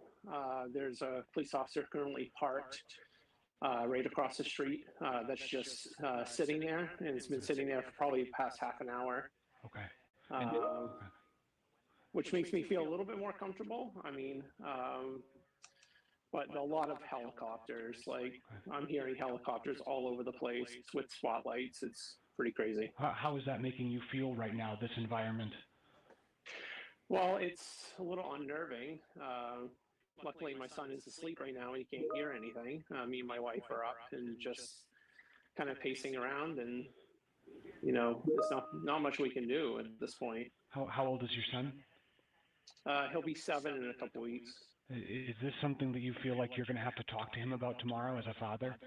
I hope not. Like, I really hope he doesn't wake up, and because he has some anxiety about certain things like this, and I just hate to bring it up right here and now, but maybe later on, once he fully understands the magnitude of the situation, it might be different. Yes, and that is a big question for all of us right now. How do we talk to our kids about this? On a personal level, my kids are older. They understand what's going on. They're able to bring it into perspective. But those of you who have young children, this is going to be a difficult conversation. Yeah, and it's a conversation that I was actually actively having with my kids last night while here talking to you. My older kids who don't live in Maine anymore, but obviously are connected here. And my younger kids who saw me go to work at 8 o'clock at night, I'm supposed to be going to bed. So, it's going to be hard for parents to unwrap and unpack it. It's just important that you do it in an appropriate way. You don't pretend it didn't happen. You address it properly. You make your children feel as safe as you can. And that's what you do. And look, we've been talking about this all through the night. How do you talk to your kids about this? Bottom line is you know your kids. You can do this. It takes a deep breath, but you know your children. You know how to talk to them. You got this. In our next half hour, oh, by the way, we will have somebody from NAMI. Greg Marley is going to come here, and he'll join us live on the set, and we'll ask him some of these questions as well to help give you guys just some guidance as you process your own feelings about what's happening, and then how to pass those along to the people that you care about as well. All right, let's take a quick break to hear more about the weather. Todd has that for us, and then we'll bring you more coverage. Sharon Lee, thank you. Good morning, everybody. Thursday morning here in Maine. Very, very mild and pretty quiet, too. We do have some clouds. And across the far south, there are some scattered showers. Every once in a while, there are a few drops that have fallen in the Cumberland County area, down through York County as well. You can see some very light returns there on the radar. This is the biggest story and will remain the biggest story for the next several days. How mild it is, how warm it feels, strangely warm it feels. 54 in Bangor, 55 in Portland. Up north, it's actually even a little milder. Greenville's the warm spot in the state. Average high is in the 50s, and they're close to 60 right now. Front is north of us. We're in the warm sector here. Stays like that for the next 3 days, and then Saturday night, the next front comes through, and that will cool us off by the end of the weekend. And our next chance for more significant precipitation arrives Sunday afternoon and sticks around into Monday as well. We will have some brightening and some sunny breaks today. The best chance is early and then again late. By midday, it'll be cloudy again across the entire state. And then we'll try to thin these clouds out in the evening and get you a decent sunset or at least some.